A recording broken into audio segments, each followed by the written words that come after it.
Welcome back guys, we are back with another story whose title is, What If Bella Was an Experiment Project for Volturi. Before that, more than 50% of our subscribers haven't subscribed our channel yet, so do it now to stay updated and be member of our 1K family soon.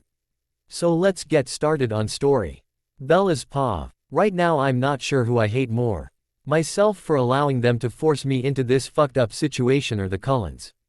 Well, maybe hate is too strong of a word for Esme, but she did go along with everyone else, so yeah, I hate her too.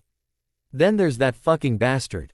Jasper. It's his fault that I'm sitting here, in his bedroom, completely fucking naked. He's ripped my clothes off twice now. The first time was because I disobeyed him by going downstairs. I was hungry, so I left the room to go find the kitchen so I could fix myself something to eat. The next thing I know, he throws me over his shoulder, runs to his bedroom, and drops me on the floor. He told me I wasn't allowed to leave the room for any reason. Then the fucking asshole ripped all of my clothes off, so there I was naked. He yelled, "Now, maybe you'll fucking stay in this room like I fucking told you to, you stupid bitch." I was hungry and I haven't had anything to eat since last night. I just wanted something to eat. I whispered, knowing he would hear me because of his vampire hearing. The bastard brought me some water and stale crackers. He threw the bottle at me. He then told me that whores like me didn't get to eat good food. I was lucky to get what I did. None of the others came to the room. Just the asshole. He came only to make sure I was staying in the room, and that I didn't have anything on in the way of clothes. He had shredded all of my clothes. I did eventually go through the drawers in the dresser and found some of his boxers and a t-shirt. But I wasn't about to fucking leave the room again. I figured that as long as I stayed in my little corner of the room, he would let me keep the clothes on. The only problem was they were his fucking clothes. It's been almost 3 weeks now, and nothing has changed. There have been a couple of times that he came in and yelled at me, saying that I stunk and that I was fucking stinking up his room. He told me that I smelled like a whore, then he grabbed me and threw me into the shower. The water was ice cold. He snarled at me when I complained that it was too cold. He poured almost a whole bottle of what I guess was his soap on me and demanded that I wash my body. I did as I was told. But I was shivering so fucking bad that I could hardly do anything. When I was rinsed off, he turned the water off, but never gave me a towel. He just left the room grumbling about the stink in the room. I think the worst part of all of that is that he fucking stood there while I was in the shower. I tried to turn on the hot water, but he fucking told me I had to do it his fucking way, period. I was a whore that was a threat to his family, therefore, I got no special treatment. It was hours before I warmed up. The room is not warm to where I can be comfortable, but enough to keep me from freezing my fucking ass off. It seems that they want to keep me as uncomfortable as they can. At least they didn't take my cell phone away from me, until last night that is. I had kept it hidden, NCE the mind reader couldn't read my mind, it was easy. I just put it under the mattress. Why in the fuck does a fucking single vampire need a bed for beats the shit out of me? I had to keep it in case I needed to call. Which I finally did last night. They have decided that I needed to only eat once a day now, so I decided it was time to call for help. I didn't get past saying, "Mom," before the phone was ripped out of my hand and crushed. I thought that maybe Jasper was going to kill me, he was so angry. I myself was just about at the end of my fucking rope, so I did the stupidest thing ever. I yelled at him to just fucking get it over with. He thought I was telling him to just do what I was brought here to do, which is get pregnant. So he picked me up, threw me on the bed, then he fucking ripped his clothes off of me, pinned my arms above my head, and then started to grope me. He wasn't gentle, and he sure as fuck didn't care if he hurt me. 2 of his coven members came to the rescue, though, and stopped him before he had a chance to actually rape me. The one they call Carlisle, and I believe the other one was Rosalie, who came in and pulled him off of me. Unfortunately, some damage was done. I had bruises all over where he had grabbed me, and I found out later that he had broken my wrist when he held my hands up over my head. I also had a nasty bruise on my cheek where he grabbed me, forcing me to look at him when he told me that he hated me and that I was forcing him to do this. Something has changed. He came back a few minutes ago with clothes for me to put on. He seemed to be almost remorseful. When he brought me the clothes, he never said a word. He just turned his head like he was suddenly going to be a gentleman, and handed the clothes to me. Then he walked out. I have no fucking clue what is going on, but I have a feeling that today is about to get very interesting. I wonder if he found out the truth. The truth is the Volturi got bored and decided that in order to liven things up they would start conducting experiments. I'm the result of one of those experiments. They started out by having vampires have sex with humans. A true test of their control, they wanted to find out just how many could have sex without draining their partner. It was an accident that they found out that male vampires could get human women pregnant. My mom was the first one born of a human mother and vampire father. My grandmother died giving birth, if you want to call ripping your way out a birth. Once they knew that this could happen, they started doing other experiments. My mother was forced to be with a human male, that's how I was born. After my birth, they killed my father as he was no longer needed. It also forced my mom to doing whatever the Volturi wanted her to do, or else they would kill me. By the time I was an adult they had done a multitude of combinations with vampires and humans. They started going after male vampires with gifts, forcing them to have sex with either completely human girls or hybrids to see if the gift would transfer. When they realized it did, the men were forced in whatever way would work, to not only have sex, but to impregnate their female partner. They have found some extremely useful gifts that way. They want a hybrid with Jasper's gift, as well as the one that I have, at least the one they knew of. I have two, both shields, but one is mental, while the other is physical. So far I'm the only one with a shield, and since they want a hybrid that can mess with emotions, and has a shield, that means I get to be the fucking bitch that has to put up with Jasper's ass. I had been told that the Cullens were nice and different than most vampires, as they were animal drinkers. I had been told that Jasper would be willing to do what was necessary to get me pregnant. I was also told that I would be treated with kindness by all of them. What a crock of shit. I'm seriously doubting that there is any good in any of them. Yeah, you see, Jasper was led to believe certain things about me, which he did apparently pass that information on to the others. Which is why I'm guessing they have been treating me the way they have, or at least allowed Jasper to treat me the way he has been. Arrow let Jasper believe that I was doing this as a favor to them. That I have had many vampire lovers, and that I was happy to trap Jasper into being with me. They also believed that I didn't really care about the family, as long as I had served the Volturi well, and got pregnant, that's all I cared about. The fucking bastards also made Jasper marry me. They told him some fucked up shit that if we weren't married that I would try to leave, and if I left, his family would be killed. I overheard what the leader said after Jasper informed him of what was going on. And what he thought he knew about me. He wanted me to stay away from the rest of the family, and if he had his way, I would have been removed from the house altogether. Jasper actually discussed with him taking me out in the woods and having me disappear permanently. Telling the Volturi that I ran away, and they found me dead in the woods. The leader said that it would be better to just get me pregnant as fast as possible and send me back to Italy. The sooner that Jasper fulfilled his part the better, as far as Carlisle was concerned. But I think that being married is why the leader told Jasper it was up to him to decide how I should be treated. He actually fucking told him, "I'm sorry but I just can't handle being around her, so please keep her out of my sight." They probably would have been nicer to me, and even treated me respectfully if it hadn't been for the assholes who wanted to do another fucking experiment. The only difference with this one is that He made a bet on who was right about what would happen. Sadly, I'm the one who has to pay for their fucking curiosity. I'm the one who has been hurt the most, and if what I've heard about the Cullens is true, they'll end up being hurt as well. That was the experiment that some of them made a bet on. They wanted to see how the compassionate, loving Cullens would treat someone who was trying to destroy their family. Arrow and Keys said that they would become more like vampires. Marcus said that they would still treat me with compassion. He lost. If it hadn't been for the fact that they themselves would be killed if Jasper didn't fulfill his part, they would have made me leave. They said so, and that's how I was made to stay in this fucking room. I decided that I had, like I said before, reached the end of my rope. The jerk had ripped my clothes off twice now. I sure as fucking hell wasn't going to let him do it a third time. He had already gotten a good look, so why in the fuck should I fucking obey him and get dressed? I think that part of me was thinking that maybe if I didn't get dressed, then he would fuck me, and then send me on my way. Which would have made me completely fucking happy. Except for the fact that I really needed to get pregnant before going back to Italy.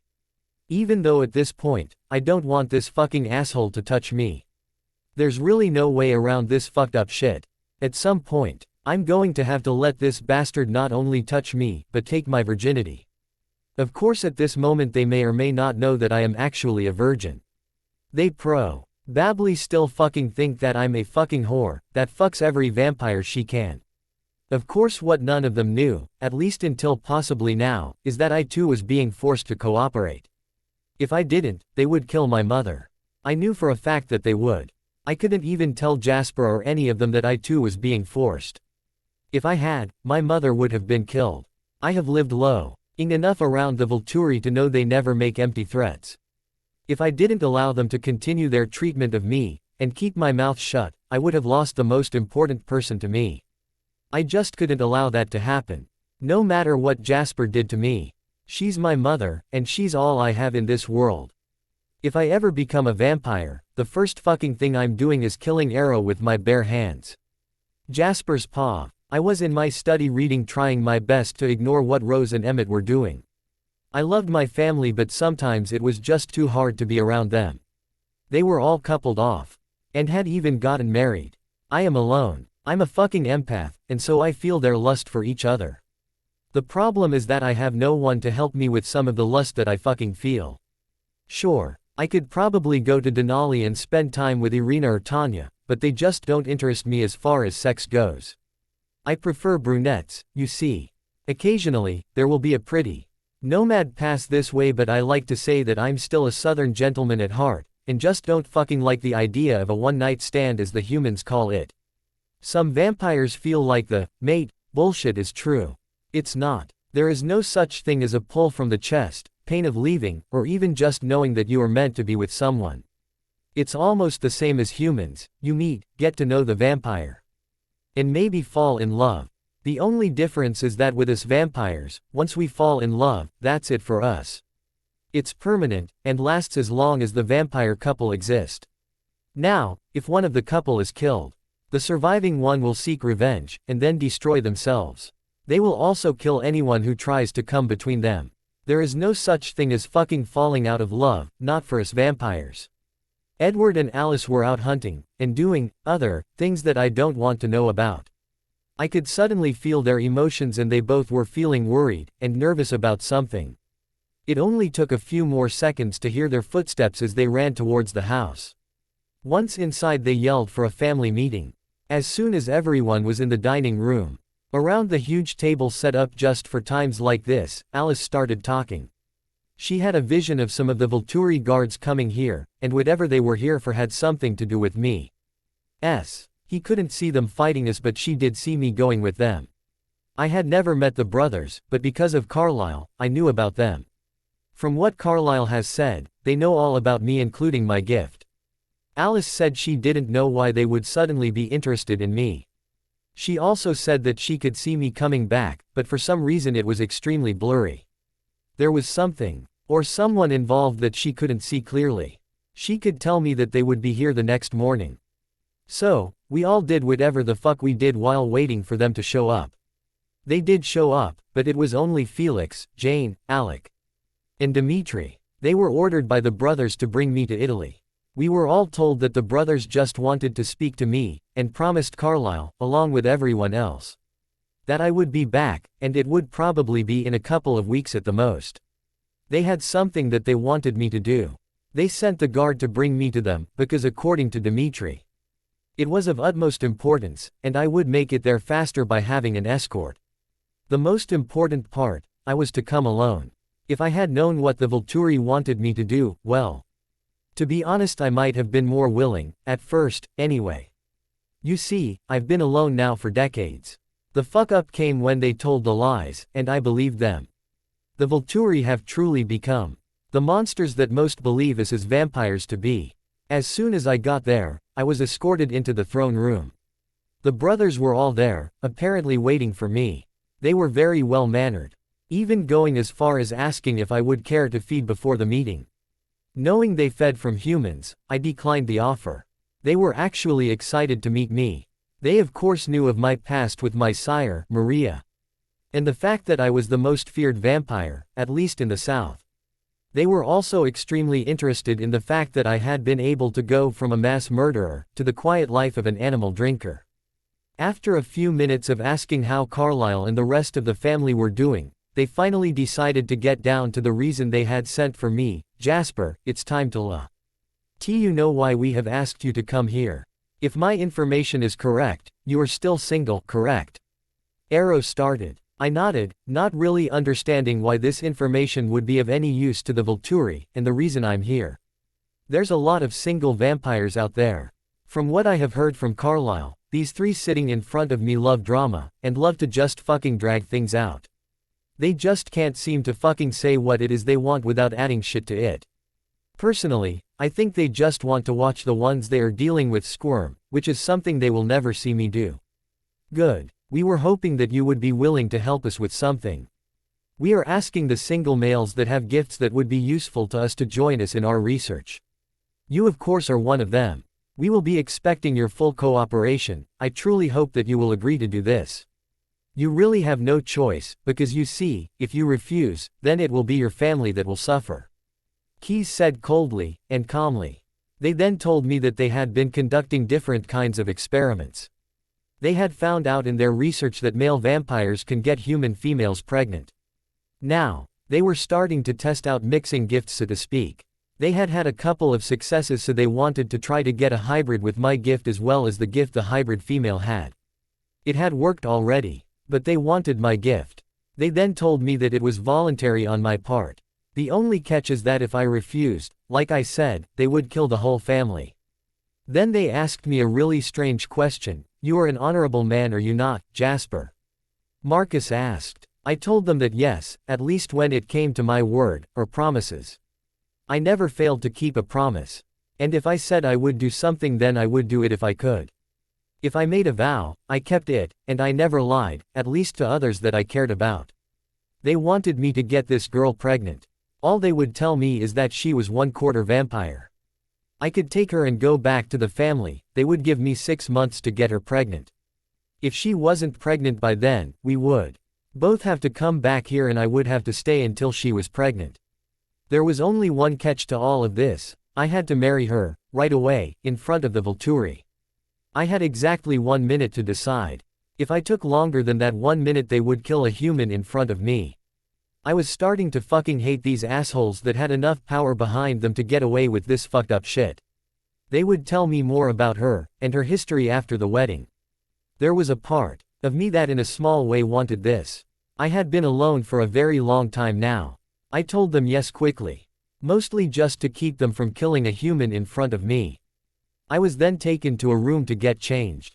I was to get married to a total stranger in a suit. Apparently, they already had the arrangements made. After I finished dressing, I was again taken to yet another room that looked to be a ballroom, made up for a wedding. I was ushered to where the actual ceremony would be held. There was a man standing there. The minister, I was guessing. Once everyone was situated, then music started up and a lady came into view. Marcus quickly leaned over and whispered, I think that you will be quite pleased with the young lady who is your bride. She is extremely beautiful. Of course I looked, and I found out that he was telling the truth. This lady was beautiful. Her hair was dark brown, curls, hanging loosely, it went to her waist. Her eyes were wide, and a chocolate brown. Her skin was pale, and while I could see that she was human, she also seemed to possess the same outward qualities that vampires have, the beauty, the grace. And even her scent had just a touch of the sweetness of a vampire. I found myself looking forward to getting to know her. I had never met a human that I found attractive, until now. As soon as our eyes met, she ducked her head down. I guess that she had been taught to never look a vampire in the eyes. The ceremony was quick, just basically repeating vows to take each other as husband-wife. Promising to stay with each other, no matter what. Then we were pronounced husband and wife. I found myself feeling uncomfortable having to kiss the bride. I had never touched a human except to kill them. I kissed her on the cheek. As soon as it was a done deal, she was taken away to change into clothing more appropriate for traveling. I was actually thinking that this wouldn't be as bad as it sounded. I could feel that she seemed to be finding me attractive as well, but that was all I could feel. It could have been because I was so focused on her feelings of action for me that I couldn't feel anything else. As soon as she was gone, the brothers started telling me about her. Surely, they were speaking about someone else. The girl they were describing to me didn't seem to fit the girl that I just married. She sounded almost as cold and devoid of human emotions as some newborn vampires. They told me that she was a volunteer, and that she was wanting to help them in any way that she could. She was the daughter of a hybrid mother and a human father. She had been raised right here in the castle. Her and her mother had one of the guards kill her father. The reason was that the mother was wanting to be with a vampire. The girl wanting her mother to be happy and went along with her. I was also told that her mother was just as cold and heartless, and that she hated her daughter deeply, and had raised the girl to be cold, uncaring, hateful, and just mainly a bitch.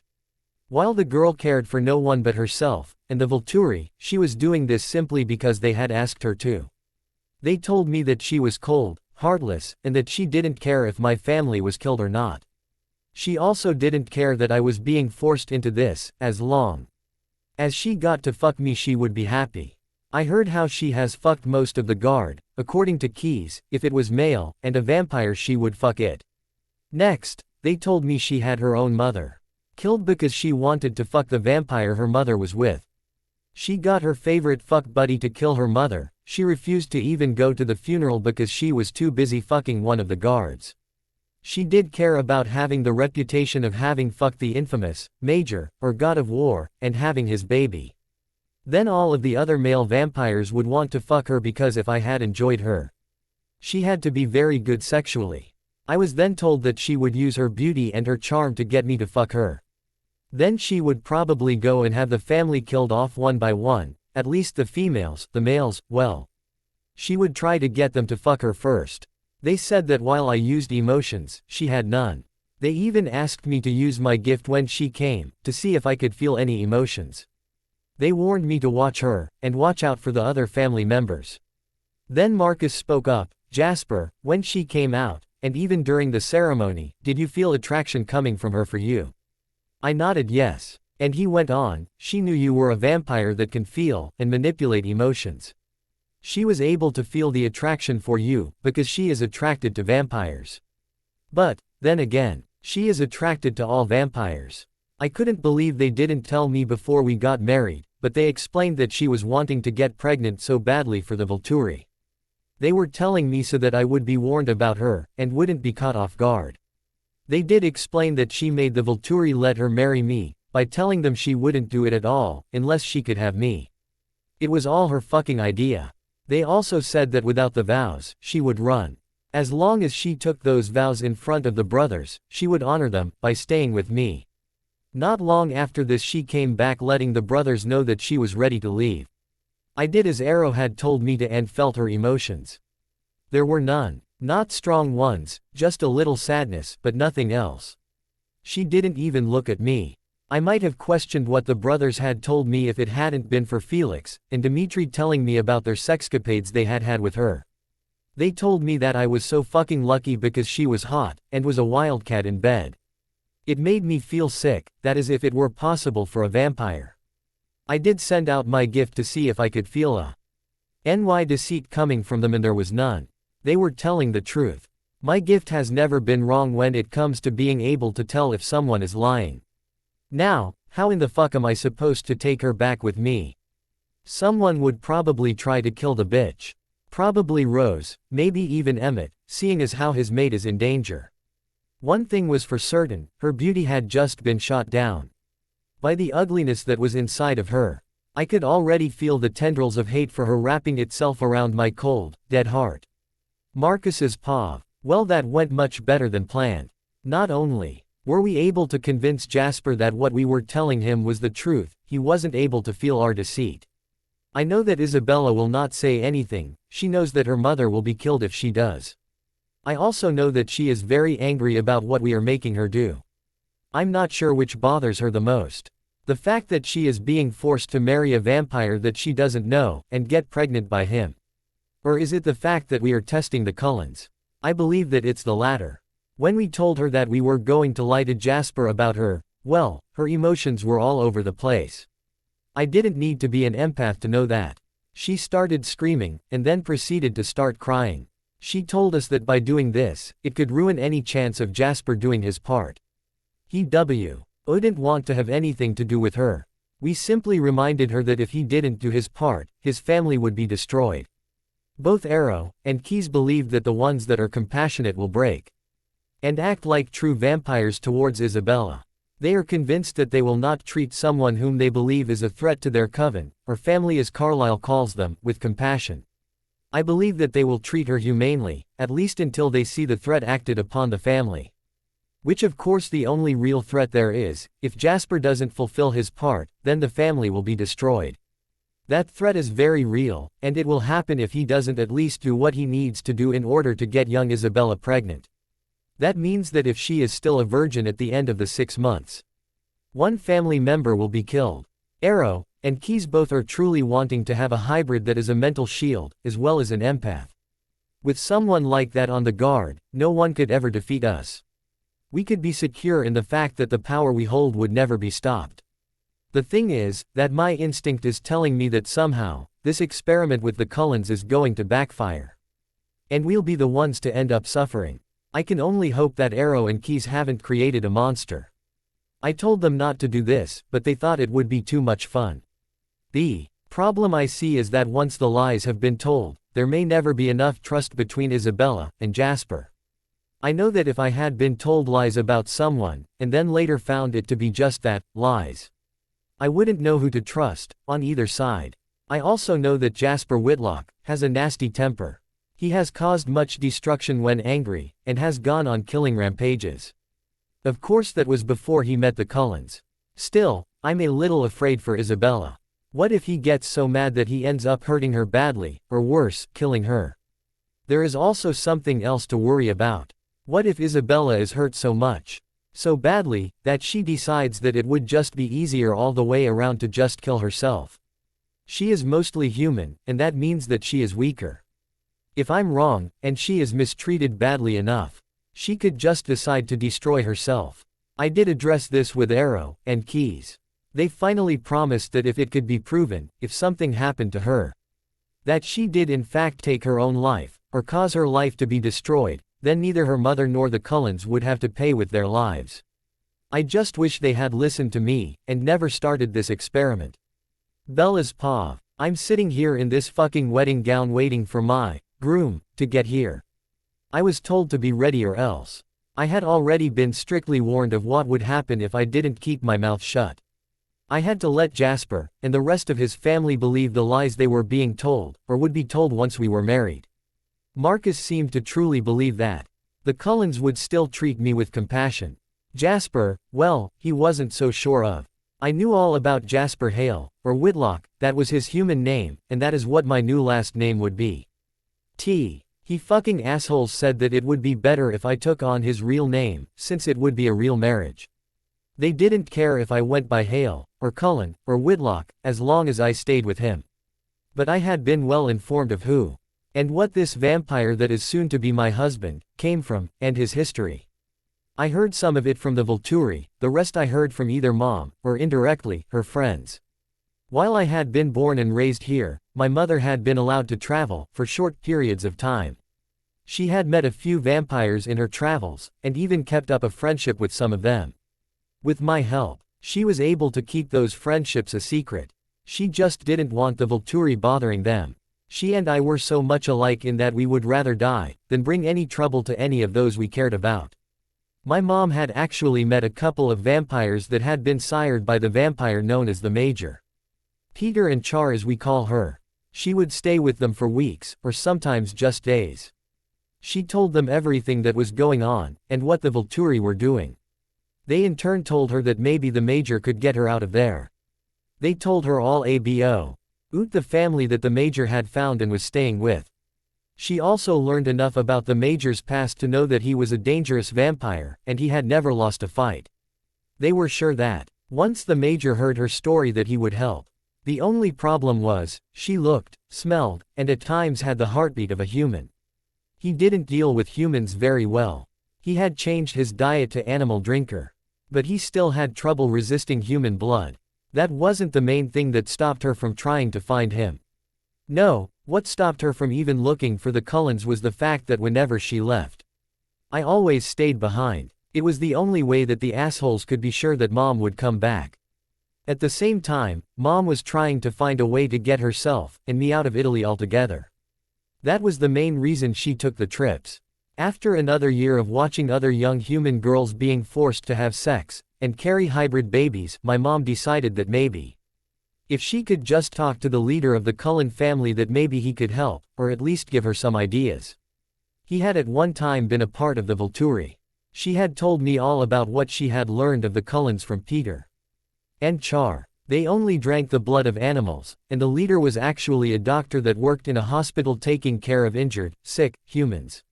He, and the rest of the family had deep compassion for humans, enough to never want to kill them for food.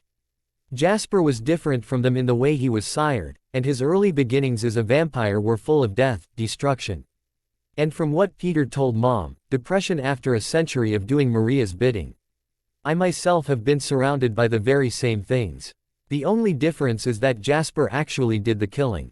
For me, I have had to watch while they take young girls and force them to be with vampires. Sometimes, the vampire drains the young girl as he is finishing up. The only ones that are protected are the hybrids like me. Even though with me, the vampire couldn't drain me, or maybe wouldn't drain me is a better way to say it. You see, to a vampire my blood tastes bitter and sour. When they found this out, they had a doctor take some of my blood and test it to try to find out why. The only thing they came up with is that there is venom in my blood. Why I haven't changed has them all baffled. They decided that as soon as I've given them a few hybrids to play with, they are going to try to turn me. Another fucking experiment, and of course it's me that will suffer the consequences. That's one of the reasons Mom is trying so fucking hard to get me out of here. When they told Mom and me about what they were going to make me do, I felt sick. My part was doing exactly what Hay told me to do, or Mom would pay for my mistakes. I had to use my shield to keep Jasper from feeling any deceit from the Volturi, as well as hide my emotions. I had to make him believe that I was basically emotionless. So, when I walked down the aisle at my wedding I kept my shield up. What made me feel so sad was the destruction that the fucking brothers were about to put the Cullens through. I hated having to be a part of trying to destroy a family, just because they fucking thought it would be fun, but it was my mom's life at stake. I couldn't even look Jasper in the eye for fear he would see right through me. I was able to get a good look at him after the ceremony, when he kissed my cheek. I was blown away by how handsome and sexy he was. I could see the scars over his left brow, and then on his jawline. I knew from what Mom had said, that he was apparently covered in the same kind of scars. I knew how he had gotten them, and the fact that he had chosen to walk away from Maria. And that lifestyle made me proud that I was going to get to know him, yet the sadness was also there. When I went to change so we could go back to his family, Mom was waiting for me in my room. She had gotten a cell phone, and told me to text her every evening. If she had not heard from me at any point for 72 hours, she would call Carlisle herself and explain to him what was really going on. Arrow knew nothing of this. But he did say it was all right for her to keep in contact with me, especially since he needed to know how I was doing and make sure I was still able to conceive, in others' words, still alive. He was also interested in knowing how I was being treated. He wanted to make sure that he would win the fucking bet. I had decided to go ahead and text Mom every evening just like she wanted me to. But I wouldn't give her a report on what was going on with the Cullens. I think that he was expecting Jasper to either hurt me badly, or kill me. I had heard that he had very little patience when it came to those he didn't trust. I would be one of those as soon as Arrow, Keys, and Marcus was done talking to him. It really took everything within me to hide my emotions from him during the wedding. That was another reason that Mom was in my room waiting for me. She knew that I would need blood to regain my strength. Marcus had made sure that she had enough to give to me after I got back from the wedding. I quickly drank all that she had brought me. Yeah, I do drink blood. Yet, I don't need to all the time. Only if I'm seriously injured, or if I have used either of my shields at all. Then I need the blood to help with the healing, or regaining strength. I don't hunt, my teeth are not sharp enough. I have never drank directly from either human or animal.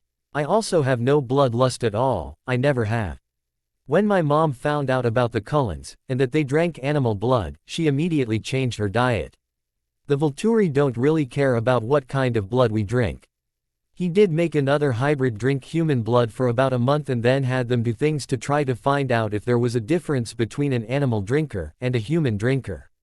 He tested them every month for years. After hugging my mom again, and taking the bag with the rest of the thermos, I headed back to meet up with Jasper. I would have to keep my shield up to keep him from feeling my emotions, as ordered by Arrow. That meant I would have to keep drinking blood. Once at the Cullens, I could ask for blood. Hopefully, they would let me have some. As soon as I walked back into the room, I knew that he had been told the fucking lies. I had been made to keep my shield up while they talked so he wouldn't feel their deceit. I had learned how to use my shield over longer distances and so the need for the blood. When he looked at me, I felt a chill go down my spine. I didn't need to be an empath to know that he was angry and despised me already. I just kept my head down after that. He refused to even touch me. If I accidentally walked too close to him he would back off. Since we were flying on a private plane, we didn't need to pretend to be happily married for the humans. He made sure to stay as far away from me as possible. I had a sinking feeling that things would only get worse after I got to their house. He had left a truck at the airport, he had been told by Felix to be sure and take one and leave it because he would need it coming back. He made me sit in the back.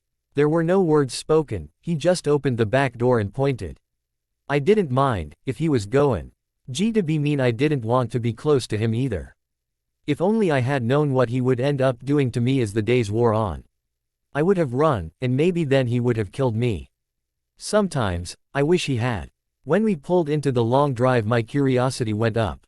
The area was heavily wooded, and it seemed that we were headed right into the middle of them. I watched closely, until I could finally see the house. It was huge. It was beautiful, and it would become my hell on earth.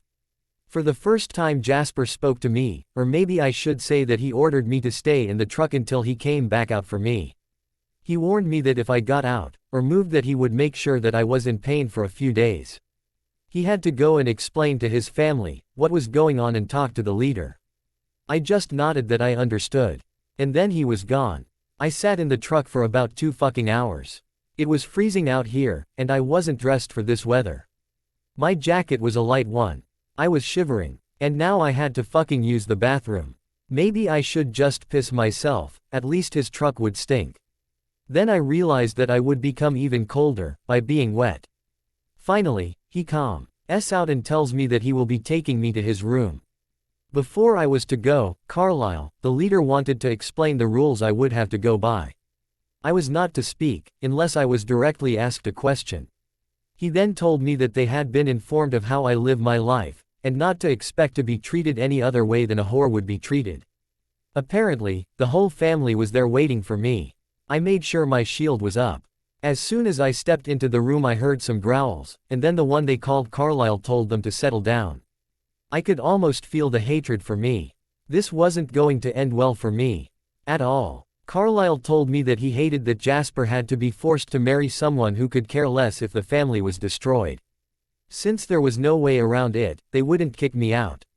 But I would have rules that I would have to follow. You see, the mind reader couldn't read my thoughts, and the seeker couldn't see my future at all. I had to stay in the room at all times. Jasper was in charge of making sure that my needs were met. He would also do with me as he wanted and they would not interfere, unless it was looking like he might kill me. I would be depending on him for everything. He also told me that if he had his way, I wouldn't be in the house at all. The last thing he said to me was, "What the Volturi are doing is very wrong, and it disgusts me, but what you are doing and have done disgusts me even more. Stay away from my family." I was then tugged up the stairs and thrown into a room. He did tell me there was a bathroom through the door on the side. He left to bring my bags in. Once that was done he said that he would bring me food. He was very cold, and angry towards me. But I was smart and kept my head down, so I wouldn't look at his eyes. I hated what I was being forced to do. I hated that these were good people who had been lied to, and I had to fucking go along with it. An hour later, Jasper walks in with a bag from I'm guessing a diner. Along with a drink. I have to admit, I was starving. So I did the stupid thing, and smiled at him, and said, "Thank you." He grabbed me up by my shirt, pulled me to his face and then told me to never smile at him again. He said he wasn't going to fall for my fucking tricks, or the pretty face. If I wasn't careful, he would make sure it didn't stay that way. If I had known and that he would be ripping my clothes off of me, and then rip up everything I owned, starving me, forcing me to take ice-cold showers, and then try to rape me, well, I would probably have taunted him until he did kill me. I was beginning to feel the tentacles of hatred for this man wash over my strange heart. Jasper's paw. I don't think that I have ever seen Carlisle as angry as he was when I told him what the Volturi were doing. And were making me do. It only got worse as I told him about what I had been told about Isabella. He had enough sense to ask me if I felt any deceit while they were telling me everything. And of course I hadn't. He wanted to send her away, but of course I would have had to go with her. I had vowed to never leave her no matter what. In spite of the fact that I was once a heartless monster. I'm still a man of honor. Once I make a vow, or promise, I will die before I break it. We had a meeting to discuss between the family what we should do. Edward, Alice, Esme, and Emmett wanted her to stay. You know, keep your friends close but your enemies closer. Rose just wanted to kill her outright, and Carlisle was worried about his family. It was finally decided to keep her here but make her stay in my room. She had to stay away from the family, especially if she has a habit of going after male vampires, made it or not. I would be in charge of feeding her, and clothing her, etc. Carlisle even went so far as to tell me that what I did with her was up to me, and he would not interfere no matter what, unless I was about to kill her. He knew that we could not stand against the Volturi. So I would have to go through with getting her pregnant. Esme then suggested that I go bring her in. It was very cold outside, and she was probably hungry as well. Carlisle agreed, but added that he would speak with her before being taken up to the room. I went quickly and got her into the house after warning her not to speak unless asked a question. Once inside, I wasn't surprised to feel shock and jealousy. She was very beautiful, and we knew that she would probably try to get Edward, Emmett, and maybe even Carlisle into bed with her. Rose, Alice, and Edward all growled at her. I still couldn't feel anything from her except that fucking tiny bit of sadness, which I believe is due to the fact that I'm not jumping her bones yet, or it could be that she is missing some of her fucking lovers. She was smart to keep her head down. Esme finally came over and introduced herself, and then introduced the rest of the family. Only she could still have some compassion for a monster who would probably destroy her the first fucking chance she got.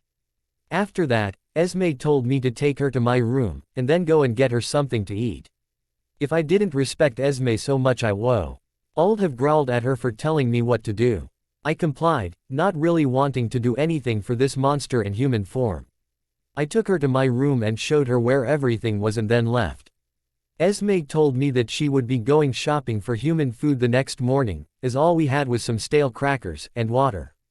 She also told me that she would be cooking for her as she would need to keep her strength up. It wasn't until the next morning when the shit hit the fan.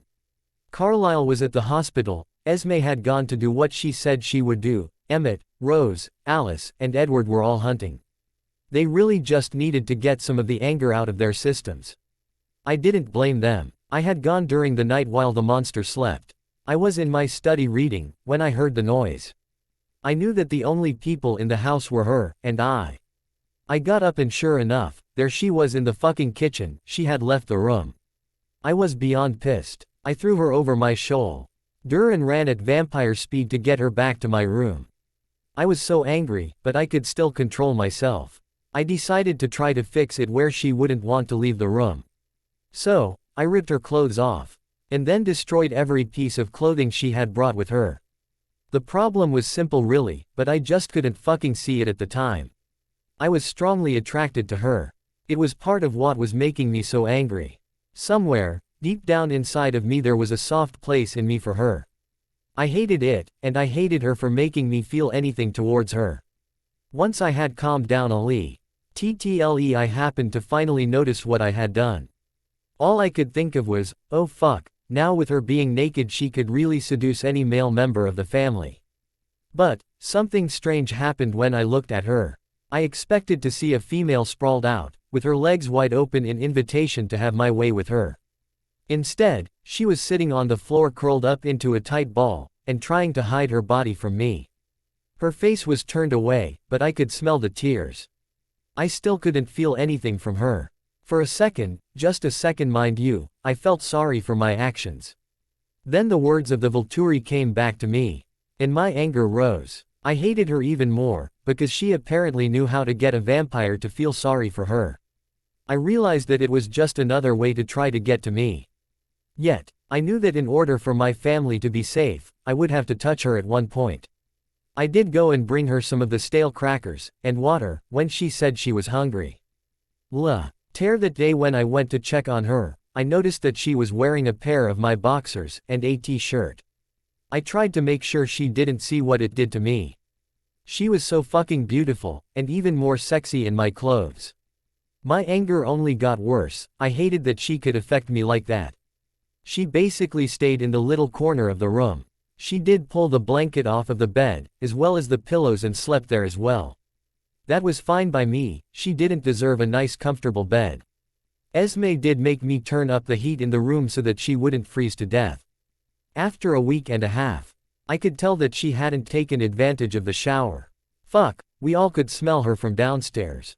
Well, what we were actually smelling was the oils that is secreted by the human body. We couldn't actually tell that it smelled bad, it was just much stronger than most humans smell. Esme was going to go help her shower, but I told her I would take care of it. I went up and told she smelled like a whore and dragged her into the bathroom. I turned the shower on and threw her in. She managed to take the wet t-shirt off, and the boxers. She was having trouble because she was shivering. So I grabbed my soap and poured some on her. She tried to turn on the hot water, but I snarled at her, telling her she was doing this my fucking way, period. I was getting angry again because seeing her beautiful naked body was doing things to me. Things that I didn't like because I knew it was wrong to want her. She kept turning her back on me, trying to hide her beautiful body. It was confusing to me. Because she should have been trying to seduce me, unless this was a ploy to get me to come to her. By the time she was done, my body was a traitor. I swiftly turned away, and walked out. I was angry that she had needed to have me throw her into the shower.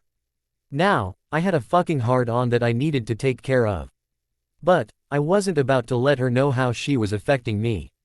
After taking my own shower, and taking care of my needs, I needed to do some thinking. I just can't figure out why I'm feeling the way I do about her. Every fucking time I feel something positive about her, it makes me angry because she is a fucking monster. How in the hell can I be attracted to her? No, it's more than that, I'm drawn to her. Like a moth to a flame. Maybe she is a succubus just like the Denali sisters. Maybe she can't help what she does. Maybe she just needs a man or vampire that can satisfy her. One that knows what he's doing when it comes to pleasing a woman. Then I got angry for trying to come up with reasons and solutions. Why in the fuck do I even care? That bitch will kill my family and fuck the males and not even bat an eye. I'm beginning to think that she has some kind of fucking gift. I'm finding myself more and more confused. Of course that just fucking pisses me off even more. Then I find myself hating her even more, or maybe it's myself that I'm angry with. I have always been more or less in control of my own emotions, and now, this monster has not only my emotions, but my thoughts all twisted up. Stupid, fucking, bitch. After the deal with the shower, Esme tried to fix her a meal. And take it to her. I stopped her. She didn't deserve real food, and so I kept taking her stale crackers, and water. At this point I only took it to her once a day. My thoughts were that maybe she would weaken. And I would get out from under whatever spell she had on me. A few days later I was going to check on her when I heard ringing. It was the sound of someone making a call and waiting for the person to answer. It was coming from my room. Great, she couldn't get me into bed, so she's calling her lover, or lovers to come and help her. No, Fucking way. I rushed in, ripped the phone out from her hand and crushed it. For the first time I felt something from her, fear. It was stirring up the monster in me that has been caged up. Then I heard her say something that made me even madder. She fucking yelled at me to just get it over with. I decided to do just that. I grabbed her and threw her on the bed. I ripped the clothes off that she had on, which was a pair of my boxers, and a t-shirt. Then I pinned her arms up over her head with one hand while I grabbed her breasts. I wasn't gentle, I was going to make sure that it was as rough and uncomfortable for her as possible. No fucking way was she going to enjoy this.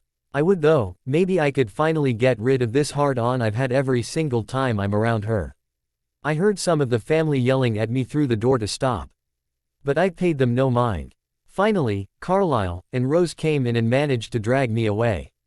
Carlisle was yelling, saying, "No son, this is not you. Don't degrade yourself by doing this. You need to calm down." Carlisle told me that I needed to go hunt, and that he would go with me. I knew that I should go and get some of this fucking anger worked off. I was shocked that I had lost control like I did. But she did kind of ask for it. The thing is that while she didn't fight me, she didn't react like I thought she would. It was almost as if she was scared, and was giving up at the same time. It was early the next morning when I realized that I hadn't taken any food to her. I went up to take her some fruit this time. While none of my feelings had changed, I hated myself for what I had almost done. I wanted to give her a little more than just crackers, especially since it had been almost 24 hours since she had last had any food. When I got to the room, she was back on the floor curled up. The first thing I noticed was that she was still naked. It took a minute to finally notice the bruises that covered most of her body, at least the parts one could see clearly. When she saw me, she shot up and backed into the corner. She was frightened. I couldn't understand why she would be if she wanted to be with me so badly. I put the plate with the fruit on it next to where she had been laying. I told her she needed to eat. She just looked at me like a deer caught in the headlights of a car. She also seemed to be weaker than normal, like she was drained. I started to want to go and comfort her. Then realized that this is the creature that has marked my family for death if I don't do as told. The hatred was back full force. I left the room, before I could do something else I would regret. It was a couple of hours later that Esme asked me to go and bring the empty plate down so she could wash it. When I got in there, she had curled back up on the floor again. I looked for the plate expecting it to be empty. She hadn't touched it except to push the whole plate away from her. Again, she reacted in fear, yet she seemed more subdued than before. She was getting weaker. I just hoped that she wasn't starving to death.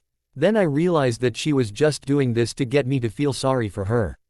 Shit, she was still fucking trying to get me to come to her. I took the plate downstairs and Esme became upset that she hadn't touched any of the fruit. It had been over 24 hours since she had eaten. I just told her it wasn't our problem, it was hers for not taking advantage of the fruit. I decided to go into my study and read for a while. I was still confused by my emotions and thoughts. I had only been reading for a few minutes when I heard the sound of two vampires running towards our house. Their emotions were familiar to me, and I suddenly wanted to make sure that they wouldn't hurt Isabella. It was Peter and Char. What in the fuck were they doing coming here now? Usually, they call before showing up. I went outside to greet them. I would have to call Carlisle and let him know that they were here. Since their diet is different than ours, Carlisle could let the wolves know about them, so they won't get attacked. As soon as they came into sight, Peter was on edge. Char was feeling concern and anger. It was directed at me. The only thing Peter said was, "We need to talk, now." This was the first time ever that neither of them greeted me. It was almost as if I had done something wrong.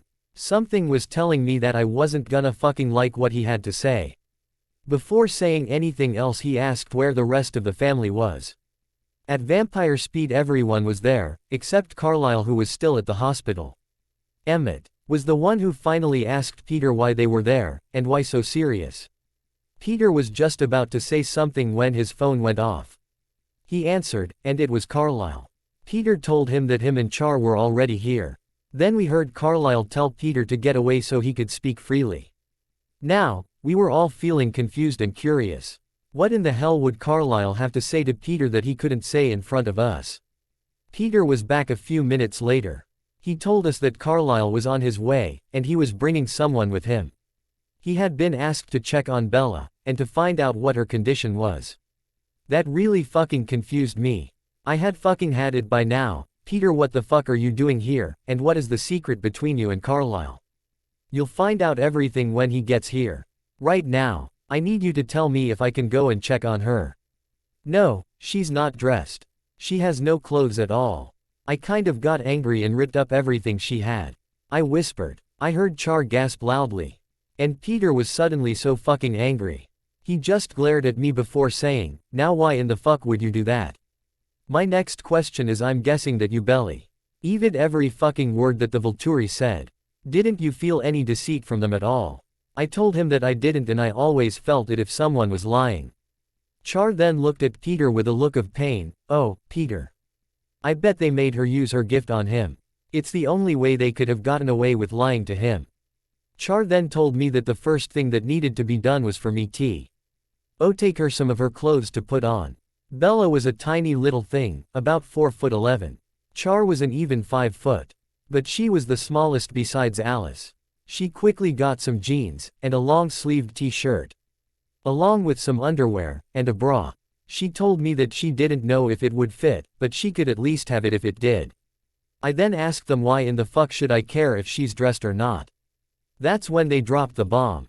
Jasper, we were asked to come and check on the girl. We were also asked to explain to you that every fucking word the Volturi told you was a fucking lie. We didn't know about it until the one who asked us to come told us what was going on. I tried to tell them that the Cullens would never mistreat her, unless she had done something to threaten the family. I feel bad that I lied to them. I'm shocked and fucking pissed that you, Major, would hurt her or be mean to her. Now, I suggest that you take her those clothes, but first I want to know, have you touched her? Peter asked. When I didn't say anything, I saw the anger increase in Peter's eyes. What in the fuck did you do to her? And don't fucking leave nothing out. So, I told him everything. It took Emmett, Edward, Char, and Rose to keep Peter from jumping me. Then he told me to go take the clothes to her. He had a surprise for her and he needed her dressed, and down here to give it to her. I was even more confused than before. I was warned by Peter that I better fucking show her some respect and just give her the clothes and come back down. Once she was dressed, then I would go and bring her down. So, I did exactly as I was told. I kept my head turned and left her the clothes. It wasn't too long after that I heard Carlisle pull up outside. He wasn't alone. The thing is that what I felt from him nearly knocked me on my ass. He was feeling deep shame, guilt, and anguish. He was also feeling anger. He was quickly inside. He had brought a female that while she had a heartbeat, it wasn't a normal human heartbeat. Another hybrid, I'm guessing. She was beautiful, and I had guessed correctly. She was a hybrid, but she was more vampire than Isabella. As soon as they were inside, Carlisle spoke up. Everyone, we need to talk. Before anything else is said or done, I need to introduce this young lady. I would like for everyone to meet Renee. She's a hybrid, half human, half vampire. I just had to fucking know, who is she, and what is she doing here? Jasper, you should be more respectful of your family. Peter growled out. What the fuck are you talking about, asshole? I growled right back. It was then that Renee stepped in front of me and growled herself, he's fucking talking about me. For someone who is feared for his fighting skills, you are kind of slow. I just happen to be your mother-in-law. What the fuck? Bella's paw. I don't know what is going on, but I don't fucking trust Jasper. After all he has done to me, and now suddenly he's bringing me clothes to put on. Then, he brings me a plate of fruit. I manage to push it away. I just can't eat right now. The pain is getting unbearable, but I refuse to let him know that. I have been getting weaker. I need blood in order to heal, and to regain my strength. I highly doubt that he would give me any, so why bother asking? So, all I can do for now is just lay here, and keep my shield up. Jasper's paw. It was Carlisle who spoke up. Son, I know that you were told differently, but what Renee says it's true. She is Isabella's mother. I won't go into details until the girl is down here. I understand that you have taken her some clothes, and then some fruit which she didn't touch. Maybe, Renee, you should go up and let her know that you are here. I'm sure she'll probably feel more comfortable with you here and will come down." Quote. I could feel so many emotions coming from him. The strongest was guilt and remorse. Renee then spoke up but directed what she was saying right at me. I was shocked at first until she explained. "Jasper, may I call you Jasper?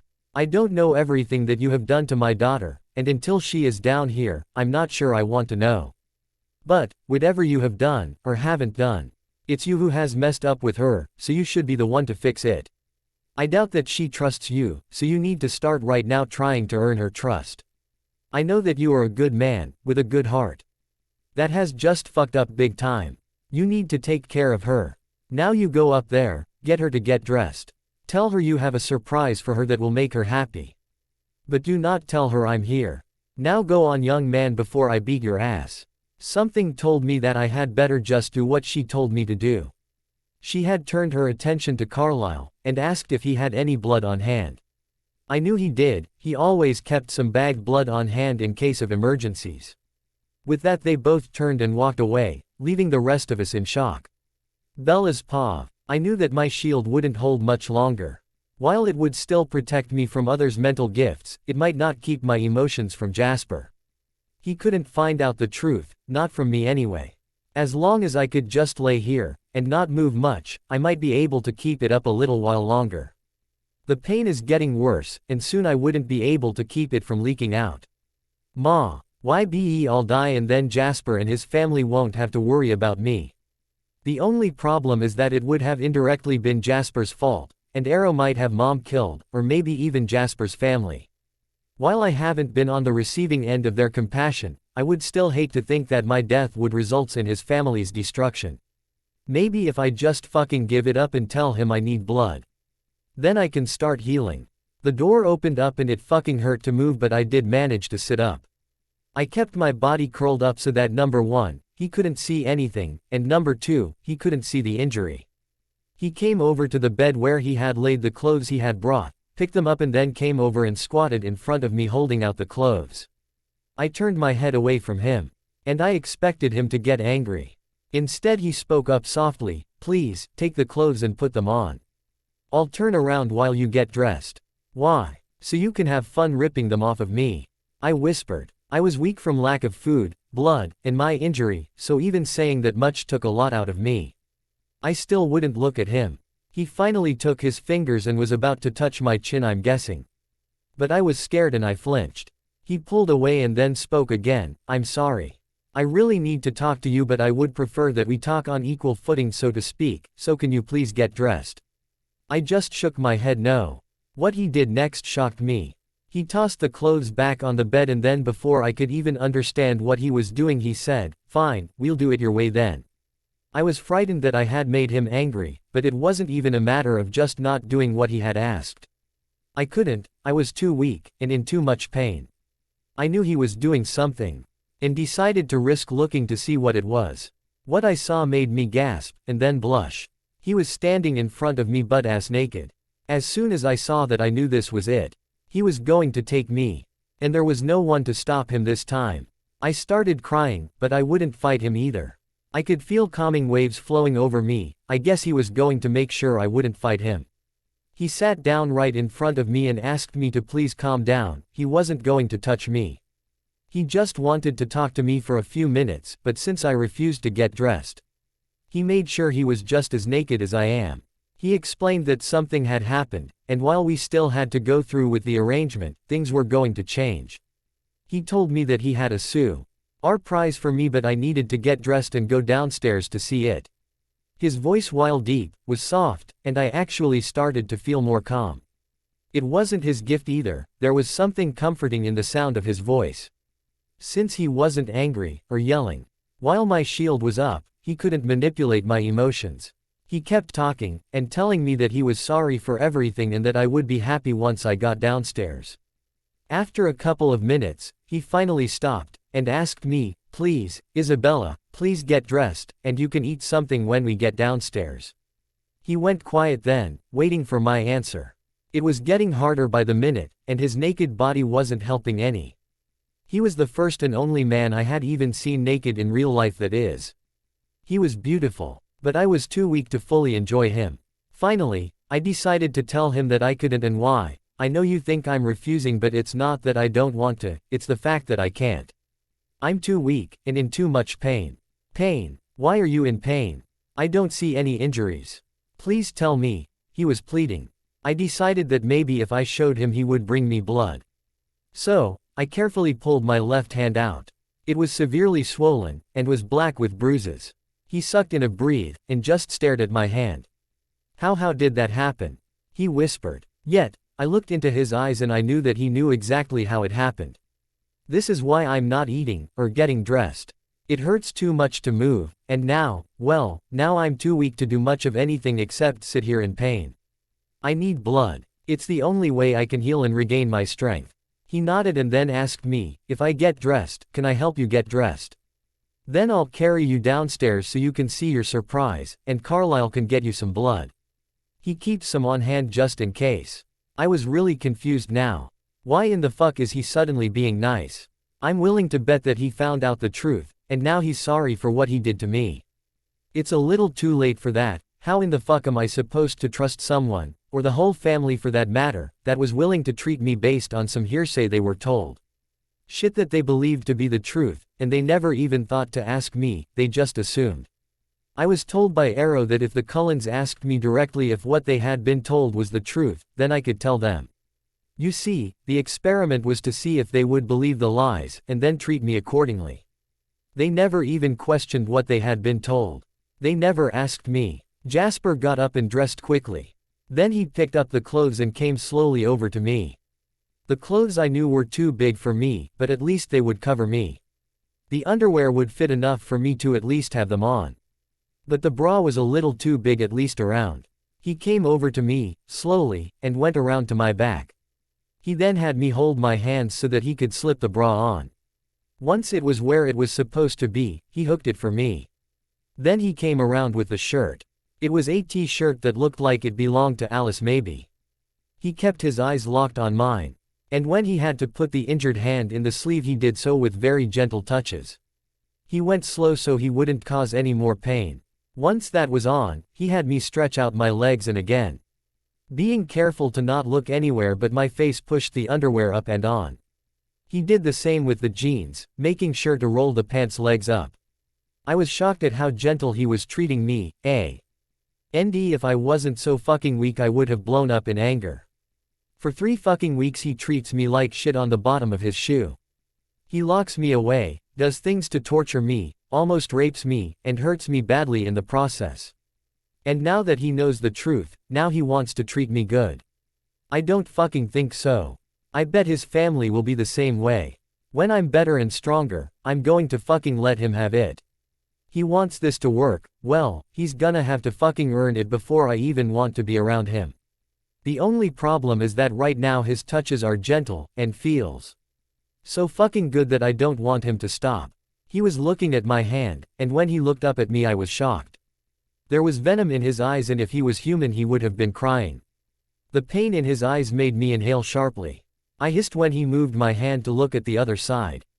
What bothered me the most was seeing the pain in his eyes. It shouldn't have. He was an asshole who for the last 3 weeks didn't care if I was in pain or not. I think he actually preferred that I was in pain. He wanted me to hurt. I always hated when someone else was hurting because of something I had done, and yet there was something within me that was glad he was in pain. Great, now, I'm no better than him. Finally, he asked me if it would be alright if Carlisle looked at it. I quickly explained that I already knew my wrist was crushed. I also knew that the only thing Carlisle could do was operate, and even then the damage was too bad for even him to fix. I told him that all needed was blood.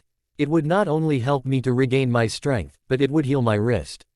He picked me up and laid me on the bed. Then told me he would go and bring me blood. Of course he wanted to know if human, donated blood was alright. Or did I want animal blood? I told him that it didn't matter as long as it was warm. He suggested that I wait until I was stronger before going downstairs. His voice was soothing, and helped me to relax even through the pain. It only took him a couple of minutes for him to get back. I was confused as to how he got it so quickly. He had 3 thermos that were filled with warm blood. When I went to take one of them, he took the top off and held it to my lips so that I could drink. Something was definitely wrong, or maybe right. Once I had drank 2 of them, I told him I had had enough for now. He sat next to me on the bed and took my injured hand, holding it between his own hands which were much larger than mine. The cold of his skin felt good, and actually helped to ease some of the pain.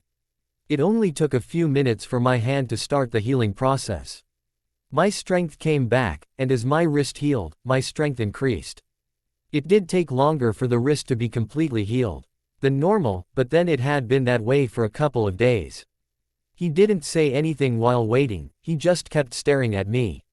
I was having a hard time looking back at him because when I looked in his eyes, there was so much fucking pain. I didn't want to see it, because I didn't want to feel sorry for his ass, especially after the way he treated me. Once I was more or less back to normal, he asked if I was ready to see the surprise. I wasn't back to normal completely as I needed to eat some human food. I did ask him if I could possibly eat, and he told me tea. Had Esme was already fixing something for me. This only made me even more confused because of the fact that the whole family had left me to Jasper for him to take care of my needs. He led me down the stairs. And right before we got to the bottom he told me to close my eyes. Now, I was beginning to become scared. I felt like a lamb being led to the slaughter. Maybe I was, and this was the end for me. I could only hope that my mom would be alright. He told me to open my eyes. When I did, I looked and there stood my mom. I screamed out, "Mom!" Then I ran right into her arms which were held out for me.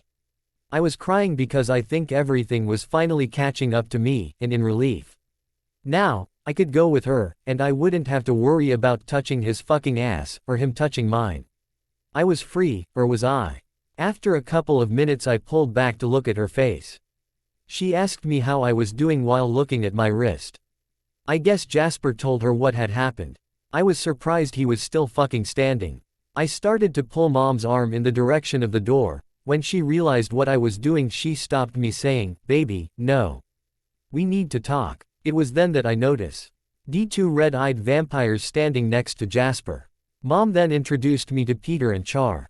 I gave them both hugs, and they told me that they probably knew me almost as well as Mom did, since all she ever did was talk about me. They were both warm, and seemed to have no problems with me. Of course they hadn't been lied to either, about me. I was allowed to talk to them for a few minutes before Mom told me that we were about to start a meeting. I just stared at her before shaking my head no. I just wanted to get the fuck out of here, and as far away from the asshole as I could. Mom then explained that the meeting was necessary. The truth was going to be told, all of it. Everyone was going to have a chance to speak, and the Cullens were going to be told everything, including about our gifts. Jasper hadn't really been told about my gift, or anything that was the truth about me. Mom said that they all deserved to know everything, and we deserved to hear from them. The only thing I really wanted to hear was the sizzle of the fire as it burned Jasper's fucking ass. It was then that I realized that I was different. I would have never wanted to hurt anyone, or even see anyone hurting, until now that is. Carlyle then cleared his throat to get everyone's attention. Once everyone was looking at him he started off by saying, "I know there is a lot of confusion, questions, and a load of negative emotions here right now. I'm sincerely hoping that everything can be cleared up, and at least an idea of how to proceed by the time we are done here. Renee has asked if she could speak, and led this conversation. I'm asking that everyone here to give her the chance to say what she needs to say, without getting angry.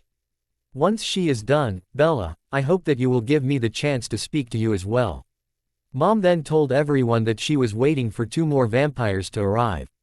I have a feeling I know who she's talking about.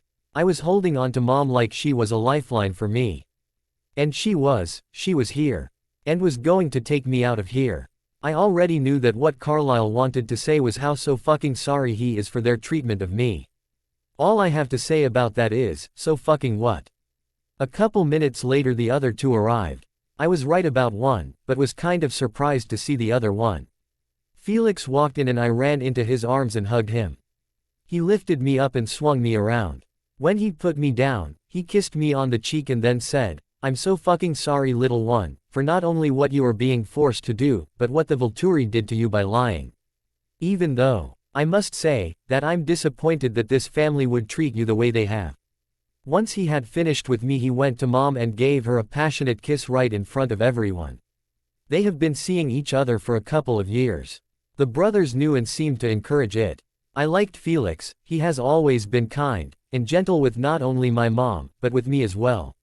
He's also my protector. He has saved me from other vampires, not trying to drain me, but wanting to fuck me. I still have no idea of how many experiments the Volturi wanted to use me for. But Felix always managed to talk them out of it. He's even lied a time or two, to get me out of something.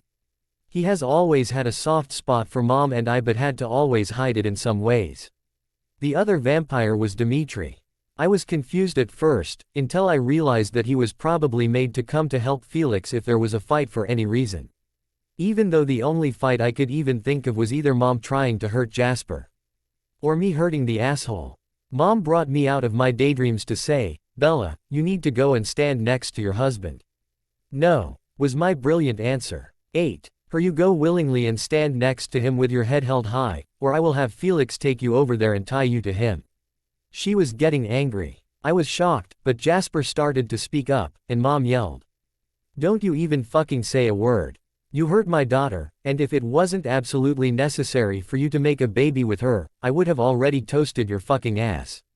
I don't really give a fucking flying rat's ass about anything you might have to say to me, but you will treat my daughter with the respect she deserves." Then she wheeled around to me, "And you, young lady I'll go over and stand next to your husband, with your head held high. Stupid or not, he is still your husband and you will treat him with respect. Remember, he was lied to and it was your fault that he couldn't feel the deceit. You are my daughter and you will do as I have told you to, now." My only thought was, who are you? And what in the fuck have you done with my mother? Peter's paw. This was beginning to get really good. Renee was tearing into her daughter, then Jasper, and then back to her daughter. I couldn't fucking wait to see what she did next. As long as she didn't tear me a new one. She may be half human, but Renee is one scary lady. I can promise, you do not want to piss her off. Bella's paw. I just stood there looking at Mom like she had just said the stupidest thing ever. How in the fuck could she want me to go and stand by the asshole? I'll never know. But I also know that you do not want to cross Mom. I could only hope that she would explain her reasons. I just stood there staring at her, hoping that she would just drop it. I should have known better. She looked over at Felix, and he started for me. I shot over to Jasper before he could get to me. Mom could lead me to the water, but I sure as fuck wasn't drinking it, or touching it. Once I was next to Jasper and looking at Mom, she started talking. "You know, I've heard all about the Cullens. How different they are from normal vampires. They refuse to drink from humans, and they have or did have enormous amounts of compassion and control. I looked up to you even though I had never met any of you. Then, I met Peter and Char. Through them, I got to know each and every one of you. I can tell you who you were just because of Peter's descriptions, as well as your personalities. Carlisle turned while chasing a vampire, thinking he could kill it. Esme jumped off a cliff because she couldn't handle the loss of her only child. Carlisle, knowing she was his mate, heard her weak heartbeat and saved her by turning her. As she talked, she would go to the one she was talking about to prove that she did indeed know who each person was. Edward, dying of the Spanish flu. His parents already dead from it, he was Carlisle's first companion. He's also gifted with the ability to read minds, except for Bella's. Besides Alice, he was turned at the youngest human age. Rosalie was next. Carlisle found her after she was brutally raped and left for dead. He turned her in the hopes that she would become a mate for Edward. Next is Emmett. He was found by Rosalie being mauled by a bear. She wanted him as a mate, and carried him, bleeding, to Carlisle to be turned for her. He would have died if he hadn't. Then there's Alice. She doesn't know who her sire is, but has visions of the future. She saw another vampire that would go with her to find the family of animal drinkers. Her visions led her to a diner. Alice and Jasper both thought that they could be together, but when they finally got to the family, Alice met Edward. And they fell in love. That leaves you, Jasper. Your introduction into the vampire world was brutal, bloody, dark, and dangerous. It was kill or be killed, and so you learned it well. Being an empath made it harder on you than it would have been otherwise.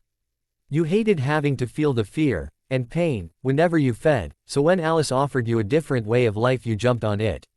Through the family you have learned how to love, what it means to love and care about others. The god of war has learned how to be merciful and compassionate. How to live without fear of who might try to kill you next. You don't have to look over your shoulder anymore, because the only person you will see is someone you truly care about. Do you know, Carlisle, that I changed my dye from human blood to animal blood because of you and your family? When I found out that my daughter, my Isabella, was going to be given to you, Jasper, I found a new emotion, one that I had never had before. Would you like to know what emotion that was? It's really a simple emotion, and most people have it most of the time, throughout their lives. It's called hope. I had hopes that even though my Abby was being forced to marry a vampire she had never met, that maybe she would at least be taken care of properly. Most of the girls who are given to single male vampires are treated with no compassion at all. They are treated harshly, and at least half of them are either killed by the vampire or commit suicide. I had hoped that my little girl would be treated with respect and compassion. And when I found out what the Volturi were going to do, I felt that there was no way the Cullens would mistreat my baby. I still had hope. Did you know, Jasper, that my daughter actually lied to me? She fucking did it to keep me from worrying. And I understand that. She also did it because I know that she was hoping that some of that compassion would kick in for her, and you would start treating her better. She also felt so fucking bad that she was being forced to keep quiet. It was either say nothing, or be honest and forfeit my life. It hurt her to see that the compassionate, loving Cullens were apparently gone. She never got a chance to meet them. That's the saddest part of all of this. Now, I asked Arrow if I could come here, when I was talking to Bella, and we were interrupted. I wrote her scream before the call was disconnected.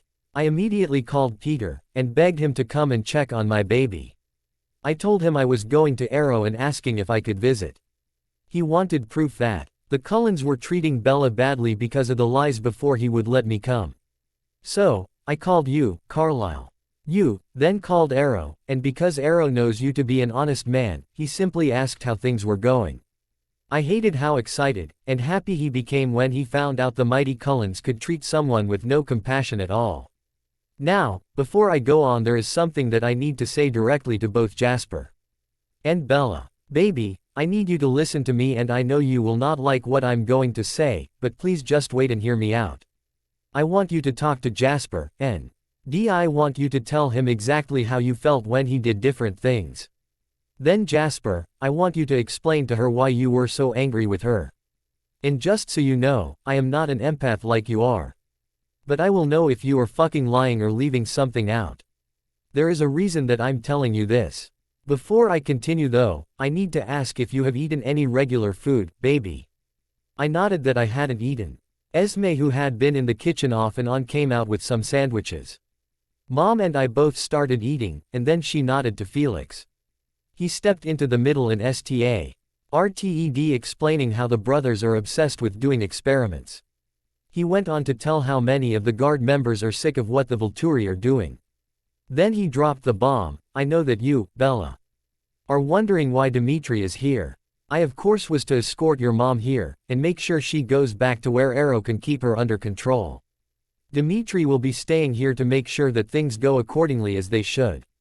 He has also been given an assignment, of sorts. Unfortunately, for him, he has to change his diet to animal blood as long as he is here. While he won't actually be staying here in the house with everyone, he will be watching. Bella, your mom has some things that you need to know. I'll let her be the one to tell you. Now, one more thing, everyone will have a chance to speak. And I'm warning you now, Renee will know if you lie. We were done eating by then, so Mom got up and moved back to the middle. Now, I'm going to let Carlisle say what he needs to say to you, Bella. And then his family can take turns. Jasper, you'll be last, and you need to tell Bella why you were so angry with her. Then baby, it'll be your turn. There are things that need to be done, and quickly. So this shit that was started by Arrow needs to start healing so everyone can go forward. Can I ask you a question before I say anything else? You have said several times that you would know if we lied. Or left something out. Do you have a gift that allows you to know if someone is lying?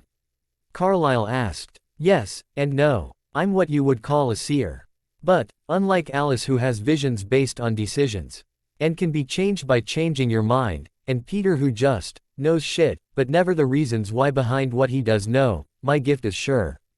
You see, I already know why Jasper has been so angry with my daughter. I know what will happen between them, or won't happen.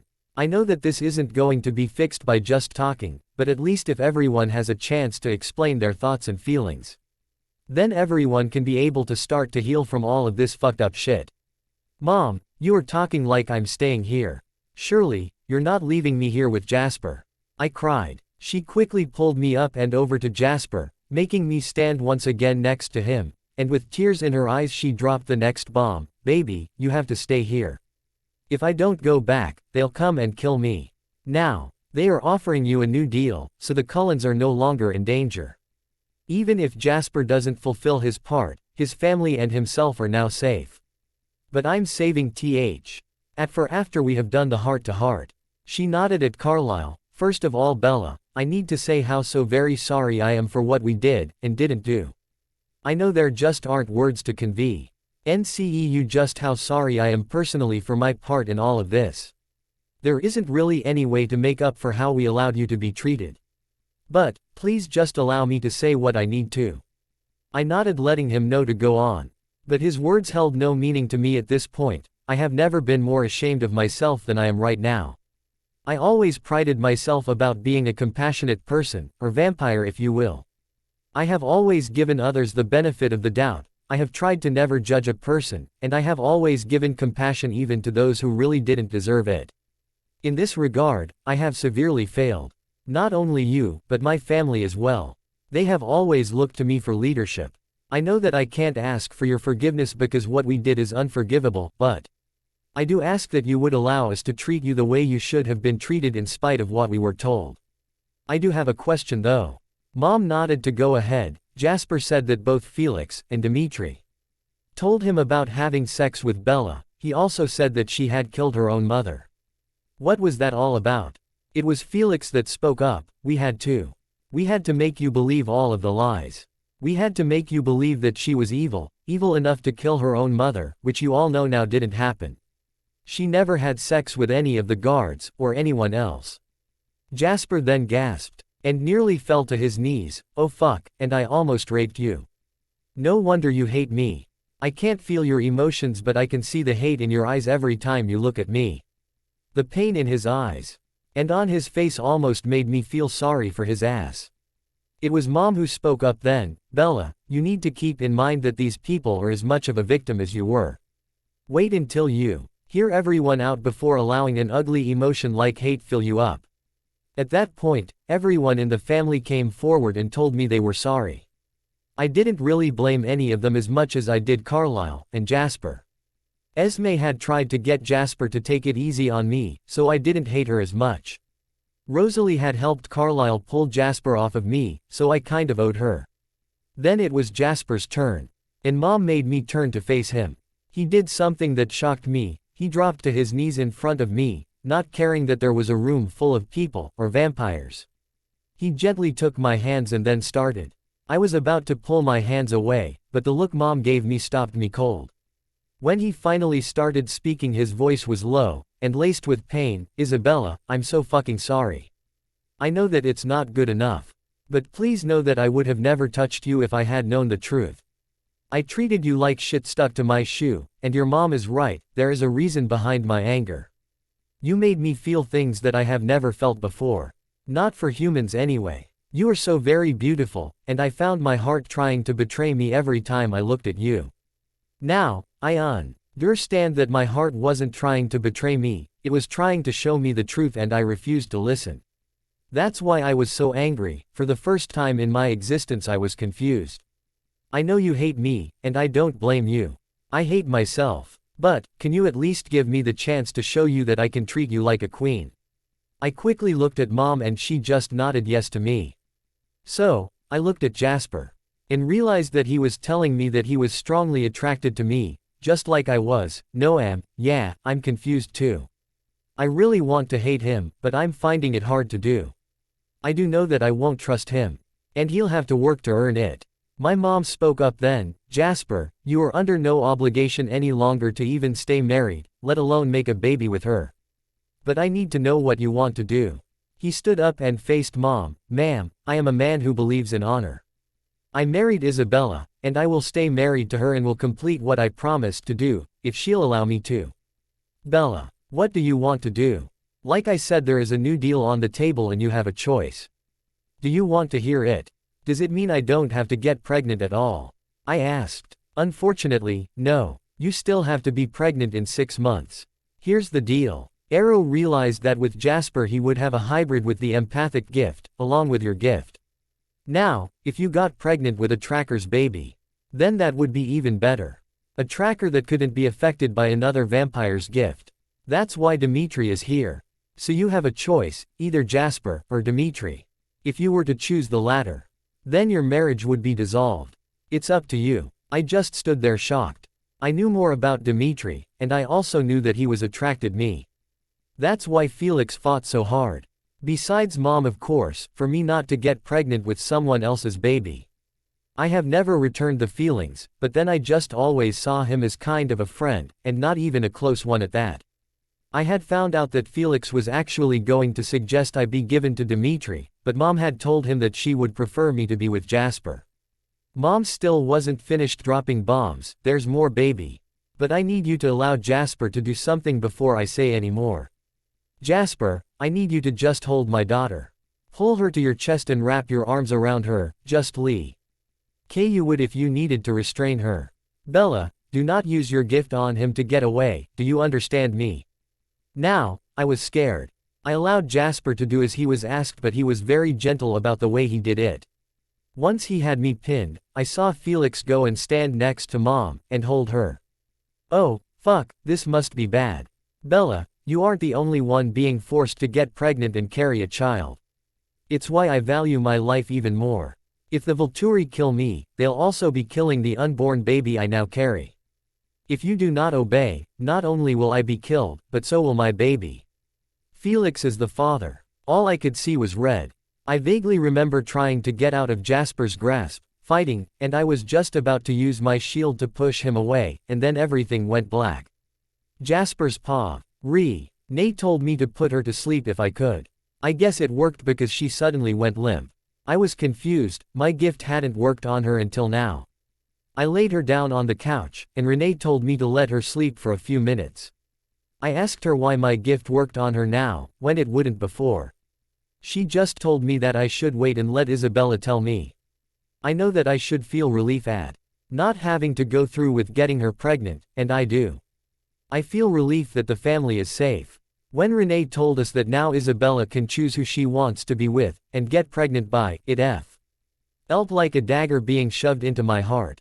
When Renee asked me if I wanted to stay with her, I spoke the truth. I am a man of honor, yet, I have a feeling that it will take more than that for her to choose me. It's what I want. I want for Isabella to choose me. I don't think that I have ever wanted anything more. At the same time, I know that she probably will choose Dimitri. I have hurt her, so why in the fuck would she chose to stay with me?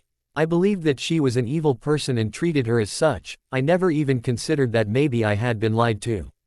The realization that I went out of my way to humiliate and hurt this girl, this woman, that has never hurt anyone in her short life made me feel sick. It got even worse when I finally understood that I had almost made her first time a nightmare. I hated myself even more. It didn't take very long for me to realize that no matter what I did to try to make this up to her, I doubt that she would ever forgive me. She no longer had to stay with me. And so I'm sure that I have lost probably the only good thing to come my way, ever. I now understood the depth of my anger. There was a pull to her that has been there since I first saw her walking towards me at our wedding. Once I knew all about her, the pull was still there.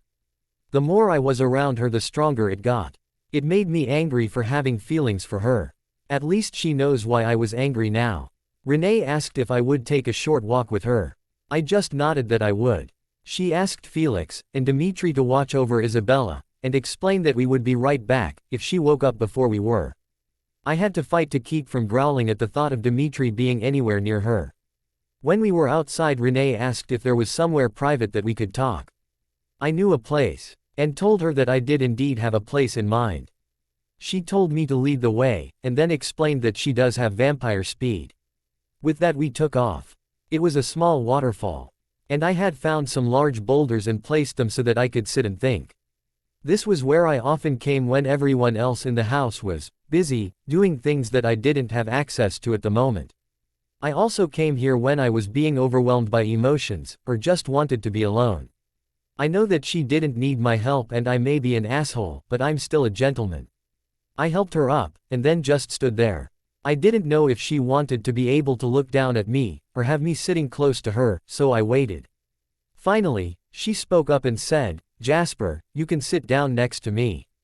I promise I won't bite. At least not yet." I laughed with her, but I didn't really feel it. I just wanted to be polite. Once I was sitting next to her, she turned and asked that I turn to face her. She then said something that, while I knew it to be true, it had been way too long since I had actually done it. Maybe if I had done it with Isabella, maybe I would have known the truth long before now. "Please, Jasper. As I talk, I need to see your eyes. I want you to see mine as well so that you will know without using your gift that I'm speaking the truth. Eyes are the windows to the soul, never forget that. It might just save your ass the next time someone is lying and you can't feel it. I know that you are worried that Bella is going to choose Dimitri. I also know that you have been feeling the mating pull. That's what that pull is. I know you never believed in the mating thing, but it does happen. Most vampires just don't ever find their mate, and just chooses to be with someone, instead of being alone. For true mates, there is the pull. There is also pain of separation. Love still has to be developed, but it happens a little faster. The reason I needed to talk to you alone is because there are things that I know that you need to know as well. Some of this will stay just between us, at least for now. I will also be talking to Bella and I will be telling her some things that I will not tell you. I also need to warn you about some things concerning Bella, and what needs to happen." She paused for a moment. "She will be allowed to choose who she wants to be with. But I need you to work your fucking ass off to get her to choose you. Remember, I'm a seer, and I know for a fact that she must get pregnant with your child. It's the only way to bring down the fucking Volturi. If she ends up with Dimitri, the child will side with them. They will raise the child their way, and there will be much evil wrought by him or her. Your child, on the other hand, will be the cattle. YST, so to speak, to bringing down the brothers, and that's while he or she is still very young. I'm sure I looked like an owl. Now, I can tell you that once Bella is pregnant, Arrow will want her there with them. You of course will need to come with her. She will go through her pregnancy there, and give birth. Your family can do what they want, either stay here or come with you. That won't make a difference. Except that they can be with you, when your son or daughter is born. If you are there, Arrow will allow the two of you to raise the child. If you stay here, the child will be taken and raised by the brothers. Bella will then be given to someone else to get pregnant again." I felt anger as she talked. Anger at the possibility that she could choose Dimitri. The anger increased thinking about her being alone. Then having our child taken and raised by fucking monsters. Then her being given to someone else, made it worse, and I couldn't stop the growl from coming out. Good, it makes you angry. Now, I'm going to be telling this part to everyone later.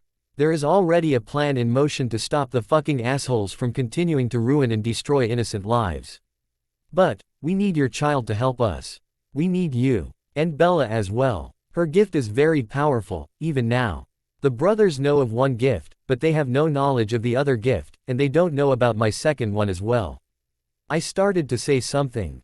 But she cut me off. Please just wait. I have much more to say, and I need to do this quickly and get back to Bella. Some of this can wait until we are back to be explained to you. Now, let's get back to the pull. I know Bella is feeling it as well. She's angry at you, but it's not completely because of what you did to her. It's the same reason as you. The main difference though is that her anger comes from pain. The emotional pain of everything she went through. Now, when we get back to the house, it's going to be her turn to tell everyone how she felt about everything. I'm warning you now. She's probably going to say some very cruel things, to everyone, especially you. She's probably going to scream, cry, curse, and want to hit you. Do not try to calm her down. She needs to let it out. All of it. I nodded, letting her continue. I don't want you to take it too much to heart, as she was hurt badly. Once she's let it all out, she'll actually be less angry. She still may not forgive. But she will be able to allow everyone who hurt her at least try to show her that you are not the monsters she sees you to be right now. I'm also going to be reminding her sternly if necessary, that you and your family were also victims. She started to rise. One last thing. You will only have 1 week to try to win her heart. Both you and Dimitri will be given 3 hours a day with her. You can take her out on a date, sit and talk, do whatever you think will make her choose you. Here's some don'ts for you. Don't do fancy, she's likes simple things, she would much rather go on a picnic. Sitting on the ground, then go to a fancy restaurant. She would rather sit and talk, or just read with you, than to go dancing. Which she does love dancing, just do it at home. She loves quiet, and would much rather walk along the beach, and go camping, than to go and do something that costs a lot of money. I can also tell you how you can almost guarantee to win her heart. Which you already have a head start by the way. But, just because you two are mates, doesn't necessarily mean she will choose you, she can leave and be with someone else. The secret is to buy her a horse. I raised a brow at this. She loves horses and it was the only thing she could do for fun, at the castle. I'll let her tell you what her life has been like, but if you got her a horse, it would touch her heart for sure. I know, there's no place to put one. Talk to Carlisle, and see if he'll agree to building a stable, and put a fence up to keep one. With all of the materials you cool. Have it done in 24 hours or less, right? I told her yeah, I knew that if everyone pitched in we could have it up in less time. Then I just had to ask, but, is there any way that I can make up to her for what I've done? Not really, you're just going to have to let her get the anger out of her system, and then show her that you are not that monster that she sees you as right now. Actions always speak louder than words. We need to get back, and you need to get started on that plan. We both jumped off and as I turned to start running she stopped me. One more thing Jasper. You already know that Bella is a virgin. What you don't know yet because you haven't had the chance to find out, is that she is a very kind, sweet, loving, and compassionate young lady. But when someone hurts someone she cares about, she can become a viscous hellcat. I'm going to ask you that when she chooses you, please be gentle with her. Especially after being so rough with her. You mean, if she chooses me? Yeah, if she chooses you. Can I ask you a question? Sure, but I may not answer it. Can't you tell who she will choose? Yeah, but I'm not telling. Wait, you saw the baby, do we have a son or daughter? I'm not telling whose baby it is, nor am I telling the sex. You had just better make sure she picks you. With that she fucking took off and left my ass there. Peter's paw. Bella woke up shortly after her mom took off with the major. I stood close by in case she went ballistic again. I knew that I wouldn't be needed for that. The real reason I wanted to be close was to make fucking sure that Dimitri didn't do something to upset the little gal even more than she already was. Felix told her that her mom had asked to speak with Jasper alone, and wanted us to watch out for her until they got back. Felix then explained that Arrow wanted to find out what kind of child a vampire and a hybrid would create. That just got the little thing all upset again. She was staying close to Felix though. I guess she wasn't ready to deal with the Cullens just yet. They seemed to be smart enough to keep their distance. Of course it might have had something to do with the fact that her talking to Jasper just fucking pissed her off even more. She started yelling about how Jasper just better not fucking hurt her mom, or she was going to fucking light his ass on fire. Man, this little lady was a fucking time bomb just ticking away. I'd hate to be close, when she blew up.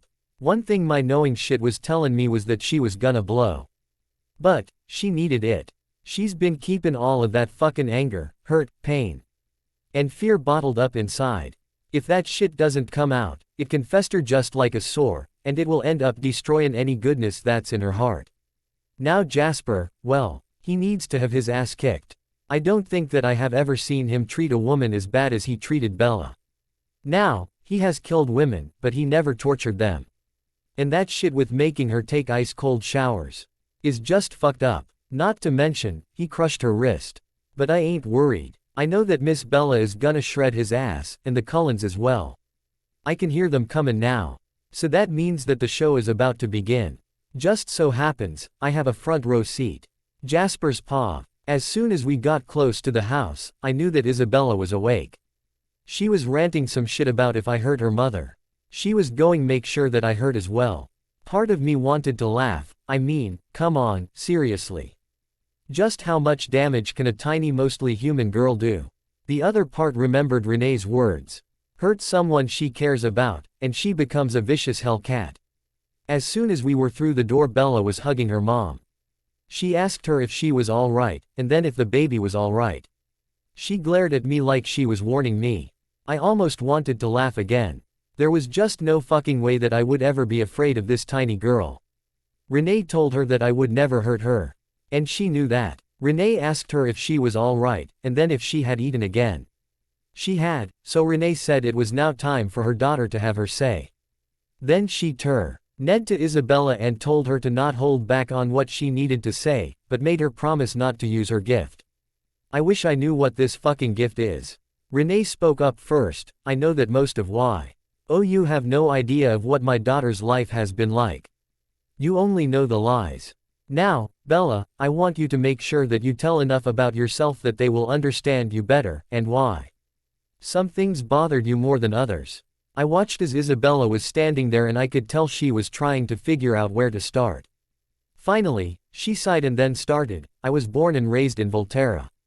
I was born inside of the castle, and that is where I stayed until I came here. I wasn't allowed to have friends, except for members of the guard. I never even had a hybrid friend. I have never been allowed to be close to anyone except vampires. When I was born and just a few days old, my father was murdered by arrow. He was no longer needed, and he had tried to get Mom and I out of Italy. He was frightened for us. And even though we weren't completely human, he wanted a better life for us. Arrow said that since we had lost him that Mom could raise me, and she would be left alone as long as she did as she was told. I was never allowed to leave the castle, for any reason. If I needed anything, it was brought to me. I never lacked anything material. I had anything I could ever have asked for. Except for friends. I was homeschooled as there wasn't any schools in the castle at the time. When I was little, I had fallen and cut my leg on a rock. Mom had some blood that she always kept in the refrigerator. And she heated it up. She somehow knew that it would help heal my wound. I found that the blood tasted good, and sometimes just had some because I liked it. While I do drink blood when needed, I have no bloodlust at all. I want it occasionally, the same way a human might want a Coke instead of tea to drink. When I have to use my gift purposely, I do need it to regain my strength. As using my gift does wear on my body. I have 2 gifts, but the Volturi only know of one. I have a mental shield. That one stays up without my trying. I noticed that she then looked at her mom and she simply said, "Go on, baby, and tell them about the other. I'm sure they won't tell Arrow. It will also help them to understand why Jasper couldn't feel deceit from the brothers. And why he hasn't been able to feel your emotions. I have a second shield. It's the one that causes me to be drained and need blood to re-energize. It's a physical shield. Mostly, when I have it down. The mental one is still keeping vampire gifts from working on me, to a point. If it's a physical gift, then I have to bring the other shield up to stop it. I can also do other things with it, but that's for another day. You know, my mom had told me all about the infamous Cullen family. How humane they were, how civilized they were. When Mom came and told me that I was to be given to Jasper, I stupidly got so fucking excited. I was going to be with vampires that tried to be a part of the human race. I had to watch as other young girls were given to other male vampires. Some never lived beyond the first time having sex. Some were treated like animals, forced to do things that were horrible, at least to us humans. Some were beaten, raped, left alone without food or water. Is this in any fucking way starting to sound familiar? Her voice was harsh, and she was yelling at some points. When I found out I was going to be coming here, I just knew that I had lucked out. I was going to be leaving the fucking castle. And getting to see things that I had only seen in pictures.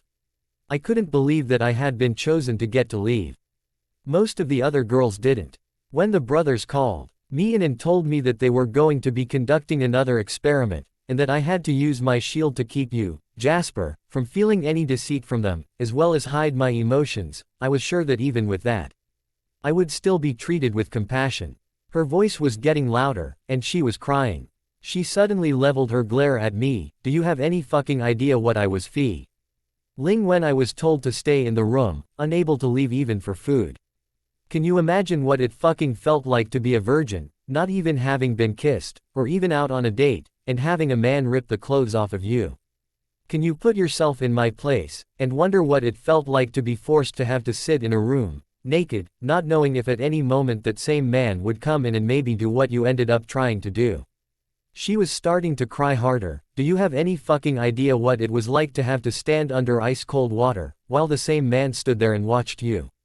Not even allowing hot water to be turned on. Shivering so hard, I could hardly do anything.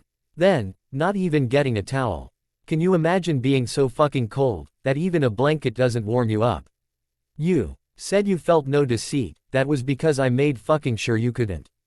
If I hadn't hidden that as well as my own emotions from you, they would have killed my mother. They did tell me that if you or any of the Cullens did ask me if what you had been told was the truth, that I could tell you what was really going on. Guess what? Not one fucking person ever asked me anything.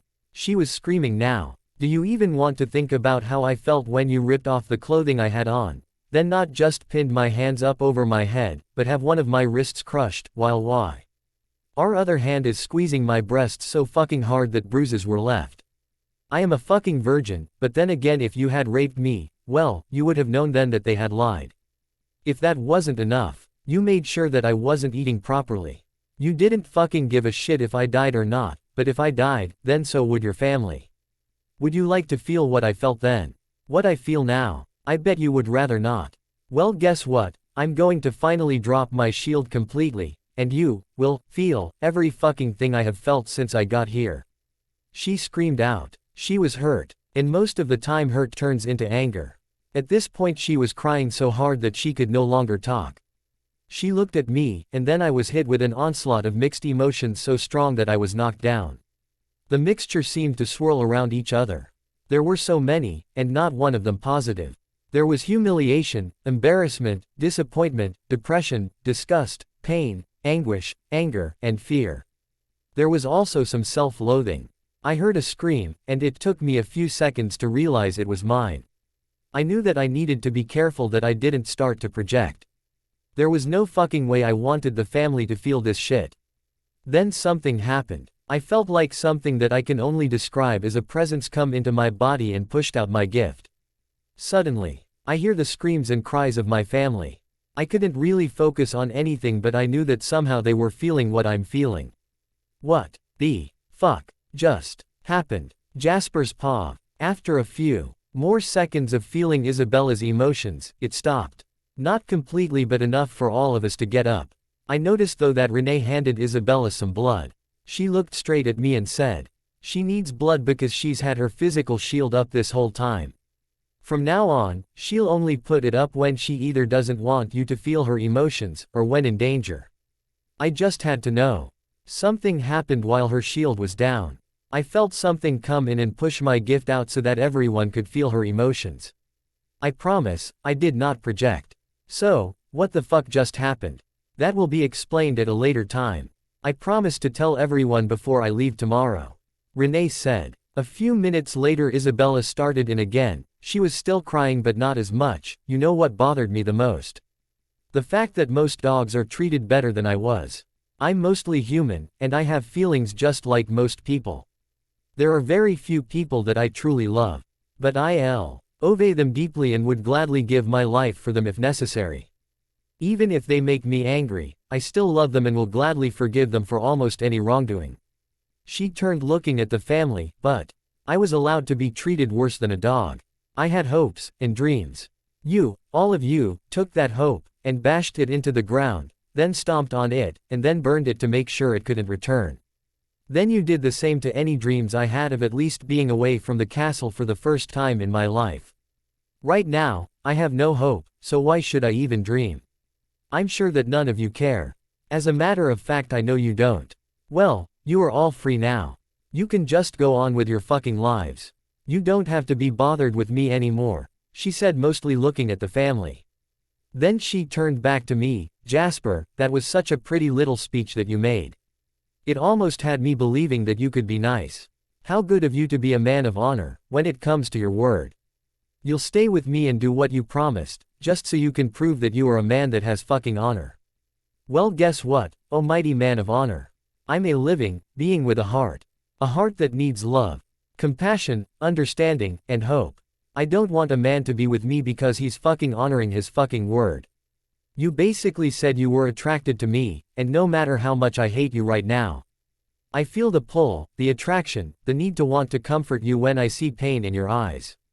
But then I remember that you said it's because you want to keep your word. How about staying with me? Because you truly want to know me, maybe even get to like me. How about staying with me, just because of me? How about just fucking doing something nice for me, just because? Now, don't get me wrong. I'm not a selfish person. It's just not in my nature to be. But for the first time in my short, very lonely life, I found someone with whom I wanted to get to know better. Someone with whom I thought maybe one day could learn to love. But, it's all gone now. The attraction, the pull, it's still there, and so is the pain of the one man I could actually see myself being happy with. You took everything that was important to me, my dignity, and my hope, and destroyed it. Will I ever forgive you? I can't really say for sure. But it hurts too fucking much right now. Then she turned to her mother. Mom, if I choose Dimitri, can we leave and go back to Italy? Something happened when she said that. It was like someone had punched a hole that was already in my chest, and made it bigger. Then ripped my heart out. I groaned, not realizing that I had done it out loud. She quickly turned to me. What the fuck is your fucking problem? You should be glad to get rid of me. Mom, I choose Dimitri. Can we go now? No, you need to come with me. I need to talk to you, in private. But just so everyone here knows. You have to take a week to think about it, it's not an option for you. Arrow understands that you would be angry with the way you were treated, and he wants to make sure that Jasper and his family have a chance to show you that they aren't monsters. Now, let's go, Renee told her. As they headed to the door, Renee passed by and whispered for me to get started on the project we had talked about. Then she turned back around and said, my daughter and I'll be gone for at least a couple of hours.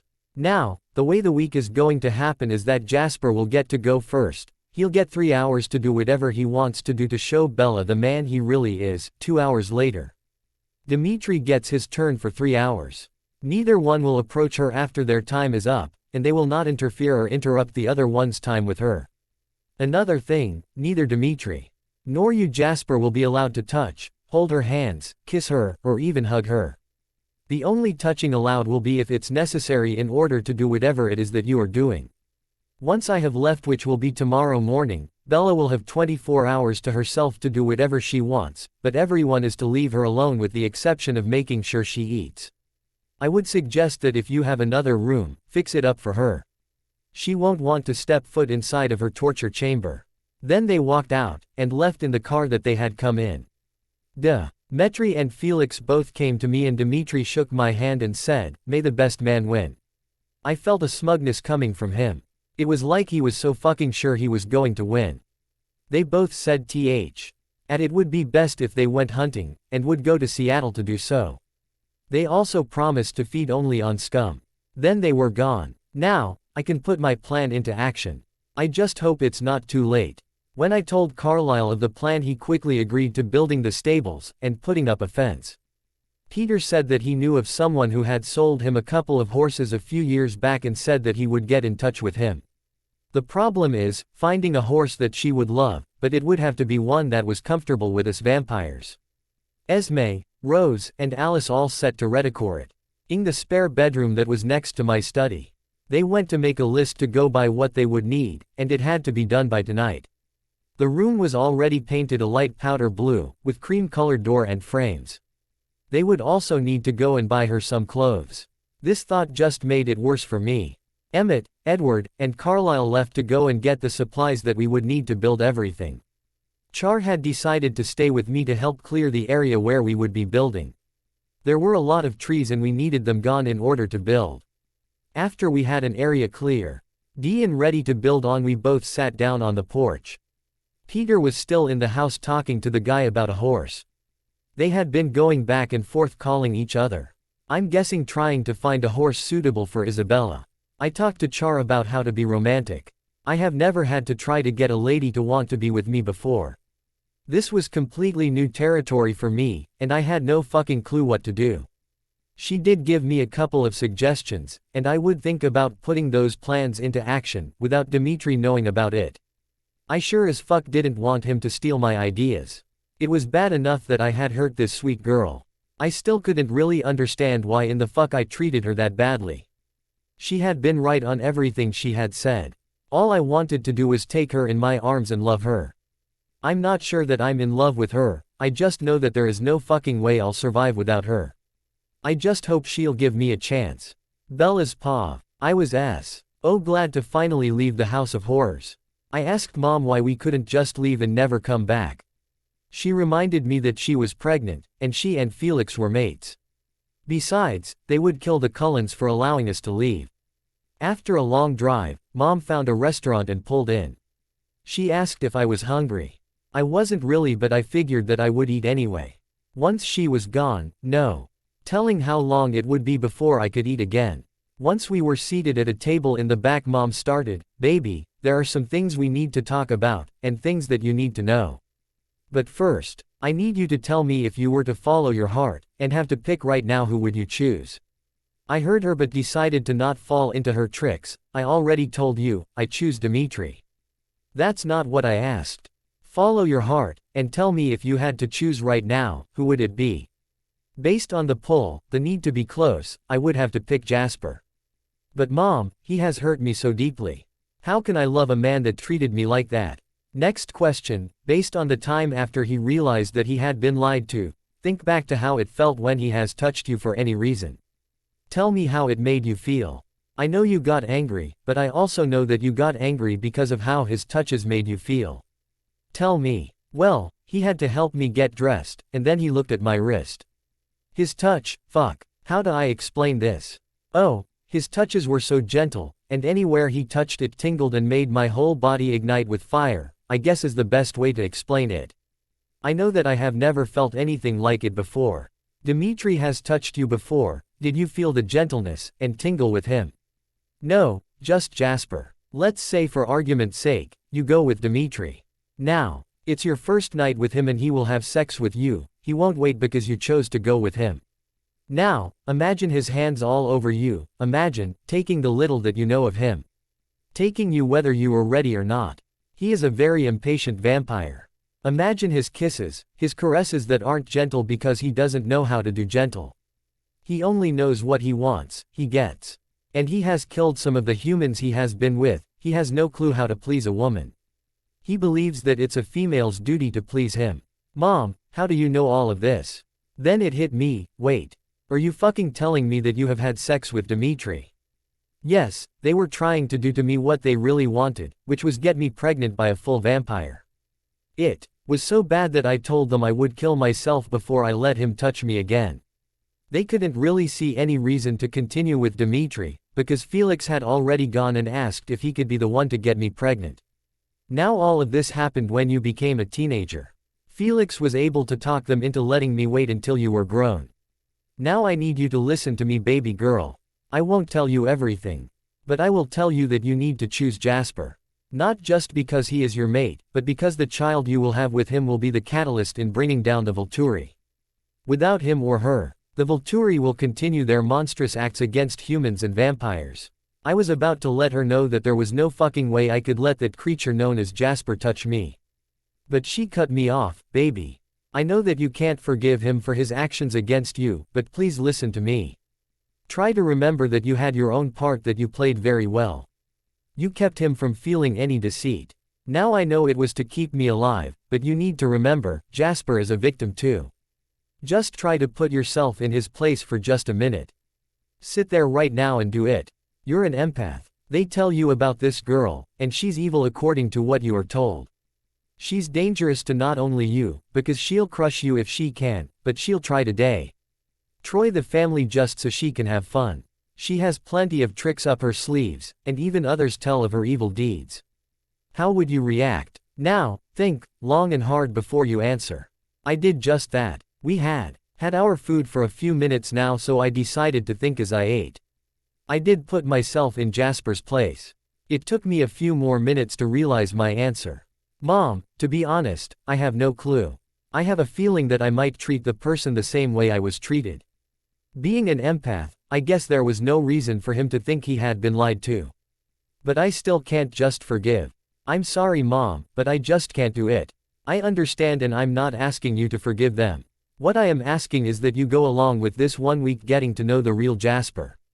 I'll even tell you how to get a little payback. If you want me to. Now, you know that he's your mate, he truly does want to be with you. To be away from you will hurt him, and the times that you are with Dimitri, well, you can let him think that any positive feelings you are having are for Dimitri. Well, you catch my drift. It's killing him that he believes that you don't want him, or won't give him a chance. You don't have to forgive to give them a chance, and get a little payback. Just make sure that it's not harsh enough to drive Jasper into believing that he's lost completely. That would make you the same monster as he thinks he is. Now that the truth is laid out, I'm going to tell you a little bit about the Jasper that I know. Everything I know is either from Peter and Char, or from my seeing things that will happen. Major Jasper Whitlock is one of the strongest vampires I know of. His first century as a vampire was made up of nightmares, death, blood, destruction, and more death. I won't tell you about the things he did. That's his story to tell. But I will tell you that if you look into his eyes you will see that he is haunted. He is strong because he walked away from that lifestyle on his own. But the monster he was still haunts him. Baby, he's a good man, with a good heart. Because he's an empath, he feels things deeper than anyone else. That also means that when he loves, it's deeper than most others, even vampires. When he hurts, he truly believes that he deserves what pain he feels, and he doesn't believe that he deserves to be loved. That is who Jasper Whitlock is. Wow, where was that man while I've been here? He was there, but he thought he was protecting his family from a monster. And you said that without the child he and I will have, that the Volturi will continue their experiments. She smiled and nodded. Fine, I guess I'll go with Jasper and pray that he will be a good man, and be gentle with me. But if he reverts back to being a monster, I'll even be with Dimitri. If I'm honest, I would rather die than be with anyone else.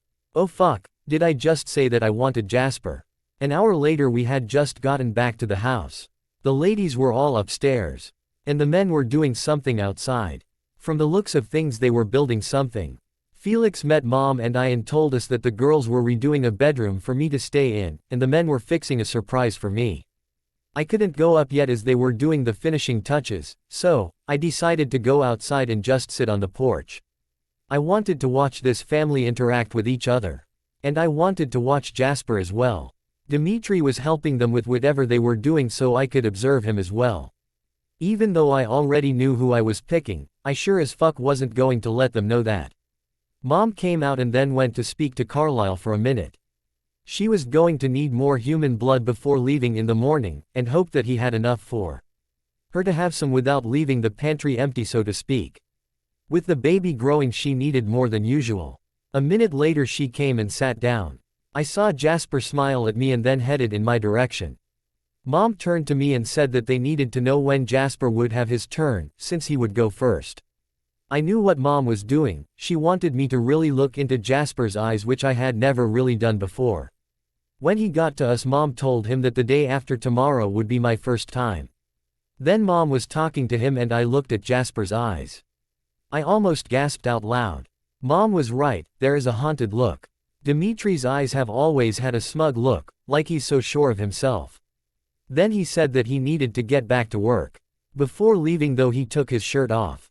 I couldn't stop staring. Of course it was Jasper that I was staring at, but I made sure to look somewhere else, or at least make it look like I was.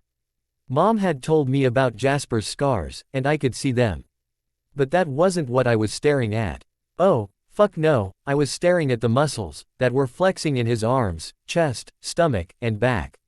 I had seen him earlier completely naked, but I didn't take the time to really look at him. Now that I could imagine his body, pressed up against mine, both of us naked. Oh, great, now I'm wanting his body. How in the fuck am I going to be able to do this? Part of me wants him. The other part wants him, roasting over hot coals. What in the fuck am I going to do? Bella's paw. Mom and I spent the evening mostly alone. After we had fixed our dinner, everyone left to go hunting. Since this would be the last time I would be able to spend any time with Mom, the Cullens wanted to give us some privacy. Mom and I talked mostly about things that would have embarrassed me. But these were things that I probably needed to know if I was going to be trying to get pregnant. We also talked about what I thought of the family since I had been able to watch them interact for a short time. There was one thing that stuck out more than anything else, the love they had for each other. Anyone watching them for even a short time would be able to see that they loved each other immensely. I had a question that had been bugging me since we got back to the house. So, I decided to go for it. Mom, I have a question that may sound stupid, but it's been bugging me. Why in the hell did Jasper take his shirt off? None of the other males did it except for Peter. It sure wasn't to keep the shirt from getting sweaty. She smiled and then laughed a little. Baby. I guess that you have been sheltered more than I realized. There were several reasons. It was a nice shirt, and even though he doesn't sweat, it could get torn. Also, he has scars, and most vampires will become terrified. While others will want to challenge him to try to prove they are better fighters. I believe that he may have wanted Dimitri to see them. He was trying to prove that even with the scars, the family is not frightened of him. But the last reason, and probably the truest reason, is because he knows that as his mate, you will desire him, just as much as he desires you. By taking his shirt off, he was trying to get ahead of Dimitri, and see if you would be able to ignore him or not. It was obvious to me at least, that you do indeed have the pull, the pain though may ache longer, especially since you were mistreated by him, and you will also start feeling the possessiveness once you have started being around him more. Just please don't fight it, baby. Mom, I already know. Our child will somehow help to bring down the Volturi. But that doesn't mean that he can just waltz into my life, fuck me up, and then expect me to just fall into his arms, forgive him, and have sex with him. Even with the fact that we are mates, which I was told he didn't believe in all of the mating shit. I believe he has changed his mind about it. Otherwise, I don't think he would have taken his shirt off. Especially right in front of you. That's part of the mating thing. Your vampire side seems to have come out with this, since you can feel the pull, and are strongly attracted to him. Well, he's still going to get some payback. But, another thing I'm curious about, why won't they be allowed to touch, hug, or kiss me? I mean, what's wrong with holding hands? Because Dimitri would want to hold your hand and do other things as well. Whether you are letting them think you haven't made a decision yet, or not, you are married. If Jasper got to do it, so would Dimitri. It wouldn't be fair to let one do it and not the other. Besides, if you touched them, you couldn't use your second gift on them. I can promise you that you do not want Dimitri to touch you, and right now, I'm sure that goes for Jasper as well. Now put your hand right here and you'll feel the baby move. Already? Isn't it a little too soon? I asked. You forget, baby, this baby is only 1/4 human. The pregnancy will probably only be a month. I'm already starting to show, and actually under my clothes, I appear to be about 5 months. That's why I have to leave today to go back. I need to be there when the time comes. Speaking of babies, you never told me if we are having a son or daughter. So, what will we have? She laughed. You and Jasper both are more alike than you know. He asked the same thing. And I'm telling you the same thing I told him. I'm not telling. Now, I'm tired and we have to have one more meeting before I leave. So let's get some sleep.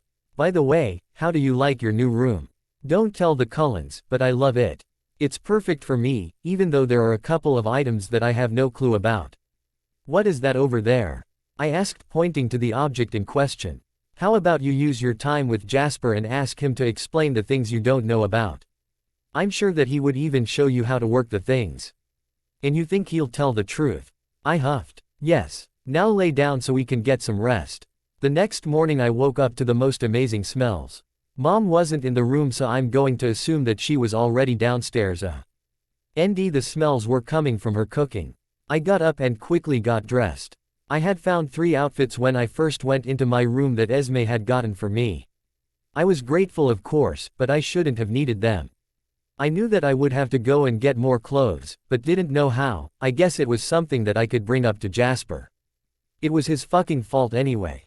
When I got to the kitchen, what I saw surprised me. Esme and Jasper were both cooking. Mom was sitting at the bar watching them. Mom saw me walk in and had me come over and sit next to her. She let me know that he had tried to get them to let her cook, but they wanted to do something for us. It turns out the food was almost as good as Mom's cooking. Since I hadn't been eating like I should, I found myself eating more than I normally would. Mom did too, but she had a reason for it. Mine, I think, was because I was loving the fact that this was the best food I have eaten since Mom had cooked for us last. Once we were done, we headed back into the living room. Mom would be leaving in a couple of hours, and she still had things she wanted to discuss. Everyone else was already in there, including Felix, but Dimitri was missing. I asked where he was and Felix explained that he was finishing up some things before they had to leave. It didn't make sense. I asked Mom about it and she explained that there were some things that needed to be discussed without him here. He just might share with Arrow what he had heard and seen. I was then asked to put my shield up and keep it up but around everyone here in the room. I understood. She didn't want Dimitri to overhear in case he came back early. Since I'm not leaving until later in the day, Jasper, your first 3 hours with Bella will not be until tomorrow afternoon. Dimitri will have his first 3 hours the following morning. I know everyone wants to know what happened yesterday when Jasper's gift was pushed out and used on everyone. That will be Anne's word as well as a little more information on Bella. Things that will help not only now, but later. You already know she drinks blood and even likes it. She only needs it when she uses her gift for any length of time, or when wounded. Of course this you already know. What you may not know, is that she cannot go out and get it for herself. Her teeth and skin are more human than vampire. She has no preferences to human or animal. Both taste the same to her. After I leave she can give you a demonstration of her second gift. Just please make sure that Dimitri is not around, he doesn't know about it.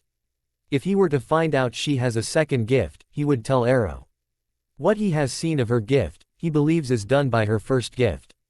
She can do much more with it than just protect. Everyone needs to know that what happened with Jasper's gift was my doing.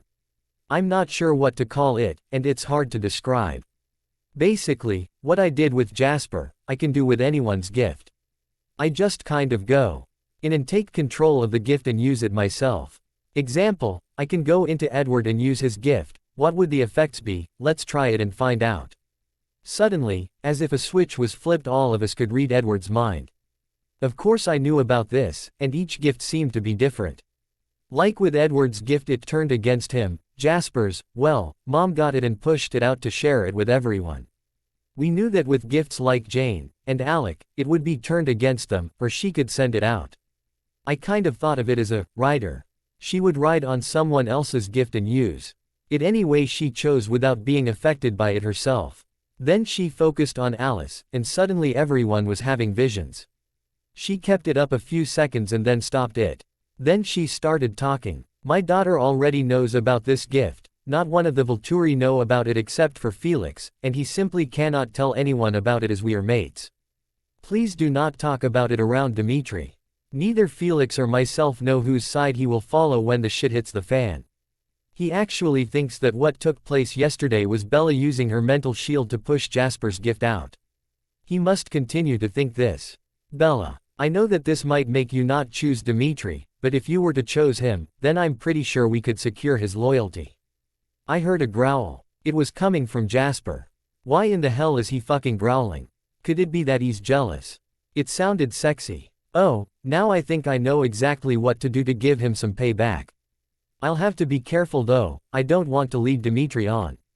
And like Mom said, I don't want to make Jasper think he's lost. Now, if I could just figure out how to bring Dimitri down a notch or two. He figures he's already won. Idiot. Jasper, I need to speak to you right now, in private, her tone leaving no way for him to argue with her. With that he quickly followed her out the door. Jasper's paw. I tried to stop the growl before it came out. Something in me just fucking hated the thought that she just might choose that fucking asshole, Dimitri. I understood down deep that she needed to pretend to everyone else. That she was staying neutral in Isabella's decision. But it still fucking pissed me off when she said what she did. I also just had to smile when I felt Isabella's lust when I growled. The same thing happened when I took my shirt off yesterday. That's why I did it, of course. I had a long talk with Carlisle, and he said that if her vampire side was coming out as far as the mating thing goes, then he would have the same needs and desires as I do. Including the need to be with each other sexually. Claiming is what he called it. I never fucking believed that shit, until now. It's different now, I can feel the mating pull. The pain of not being able to see her or be with her, or touch her. It's almost worse than the pain of being turned. I was supposed to be hunting with the rest of the family, but I just couldn't function. I ended up going back and sitting outside her room. I was torn between the need to be close to her, and the guilt of everything I had put her through. I ended up only taking down one deer. Because I just couldn't function. Carlisle was the one that told me to go back. Renee and I went to the same spot as yesterday, and she started right in as soon as we had stopped. Jasper. I hope you understand that I had to pretend like I am neutral about Bella's decision. But I'm sorry you had to hear it. That's not why I brought you out here though. There are some things that may help you win Bella's heart. Would you like me to tell you? I nodded that I would, and she went on. I did tell you about the horse. Have you had any luck yet with that, by the way? Peter is working on the horse part. We still have to finish up the stables and put the fence up. We plan on getting it done after you leave. Good. Now what I'm about to tell you may make you want to laugh because it will probably sound crazy to you. But it may give you more opportunities to get Bella to see you differently and want to choose you. I'm going to give you a list, or at least a part of one. She has never been out of the castle. And she was kept isolated. There are some things she's never done that you take for granted. There are also things she has never seen before. You have some of those, ite. Miz and I have even been asked by her what the one thing in the room is. Jasper, she has never been to a store of any kind at all. She's never been shopping, she's never seen a movie, or been to a carnival. She's never been to see a circus. She's never watched TV or even seen one. She's never seen any kind of computer. She's never played any of the games that can be played on the TV. Now, let the family help her with understanding a TV, but take her out shopping. Fuck, just take her through a town with stores in it. Take her to a movie, but maybe you should let her get comfortable with the TV first. Are you catching on? The only thing she was allowed to do was read books. What was she asking about in the room? I asked. She wanted to know what the laptop was. The only thing she can work is the cell phone. I had to have a way to reach her and vice versa. What happened to hers, by the way? Oh shit, I thought she would have been told. Well, I kind of crushed it when I found her calling you.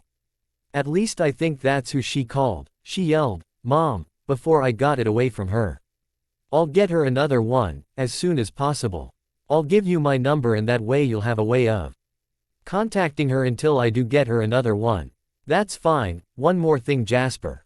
She's my daughter, my baby, please treat her gently. I know that you don't think you deserve to be loved, but if you treat her like she's the most precious thing ever, you'll find a love that you never thought possible. She paused, but it seemed like she had more to say.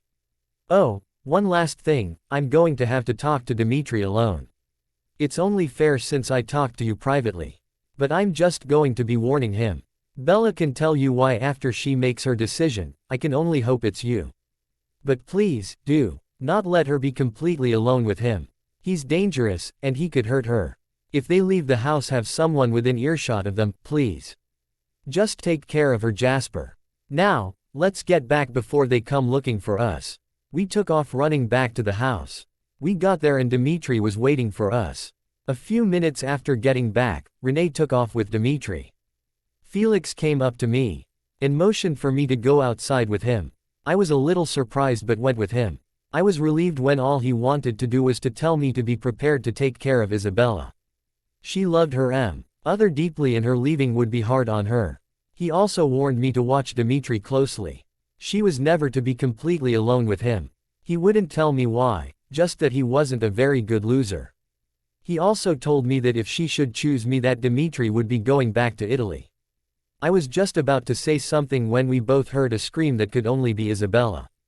At the same time I felt extreme terror. And then nothing. Then, a loud crash, the sound of glass exploding. All within less than a second apart. I somehow knew, something was terribly wrong with my mate. Jasper's paw. It only took a few seconds for us to get into the house. Since it came from the living room, that's where we headed. Everyone was in there, and I noticed several things at once. Isabella was on the floor, passed out. Renee was at her daughter's side, and she was pissed. The TV looked as if someone had taken a bat to it. There was broken glass everywhere. As soon as I was in the room, Renee yelled for me to get my ass over to her. I knelt down and saw that Isabella was still out, and Renee asked if I could pick her up and put her on the couch. There was broken glass all around her, and none of us wanted that kind of accident to happen right now. I asked Renee what happened and she glared at Emmett. Now, I knew I wasn't going to like the answer. She finally just said that her daughter should probably tell what happened since it was her that it happened to. She herself wasn't in the room either. I looked at Emmett and gave him the, "What the fuck?" look, letting him know that he had better start talking since I knew it was something he had done.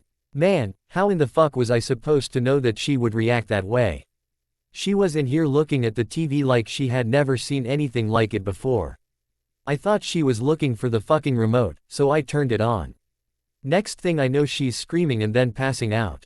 I knew it was his fucking fault. I was interrupted with Esme telling Emmett to watch his language. He of course argued that everyone else got to say those kind of words, and Esme's answer for that was they were guests. I was starting to get really pissed off. Emmett, focus. What was on the TV when you turned it on? It was some freaky movie about werewolves. When I turned it on, one jumped out and went after a human. But she didn't get that far. The werewolf jumped out, she screamed. The TV suddenly exploded, and she passed out. Part of me wanted to laugh, it was kind of funny. But I also realized that to someone who's never seen or heard about TV, that she could have seen it as being very real. I knew the family needed to know. Well, it wasn't really your fault. You didn't know, yet it is your fault for assuming again. She wasn't looking for the remote. She was probably trying to figure out what the fuck it was. Renee spoke up then and told the family about Isabella being isolated all of her life. They were shocked, and then they all felt bad for what she had just gone through. Not knowing it was only a picture, they themselves would have reacted the same way. Especially, when it's a giant flat screen. Jasper, you need to be next to her when she comes to. She's going to be terrified when she does. As far as she knows, that monster is very real to her.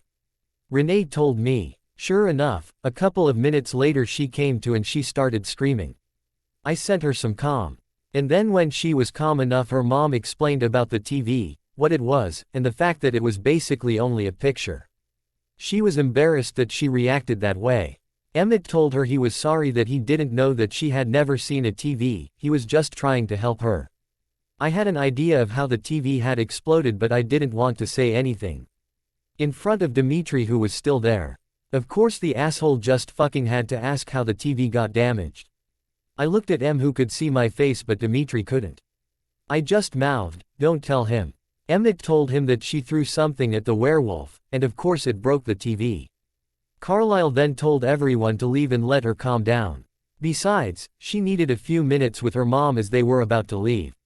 I told Isabella that all of us would be outside working on our project, and if she needed anything to just ask. Before stepping out, I looked at Renee and knew what she was asking. I nodded to her quickly to let her know that I had done as she had asked and everything was set up according to her plans. We had talked, and while she told me to ask Isabella the reason why, she explained that under no circumstances did she want her daughter to be alone with Dimitri. She thought it was best if Peter and Char pretended to leave, but stay and watch Isabella when she was with him. She didn't trust him, but I already knew this, I just didn't know why. She would only tell me that her daughter knew and had been given permission to tell me when she could. When it was my turn to be with Isabella, then they would watch Dimitri to make sure that he didn't follow us. I had talked to them and they already had decided to do just that. Peter said that his knower was going like crazy, and all he knew was that it had something to do with Dimitri. He was worried about my mate. He said that he had a feeling that Dimitri was going to do something to her, to hurt her. For the first time in my existence, I hoped that he was fucking wrong. Bella's paw. Mom had told me about what Jasper had asked Peter and Char to do. They had agreed, and it made me feel a little better about having to spend time with Dimitri. I had only had a casual friendship with him, saying hi when I saw him, but never really having a conversation with him. But since Mom told me about what had happened between them, plus the thing that happened about a year ago, I didn't like him and truthfully didn't want to spend any time with him.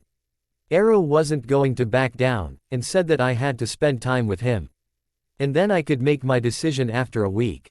I wish that I could just tell Jasper that I chose him, but I would still have to do the week. Right now though, it was time to say goodbye to Mom.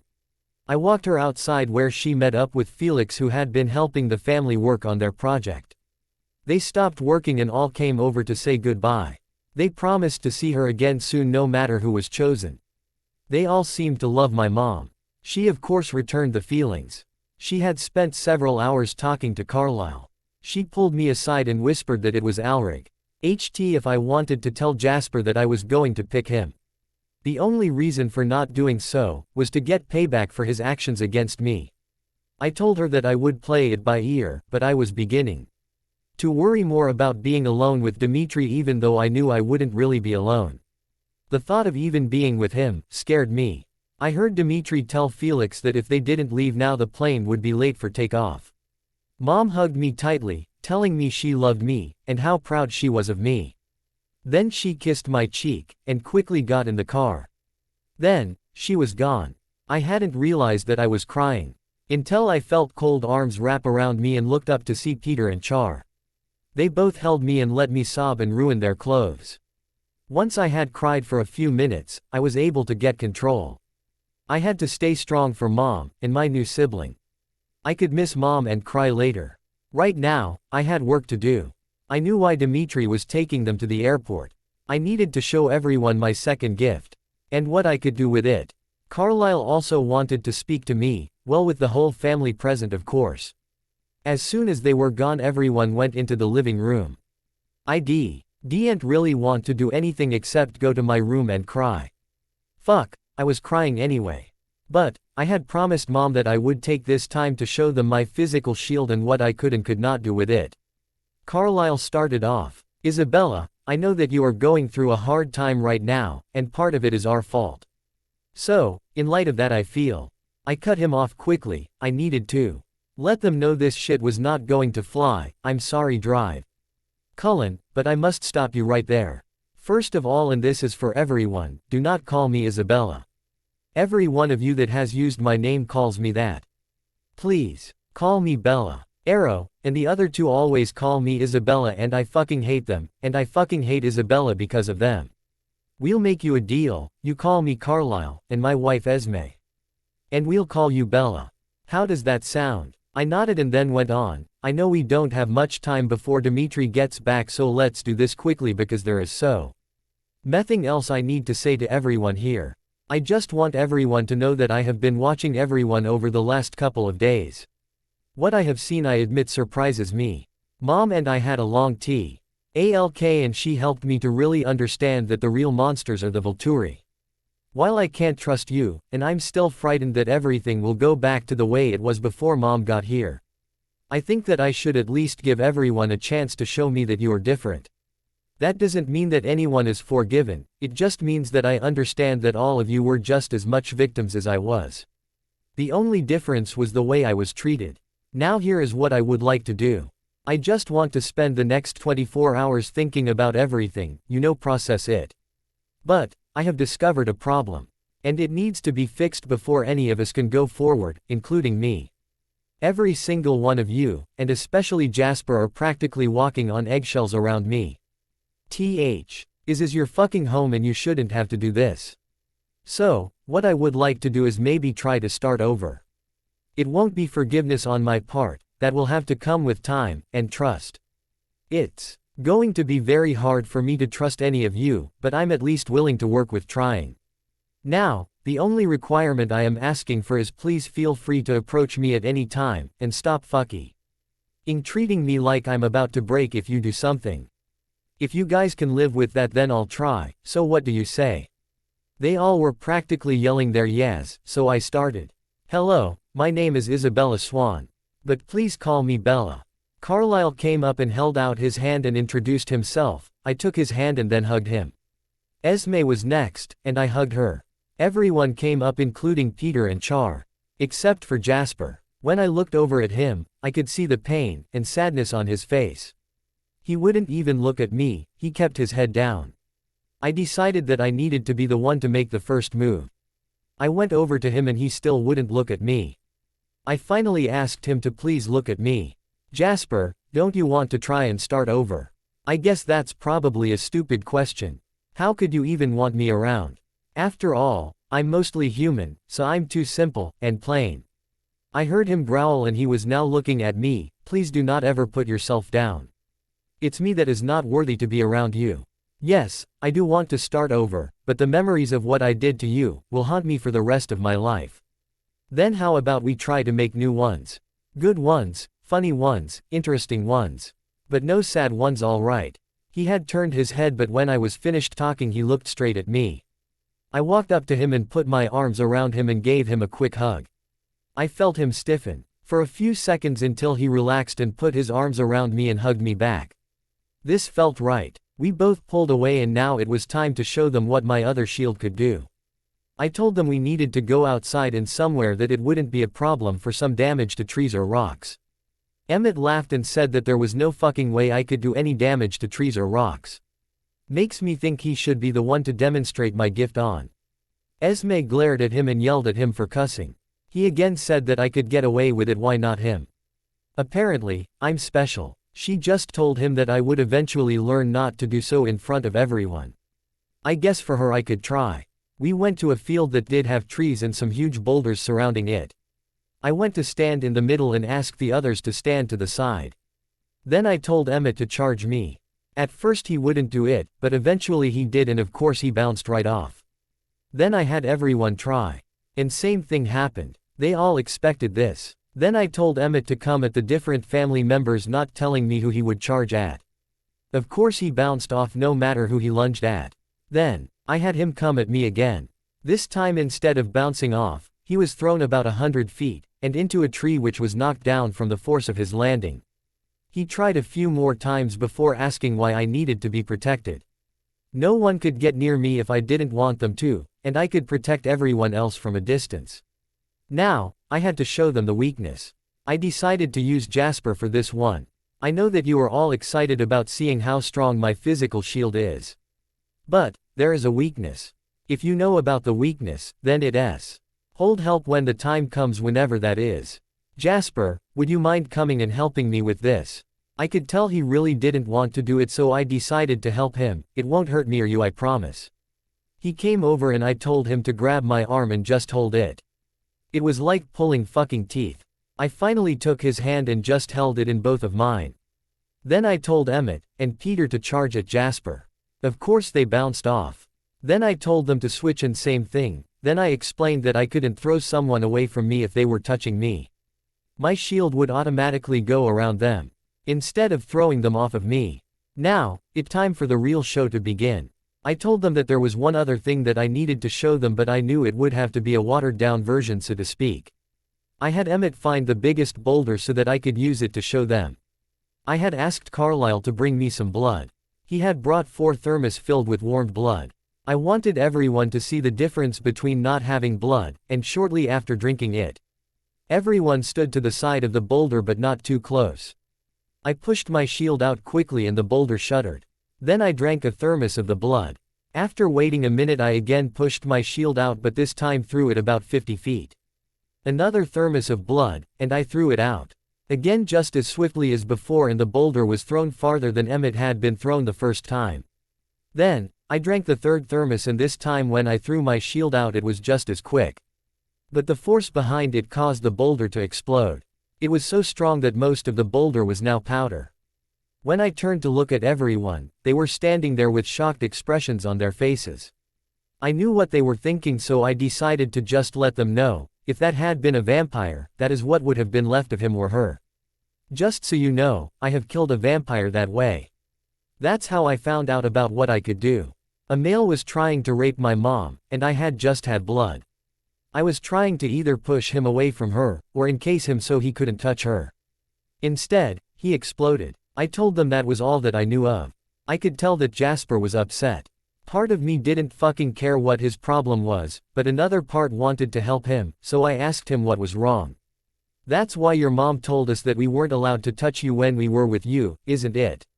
She didn't trust either of us, and knew that if we touched you, you wouldn't be able to push us away. Alright, should I let him think that, or should I be honest? I decided that enough lies had been told. No, Jasper. My mom actually trusts you, a fucking lot more than I do.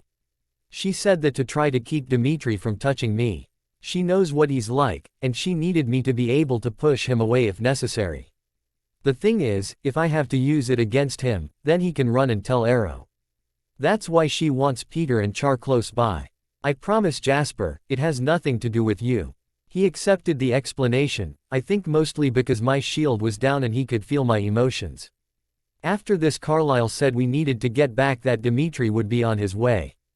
They wanted to be working on the project when he got there.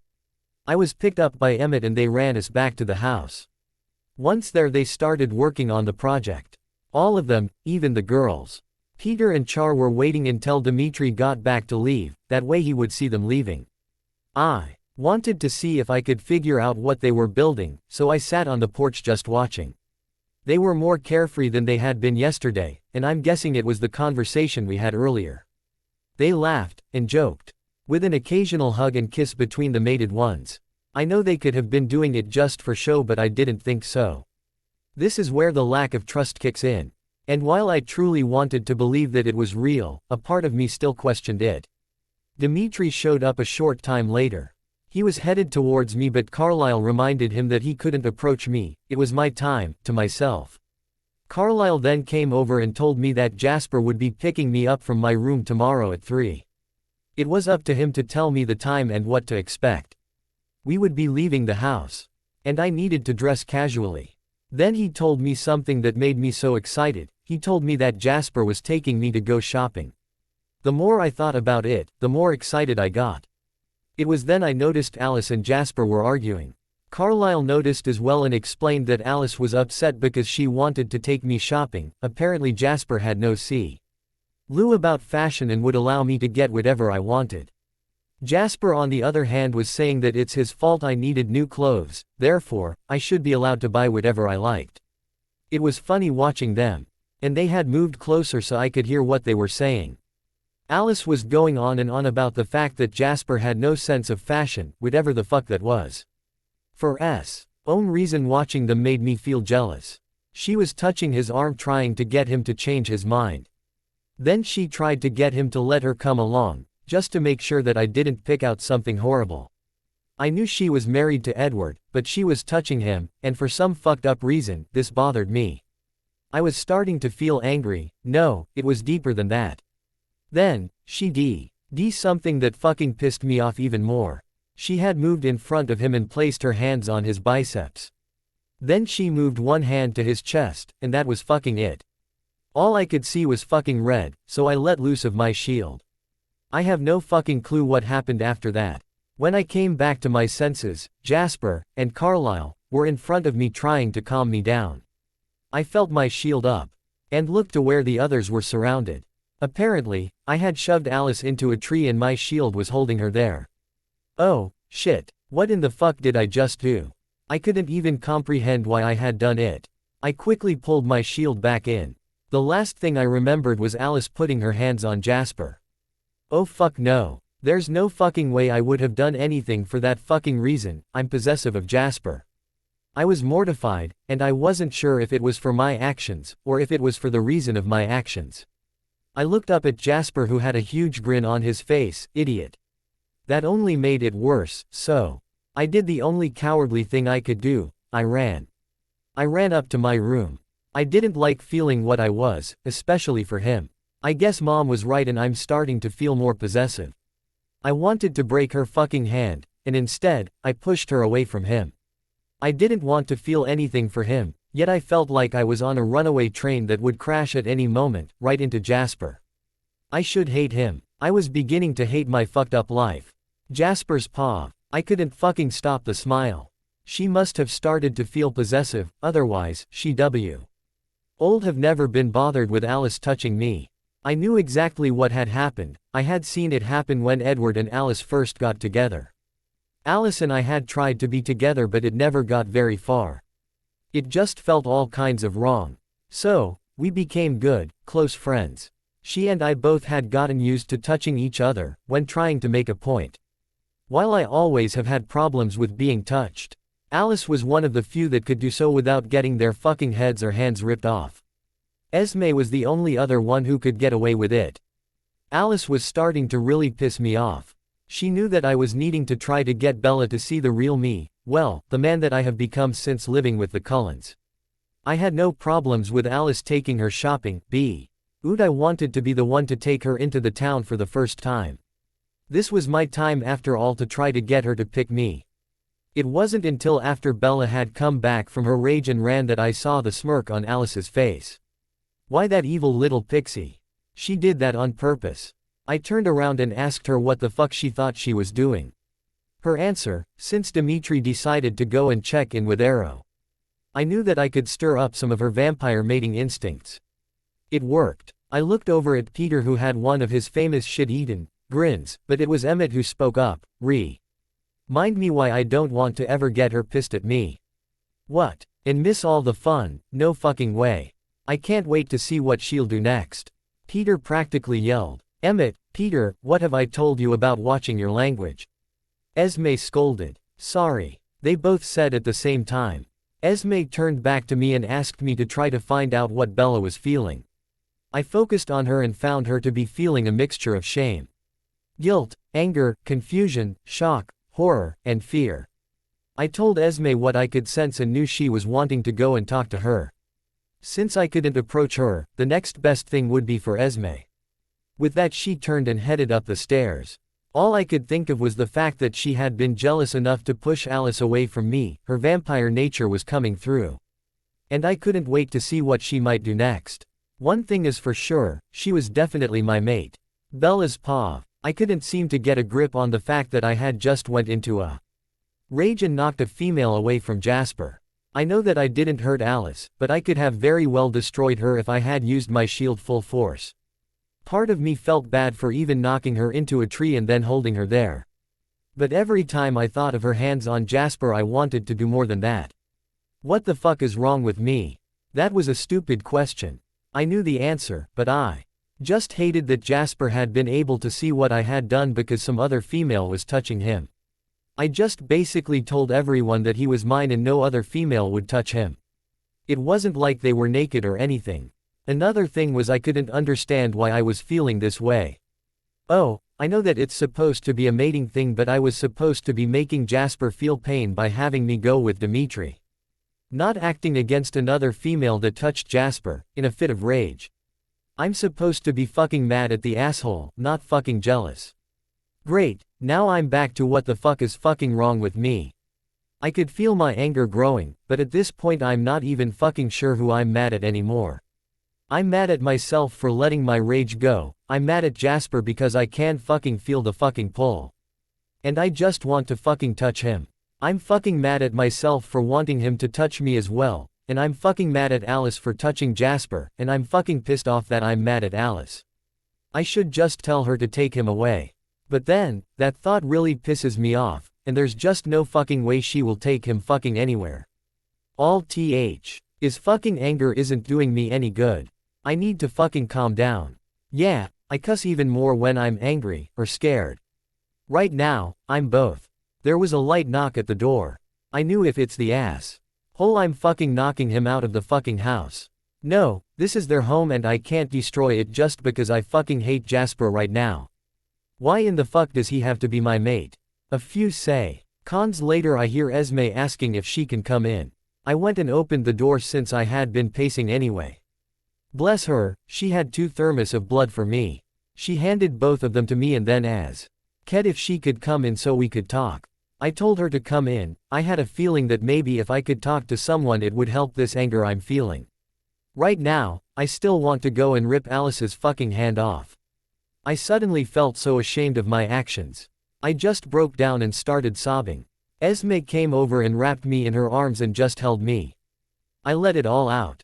Only because Dee told me that everyone went hunting so we could be alone. I told her everything. Once I had finally gotten quiet was when she started talking. Bella, I know that you're feeling all kinds of emotions. I also know you are feeling confused. And angry. You want to hate Jasper, but your body is betraying you. Am I right? I nodded yes, and then she went on, your mom and I had a long talk because I'm guessing she knew this would happen. You do know it's impossible for a vampire to ignore, or stay away from his or her mate. It's obvious that the vampire in you is coming out more and more. No one is mad at you for what you did to Alice. It's her fault for touching what belongs to you. And before you say anything, I know that your mom asked you to pick Jasper, and I know why. Of course Jasper doesn't know that part. He thinks that you will be making a choice, and personally, I think it'll be good for him to have to fight for you. Especially, after his treatment of you, which I hated, by the way. The thing is that Jasper is your mate. Therefore, he is yours whether you want him or not right now. Even though there is no love there yet, it will be someday. But that doesn't stop the need to protect, and possess, from both of you. I don't know if you understand that Jasper will do anything to protect you. I truly believe that he is about to face the hardest thing he will ever have to do. He'll have to watch you spend time with another man. You attacked Alice just for touching Jasper, and she's married. Now put yourself in Jasper's place, and imagine how you would feel if he spent time with a single female. I thought about and felt the rage that wanted to overtake me. The thought made me feel more rage than even Jasper's treatment of me had. I understood what she was telling me. It didn't make me like it or him anymore, but I was beginning to realize something. So are you saying that I shouldn't tell him the truth about my decision, and that him having to watch me spend time with Dimitri will be kind of a payback? Quote, I wish that there was some way for you to try to understand the depth of the whole mating thing for vampires. Tell me, are you feeling the pull? I know you are already feeling possessive. And it will only get stronger until both of you have been claimed. What do you feel when Jasper is around you? What do you feel when he's not? I thought about it before answering her. I have the desire to be close to him. I feel lonely when he's not around. There's pain in my chest, and, well, oh fuck, there's no way to say this nicely, but when he took his shirt off the other day let me help you out here. You were wanting to know what it would be like to touch him, and have him touch you. You wondered how it would feel to have his body up against yours, to hold him in your arms. You wanted so badly to run your hands up and down his chest, his stomach, well, you get my drift. I just nodded at each statement. She was speaking exactly what I was feeling. But she wasn't done. Now I want you to think back on how strong you were feeling all of these things, including the loneliness and pain, then multiply it by 100 times stronger, and that's what Jasper is feeling. Remember the rage you felt when you threw Alice away from Jasper, then multiply it by the same number, and that's what Jasper will feel when he sees you go with Dimitri. I was starting to feel badly for wanting him to hurt. Don't get me wrong, I'm not saying I forgive him, just that I can feel the pain even now, and I wouldn't wish this kind of pain on anyone, well, maybe Arrow, Keys, and Marcus. Oh, and let's not forget Dimitri. So you're saying not to feel bad for what I did to Alice, and not to tell Jasper yet that I made my decision before Mom left. Exactly. Now, would you care for something to eat? Yes, and thank you for talking to me. For some reason, I have never really felt angry with you. You remind me of Mom. Can I give you a hug? She opened her arms wide and I embraced her. Then she turned and went downstairs, I'm guessing to fix dinner. At least I now had someone I could turn to. Oh, I had Peter and Char, but they were about to leave. While I didn't completely trust her, she had not defended Jasper and even told me that he would suffer, and to let him suffer. 3 o'clock the next day. So far the day has dragged by. Esme came. Ian told me to get ready and Jasper would come to my room at 3 o'clock to pick me up. He was taking me for my first trip into town, and my first shopping trip. I was nervous and scared. I have no idea what to expect. Jasper had finally agreed that if I wasn't done by 6 o'clock, which is when Jasper's time was up, then Alice, Rose, and Esme would meet us and take over the shopping with me. I wasn't sure about the Alice part. I was still pissed that she touched him. Alice had come to my room this morning, with Esme, and we talked for a long time. Actually, she talked, and I really didn't want to listen. But she did apologize for her actions. She also told me that it made Jasper very happy, that I had attacked her. She also promised to stay away from Jasper. She let me in on a secret that I think part of me already knew. The reason I was to spend time with Jasper first was to strengthen the mating bond that was forming between us. It was the only way to ensure that Dimitri couldn't dazzle me. I also found out that Alice couldn't see me in her visions. She couldn't tell me what would happen. I was kind of glad for that, and yet part of me wanted her to be able to see me to warn me of any danger with Dimitri around. While I didn't trust the Cullens, or Jasper, I figured out that I trusted Dimitri even less. I had watched him ever since I met him as a small child. He doesn't take no for an answer. And he will take what he wants. It doesn't matter if the person doesn't want or not. He has raped so many human females. I even had to watch one time when he stripped a GI.RL right there and then drug her to a room just down the hall from where Mom and I lived.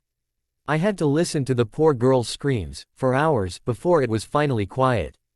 Mom never knew, but I was watching when they took her body out of the room to dispose of it. I don't think that one bone had been left that wasn't broken or crushed. That was a year ago. I stopped hanging around any place that he was at. I just wished that I had known about his time with Mom. I would have killed his ass, and denied knowing anything. I can't do anything now because it would get the Cullens in trouble. I was brought out of my memories by a soft knock on my door. When I opened the door there stood Jasper. He looked nervous, and very sexy. He had on jeans, a long-sleeved t-shirt, and cowboy boots. His one hand was behind his back. He smiled and then pulled his hand around and gave me a single red rose, a beautiful flower for a beautiful lady. After grabbing a jacket and making sure the rose was in some water, we headed downstairs. Everyone was waiting for us, and that included Dimitri. I knew that even though Peter and Char had left last night that they weren't far, and would be watching Dimitri while Jasper and I were together. That made me feel better. I did ask Peter about the fact that Dimitri is a tracker, wouldn't he know that they were there watching him? Peter explained that Dimitri has to be in tracking mode in order to sense someone. Since they were gone as far as he was concerned, he wouldn't need to go into tracking. Besides, they had been trained by the Major to escape the notice of even the best of trackers. Last but certainly not least, he just knows shit. Jasper led me out to his truck and opened the door for me. He explained that he was taking me to Port Angeles, whatever the fuck that is. He then explained that it was a small town but was bigger than Forks, which is where we lived. He asked me some questions about me, and my experiences. He was trying to find out just how much I knew about towns. I explained to him that I have never been outside of the castle walls. Then he asked me please keep my shield down as he wanted to feel my emotions. He said it was just in case I got overwhelmed. After that the rest of the trip we both were quiet, but it wasn't uncomfortable. I was just caught up in looking at everything. The beauty of the forest was enough to take my breath away. Once we were in the city I just couldn't take my eyes off of everything. But I noticed something really strange and knew I would have to ask Jasper about it. It seems as if all of the females were travelers. The males didn't seem to be for the most part, but I did see a couple who were. Maybe the town was made up of only males, and the females came to breed with them. Mom never really talked about how the humans bred or the towns. Finally, I just couldn't fucking take it anymore and turned to ask Jasper. Jasper's paw. Her emotions were driving me crazy. I didn't really think that vampires could get dizzy, but her emotions were changing so fucking fast that I was beginning to feel dizzy. It was mostly excitement, awe, curiosity, mixed in with fear, and nervousness. She had her face practically glued to the window just looking at everything. Finally, she turned to me with a look of wonder on her face and said, I see that the town seems to be made up of males, and I'm using the females come here to breed with them.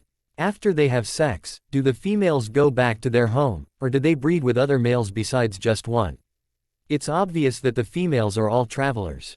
What the fuck? Jasper's paw. If I hadn't have been so shocked by her questions I would have laughed. I mean, for the life or unlife of me I just couldn't fucking figure out how in the fuck she came up with that idea. Bella. Not to sound stupid or anything, but exactly how did you come to that conclusion? I asked. I saw an area where I could pull over and stop. I wanted to make sure my full attention was on her while she explained. After pulling in and turning off the engine, I turned to face her. I wanted to make sure that I wasn't hearing things. She just has to be shitting me. Shish. E just stared at me for a few seconds before starting her explanation. It's very simple really. Most of the males are not carrying luggage, even though I have seen a couple of the males carry very small ones. All of the females are carrying luggage, so they must be travelers. Now this many travelers all being female, I'm assuming that they are coming here to breed, since it's mostly males here. IW. Wanted to laugh so bad, but I knew better, so I just calmed down and asked, Bella, what luggage are you talking about? That was the safest way to ask without making her feel stupid. The ones the females are carrying, of course. Are you blind? Just look.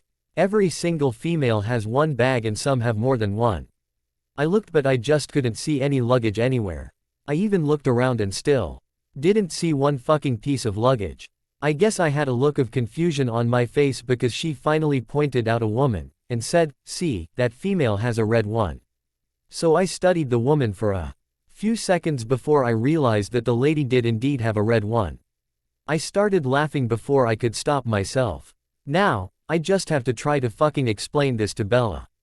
When I looked back at Bella, I stopped laughing. She looked hurt. Bella, I'm sorry for laughing, but I'm not laughing at you, just your thoughts. So, I'm going to try to explain this to you in a way that hopefully won't embarrass you. Those women are not carrying luggage, darling, they are carrying what is called purses. They use them to carry money, credit cards, makeup, and anything that's important that they think they might need away from home. Most of them live here in this town. There aren't any towns that I know of that are made up of only one sex. What made you think that they were here to have sex with the men? I had to know. It was quite obvious when those females on the corner back there were kissing the males, and well, you could tell what they wanted. One female had her hand on the male's private area. Geez, Jasper. Don't you know anything about males and females? Okay, that was it. I couldn't take any more and busted up laughing. I finally was able to explain that those women were getting paid to do that to the men. Then she asked a question that had me fighting harder than I have ever had to keep from laughing. Now why in the fuck would the men pay for sex, when they could get it for free? I decided right then and there that Esme was going to need to have a very long talk with Bella. I decided to just stay parked where we were and walk around. I knew of a shop that would have just about anything she would need. I was also planning on a little sneak surprise. I was going to introduce her to the world of Victoria's Secret. But unfortunately that wouldn't be today.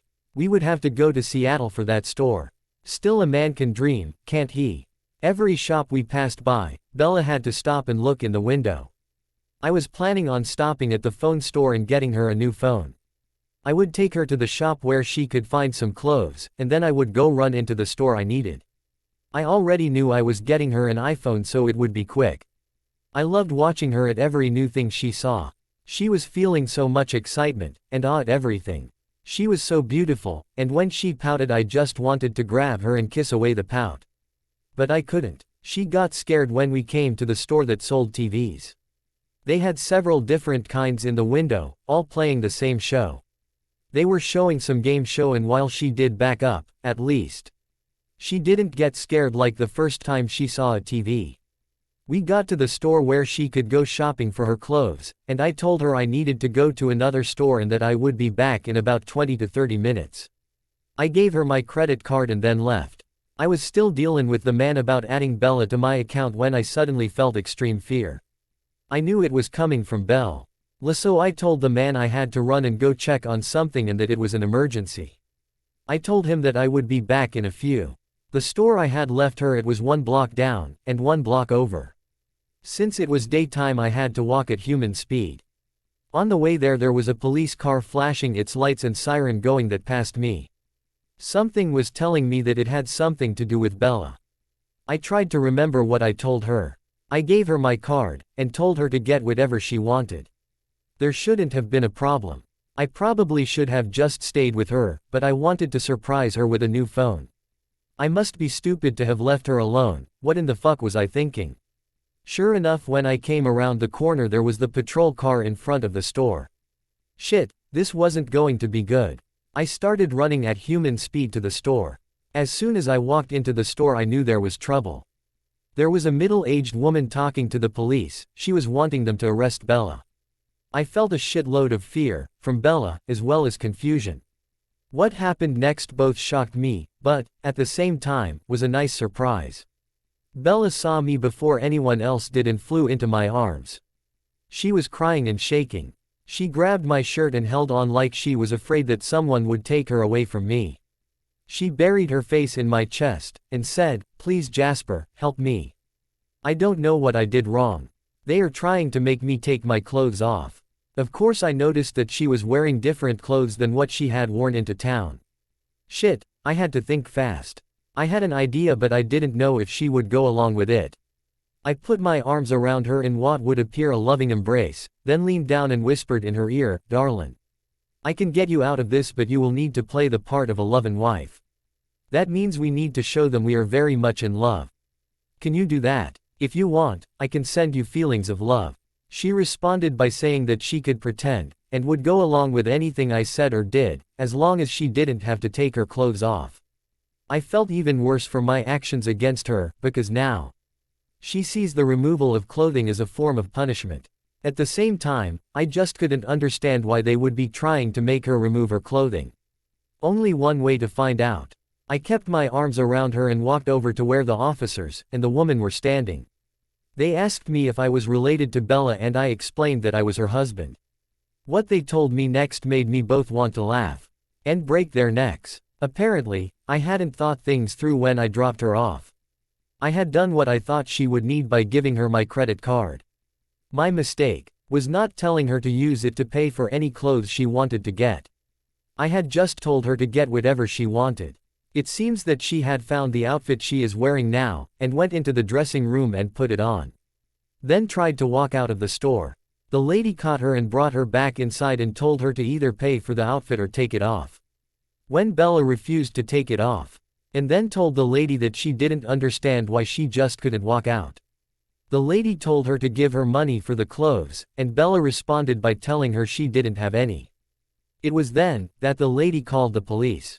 So, I did what I do best, at least when it comes to humans. I lied. "Listen, my wife has been in a coma for a few months. Unfortunately, when she woke up, the only thing she remembered was that she is married to me. She has no memory of how society works anymore." I was wanting to surprise her so badly that I guess I forgot to explain to her that she needed to give you my credit card that I had given her to use. I then asked Bella where the card was that I had given her. She pulled it out of the back pocket of the jeans she was wearing and handed it to me. I gave her a kiss on the lips as a thank you and then handed it to the lady. I told them that if they wanted to check out the story that I could call her doctor. I also asked them if she paid for the outfit. Could they forget what happened? It wasn't her fault that she didn't know. The lady took one look at Bella and I could feel that the woman felt bad for Bella. She still had a look of fear and confusion. The lady agreed and offered a piece of advice: "For both of your sakes, stay with her and teach her the way things are done before leaving her alone." The police left after taking down my license information. We then paid for the outfit and left. I still had my arm around her waist, and she had hers around mine. She was still upset but it was starting to fade into embarrassment. Now that I wasn't supposed to be touching her, but we needed to convince them that we were happily married. What was my excuse right now? It felt too fucking good to have her body up against mine. And with dried tears on her face, she was still the most beautiful woman I had ever met. I took her back to the phone store and finished up my business there. The first thing she did when she realized I was buying her a new phone was to hug me even tighter. Yeah, neither one of us had let go. I finally reminded her quietly that I wasn't supposed to be touching her. I had to let go anyway to sign the paperwork. I hated to do it, because she seemed to calm down as soon as we touched. Then I took her to a different store where she proceeded to buy clothes, shoes, underwear, bras, everything she needed. I even talked her into buying her first purse. She didn't really want the purse because she kept saying that she had nothing to put in it. I told her she has a phone and she would get other things over time to put in it. I showed her how to use a credit card, and then how to use cash as well. I would teach her everything she needed to know in order to be able to function alone if necessary. That thought was one that I didn't like at all. After that I took her to a restaurant. Food was the one thing she seemed to know and had no problem ordering what she wanted. While waiting for her food to arrive, I showed her how to make a call on her new iPhone. She called her mom, of course. They didn't talk long, but her mom was excited for her that she was getting along with the family, and myself. Watching her had been the highlight of my time with her. She was almost childlike in her excitement of seeing and doing new things. I was beginning to see her for the kind, gentle, and pure soul that she is. I kept thinking, how in the hell could I have been so fucking blind to not see her for who she really is?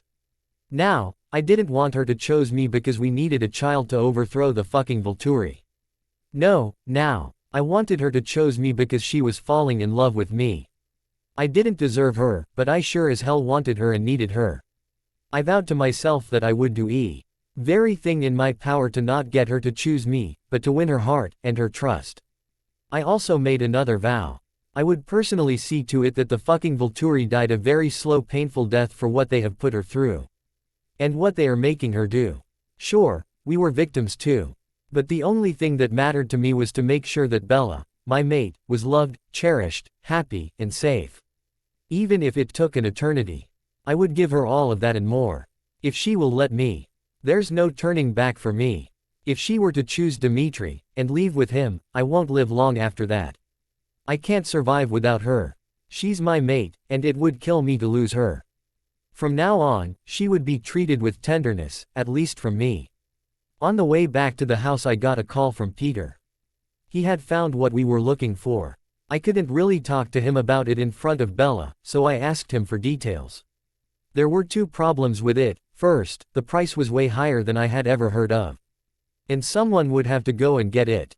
I told him we would talk when I got back, and hung up. I was trying to decide if I should say anything about what happened at the store. When Bella spoke up and asked me not to say anything. She didn't want Dimitri to know, because he would then try to touch her. I had to hold back the growl that wanted to come out at that statement. She seemed to be truly frightened of him, but refused to tell me why when I asked her about it. She was also crying quietly. She was feeling a shitload of low self-esteem. I asked her about it and she told me that I probably saw her as being a very stupid human. That was it, I growled, and quickly pulled over to the side of the road. Didn't I tell you once before, do not put yourself down. It is not your fault that those fucking bastards kept you isolated, so much so that you have no clue as to how things are done. If anything, it's my fucking fault about what happened at the store. I didn't think when I handed you my credit card that you wouldn't know how to use it, or even to use it. But in my defense, I was so fucking excited about getting you your phone, that was all I was focused on at the time. Please, darlin', stop with the negative comments about yourself, and the feelings. I don't like it when you feel that way. It hurts me. She just sat there staring at me, but I wasn't finished. Now. Tomorrow afternoon I would like to take you somewhere different. We won't be going into town again, but I would like to take you to a park that's close to the town we just came from. We could just sit and talk. Even though, I would really like to take you to the zoo in Seattle. Only problem with that is that it takes more time than we have to get there and back. So how about the park? She smiled and then said it sounded like fun. I was frozen in place. It was the first time that she had ever smiled, at least in front of me. And definitely not because of me. I had made her smile. It was then I made another vow. I would do anything to see her smile like that again. She was so fucking beautiful when she did. Yeah, I would make her smile again even if it was the last thing I ever did. Peter's paw. It's times like this that I fucking hate having to sit on the sidelines and keep out of sight. This morning was Dimitri's time with Bella, and so of course both Char and I followed. Close enough to be able to hear what was going on. I wanted to rip his fucking head off right now. That bastard was way too fucking smug. He was actin' like it didn't matter how he treated the lady. He just knew that he was gonna be chosen. It was more like he knew something that would make her choose him. Oh, he never said anything that even remotely sounded like a threat. All the asshole did was talk about himself. Seems to be his favorite subject. Yeah, the whole 3 hours the poor girl was having to listen to him talk about his exploits, while walking, in heels. Yeah, he told her to wear a dress, with low heels. I guess she thought he was taking her out somewhere. He made her walk the whole time. I could see that her legs were getting scratched up, and she fell a couple of times. One of those times, her leg was cut open by a sharp rock. Not once did the fucking asshole try to help her up. He just stood there and watched her struggle to get back up. She begged him to let her rest. But he told her it was his time with her, and she would do what he wanted, and that didn't include restin'. I knew that he had to have a trick up his sleeve. Surely, not even an asshole like him cool. D be expectin' the girl to choose someone who wouldn't treat her right. Yeah, my knower was tellin' me he was up to no good. The worst part was I couldn't even tell Jasper. He made me promise that I would only tell him what was said. Or what had happened if he put her in danger, touched her in any way, or threatened her. Poor Jasper, he was not doing good at all. The whole family had to take him huntin'. He was mopin' around like someone had killed his cat. The family felt that if they all went, they could keep him distracted until the girl was back at the house. Even though he wouldn't be able to approach her, she would still be close, and not with someone else. The maiden bond was hitting him hard, especially since he had been able to spend some time with her. It will only get stronger for him. And I'm guessing she's feeling it too. All I know right now is that having to watch her walk off with Dmitri, well, it hurt him more than he thought it would. Once the time was up with Dmitri, the bastard just left her there in the woods. She was about a mile away from the house, and turned to go in the wrong direction. So, I texted her to give her the right way to go. My job was to watch her, not follow Dmitri. So I had no way of knowing if he would suddenly come back. She made it back to the house, and quickly warmed up some blood. I think that part of the reason for making her walk, in heels, for 3 hours was to make it so she would be too tired to go anywhere with Jasper. Good thing blood heals any wounds, and refreshes her. The thing is that surely he knows that blood will revive her. Either way, she was now back at the house and I needed to speak with Jasper. Someone needs to go and pick up the horse I had found for her. I knew this was the perfect horse, as he was owned by a vampire. He had sent me pictures, and I just have to say, I have never seen a more beautiful horse. Apparently, the vampire loved horses, and decided to try to breed some of the most beautiful horses and sold them at extremely high prices. Humans would pay these prices as the horses were worth it. Finally, I heard the family approach and sent Jasper a text to let him know that someone needed to go and pick up the horse. He sent one back letting me know that Emmett and Rose would go and get him for us. They would leave tonight, and would be back just in time for Dmitri to take her out. The horse would be put in the stables out of sight, and then, Jasper could give it to her during his time with her tomorrow. We were extremely lucky with this as the vampire lived in Oregon. He was about 4 hours away. But Emmett would have to buy a horse trailer to put him in, so they needed to leave soon. Now that it was almost time for Jasper's time with Bella, it was time to go and watch Dmitri. Something was going on with him, and it was something bad. That is all I'm getting right now. I haven't told anyone yet, not even Char. I don't want Jasper's time with his mate to be ruined by something that may not happen for weeks. As soon as I knew more, then I would tell them. Only thing I knew for certain right now, is that whatever it was, it would bring out the major. And that scared the fucking shit out of me. Bella's paw. I fucking hate Dmitri even more now than I did. He made me walk in the woods, in a fucking dress, and heels. He refused to let me rest, and refused to help me up when I fell, twice. And plus the fact that all he did was fucking talk about himself. The only thing that was helping at this point is that I'm about to spend time with Jasper. The anger that I feel towards him because of the way he treated me is starting to be replaced by other feelings. I saw his face earlier when I walked out with Dmitri.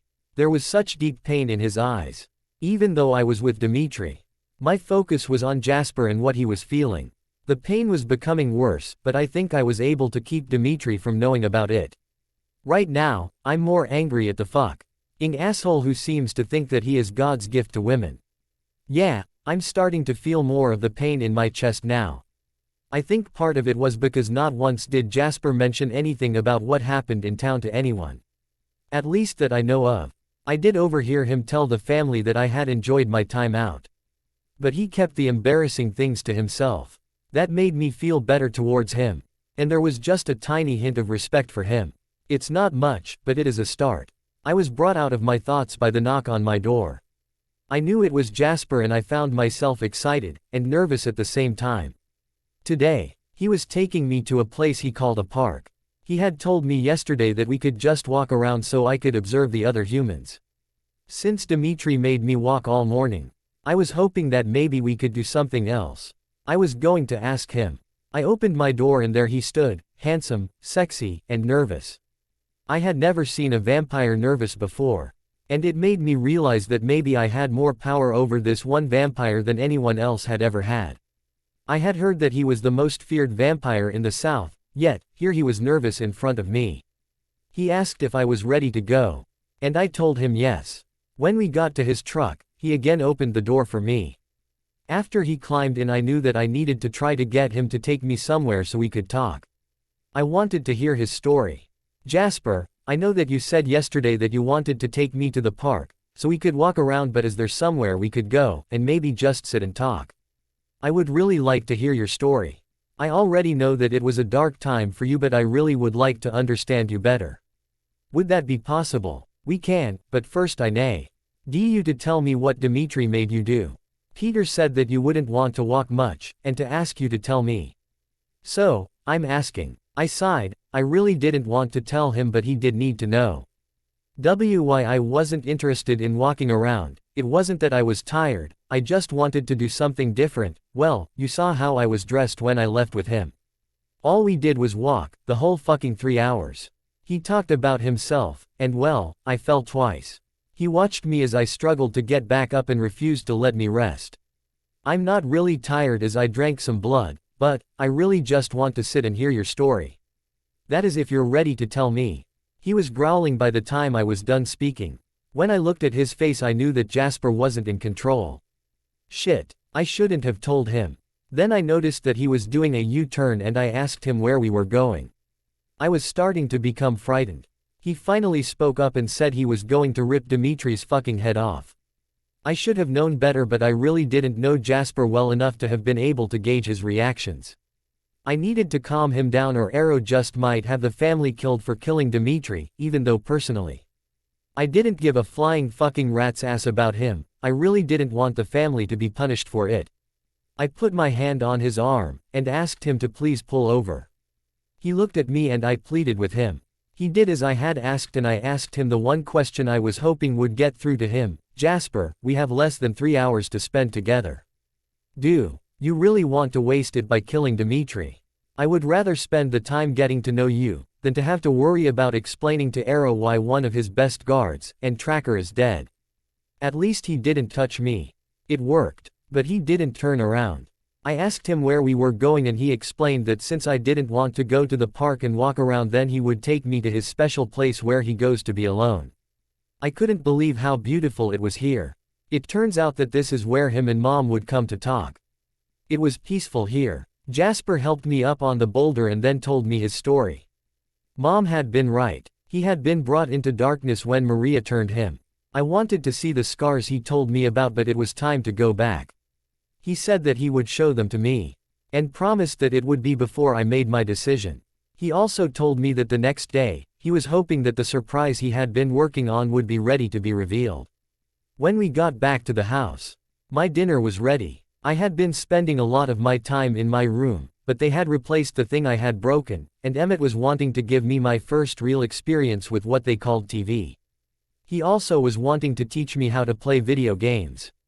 Jasper and Dimitri would both be there, but of course neither one could sit next to me, touch me, or really talk to me one-on-one. This was going to be an opportunity for me to get to know the family a little better, as well as learn about what they called entertainment. Esme warned Emmett to be on his best behavior or else. I had gotten to know him a little as he was the one that would come in when I ate and would sit with me. Esme and Carlisle would also sit and talk to me.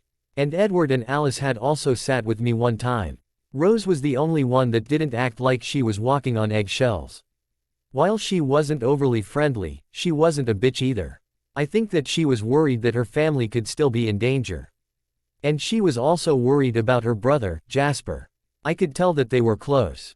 They had both been through hell and back, and I had been able to watch them when they were working on their project outside.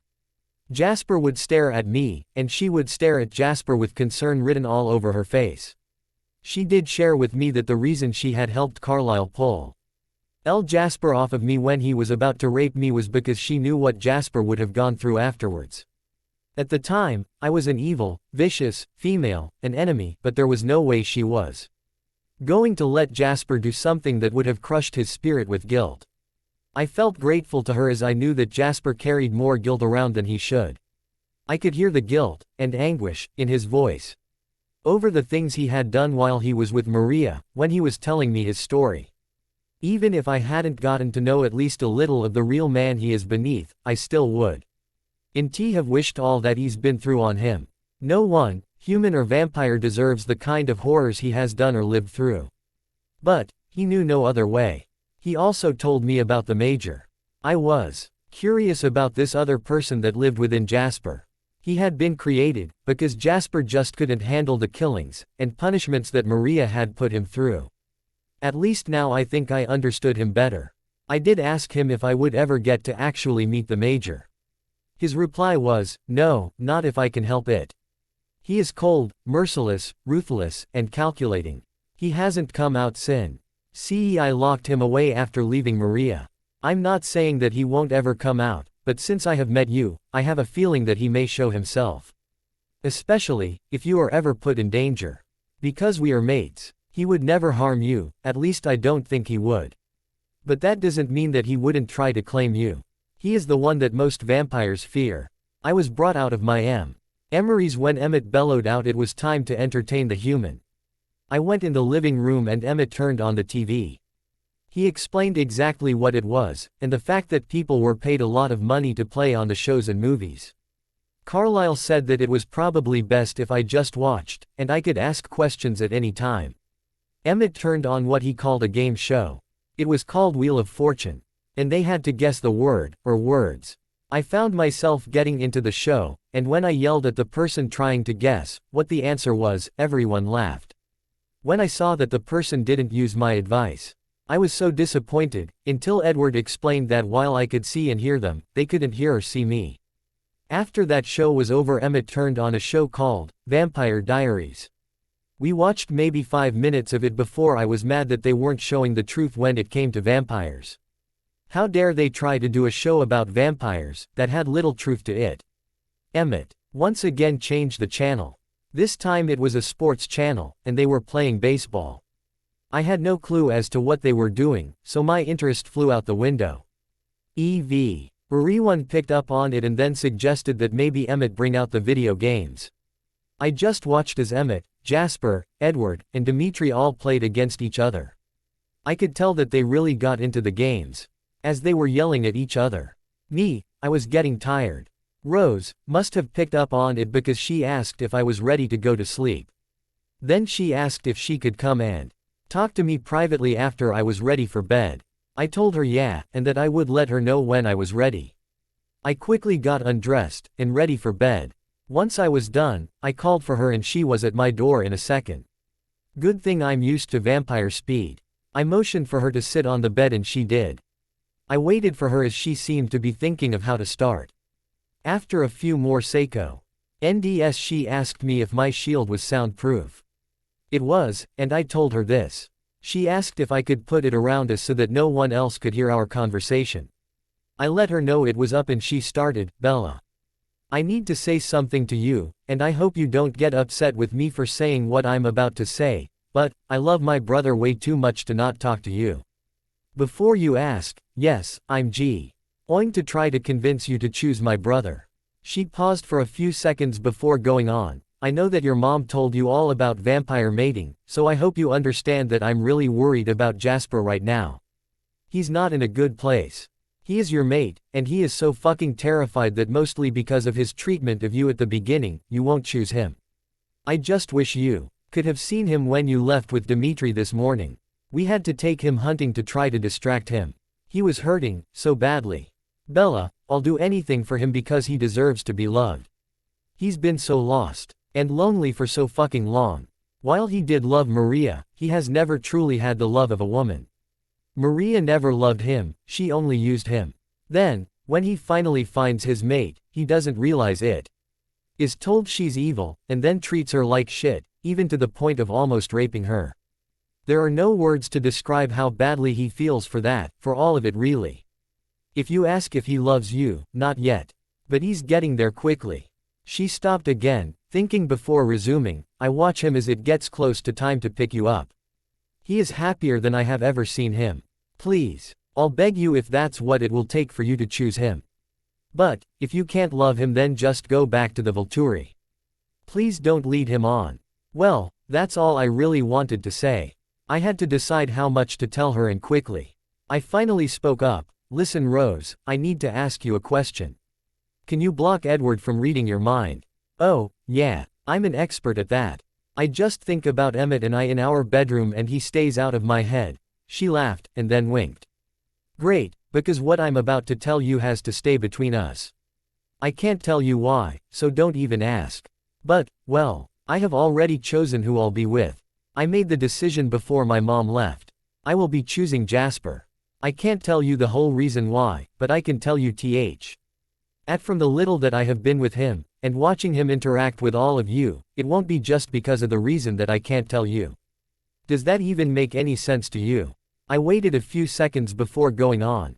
I can't say that I love him, but I can say that there is something in me that wants to show him love, compassion, and hope. I need him Rose, and while a part of me hates that, because of his treatment of me, I can't deny that I do. When I think of everything that fucking bitch Maria put him through, I want to fucking rip her ass apart. At the same time, I wish I could remove the scars. And all of the pain he has suffered, and replace it with love, and compassion. Does that make any sense to you as a mated vampire? She was beaming when I looked at her. She grabbed me and hugged me like I was her best friend, and sister. I hugged her back, and made sure that she understood that no one could know what I had told her. She promised that it would go no further, and for some reason, I found that I trusted her. Maybe it had to do with the fact that she would go this far to help and protect Jasper. After she left, I laid down and sleep found me quickly. Tonight though, instead of a peaceful rest, I had a nightmare. Unfortunately, most of my dreams are prophetic and usually come to pass.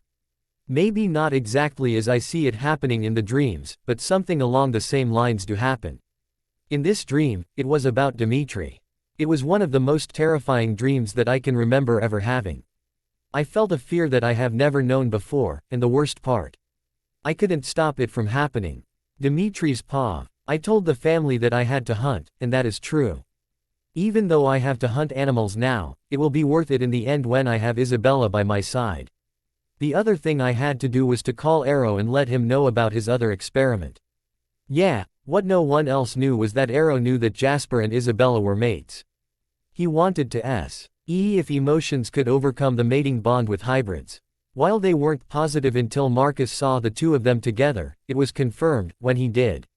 He wanted Jasper mad enough to be cruel to her, thinking she was evil. Once the truth was out, would her anger at him overrule the mating instinct in her? I had an extremely large amount of money on her not letting her instincts take over.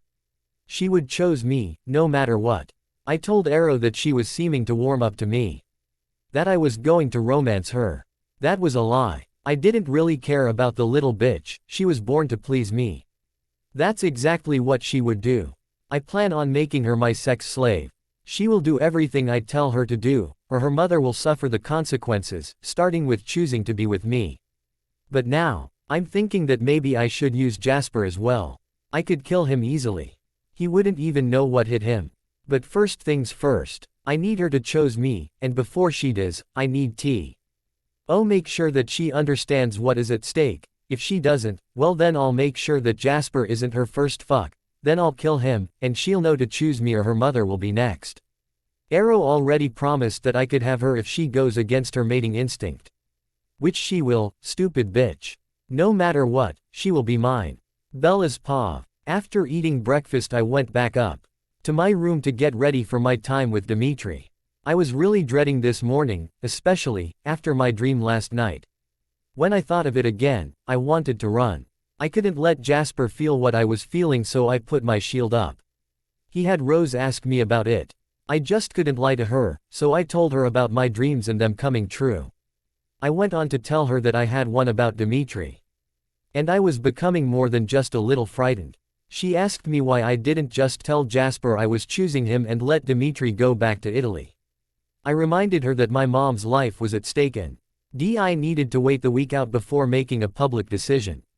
She told me that she was still going to talk to Carlisle and see if he could get Arrow to change his mind on making it a week. I asked her to please wait. I was worried that in doing this Arrow would get angry and have Mom killed anyway. She finally promised to wait, but also told me that if I seemed to become more frightened than I was already that she would talk to Carlisle. The only good thing is that I wouldn't be alone with him. I then asked her how Jasper was holding up. She told me that she thought he would be alright today as he was working on the project he was going to reveal to me this afternoon. She hadn't seen him this excited in a very long time. A part of me was relieved to hear that he wasn't hurting right now. Other was getting angry at myself that I couldn't seem to keep the anger towards him. Since he had found out the truth, he has shown me nothing but kindness. Mom was right, he felt like he didn't deserve to be loved. Yet he still held out hope that I would choose him. Rose was about to leave so that I could finish getting ready for Dimitri. I told her I was ready, and that I was not changing out of my jeans and boots. I also told her that we needed to come up with a good reason why I was hiding my emotions from Jasper. It only took a minute for us to come up with that I was scared for my mom. It was the truth. She had told me with the last phone call that she should be having the baby in a couple of weeks at the most. She had been having some problems with the baby breaking her bones. Why would heal right away, but she still felt the pain of them breaking. So I wouldn't be lying that I was scared for her. Dimitri came and tried to make me put on a dress and heels, but Rose cut in and told him that if I was going for another walk with him, then what I was wearing was perfect for that and he could either take it or leave it. He accepted it, and so we went for another fucking 3-hour walk. Only I was prepared by wearing my boots. This time he started out talking about his favorite subject, himself. Then he started talking about what our life was going to be like once I got back to Italy. It was mostly about how I would learn what pleases him and shit like that. I was beginning to think that what he was talking about was wrong. I was becoming more upset the more he talked. He was talking as if I had already made my decision. So I finally interrupted him and asked him why he was talking as if I had already chosen him. He just smiled and said, "Isabella, I have absolutely no doubt that you will choose me." The tone of his voice worried me even more.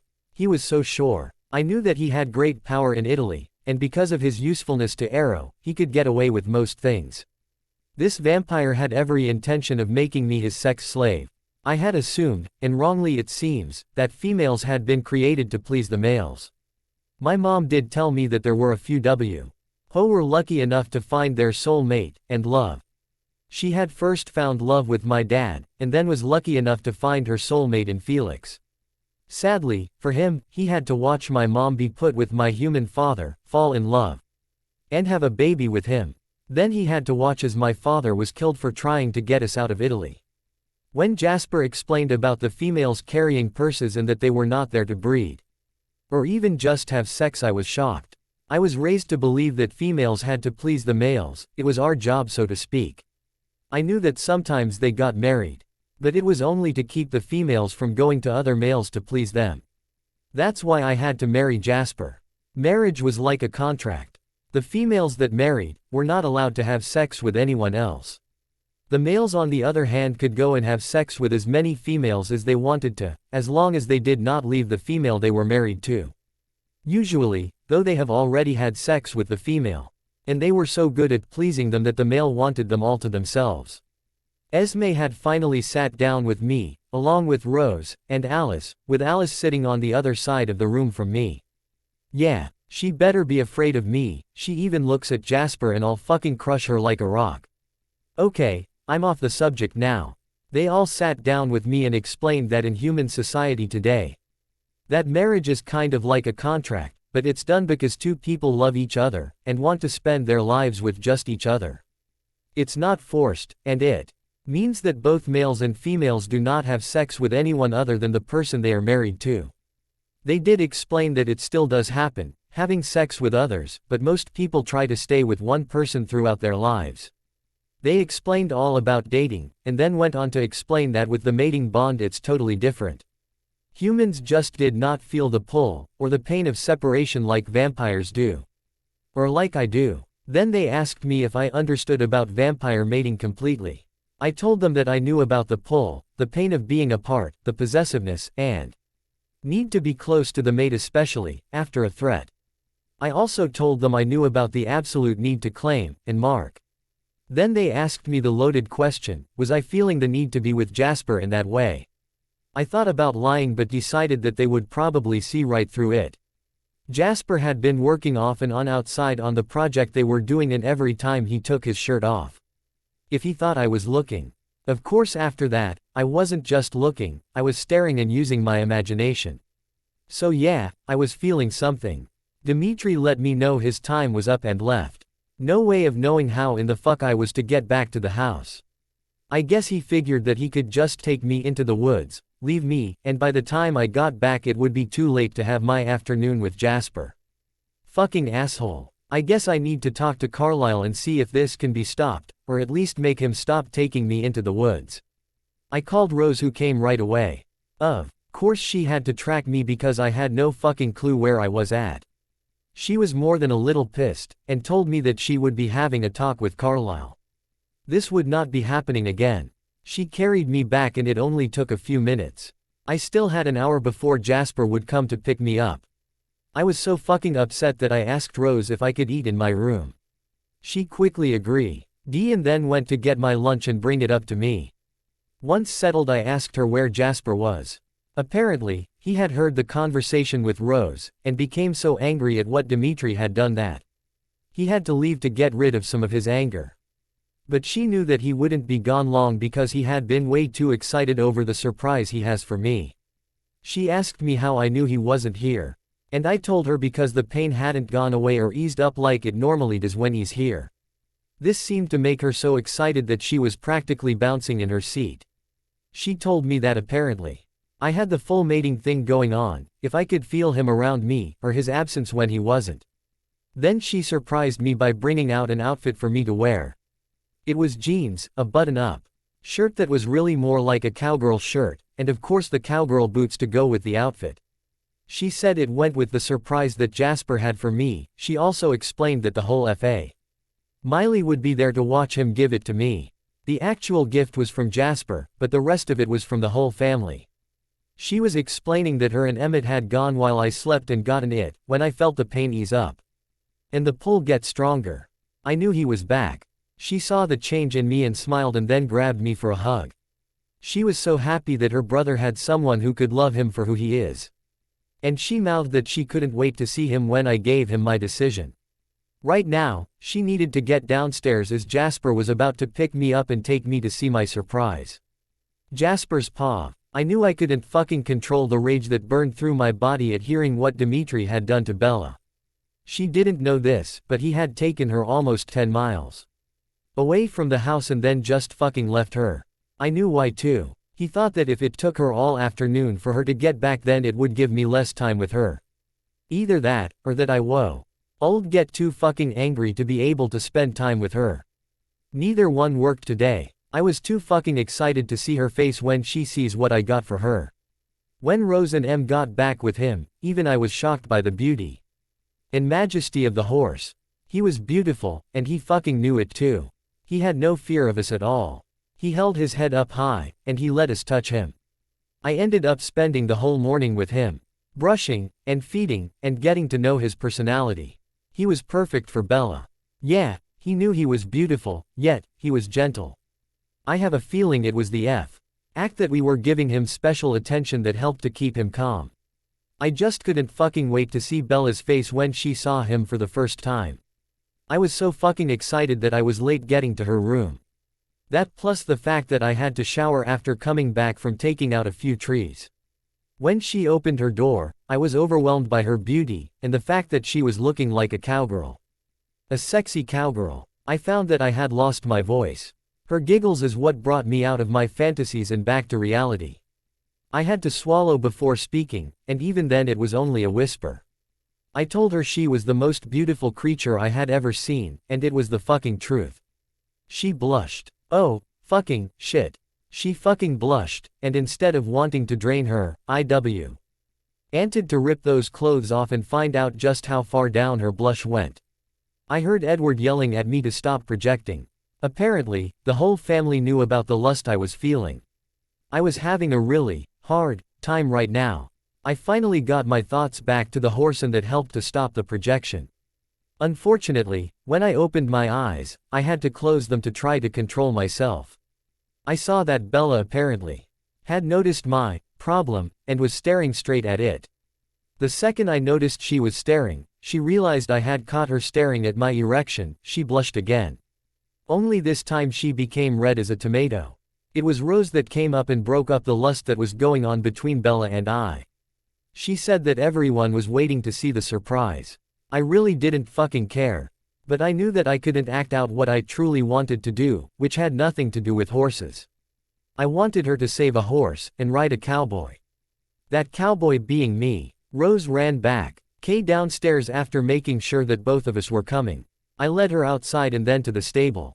I told her to wait here and close her eyes. She did as I asked, and I jumped over the fence, and into the stable. Once I had the horse out, I told her to open her eyes. The look on her face was priceless. She just stared at first before the tears came. When she spoke, you could tell just by her voice that she was overwhelmed. A horse. You bought a horse. This is the most beautiful horse I have ever seen. I told her to call him over to see if he would come to her. As soon as I said it, the horse automatically went to Bella. She started rubbing the horse on the forehead. She asked me the name, and when I told her, she started crying even harder. I could feel her love for the animal already. When I looked into her eyes, I saw what I thought might be a flicker of love, but quickly passed. Now, I actually felt like I might have a chance. Bella's paw. I couldn't believe my eyes. This man, and his family had gone out of their way to buy the most beautiful horse I have ever seen. I'm going to assume for me to ride. But when he told me the horse was mine, and his name, the tears came even harder. When I first saw him, I was shocked by his beauty.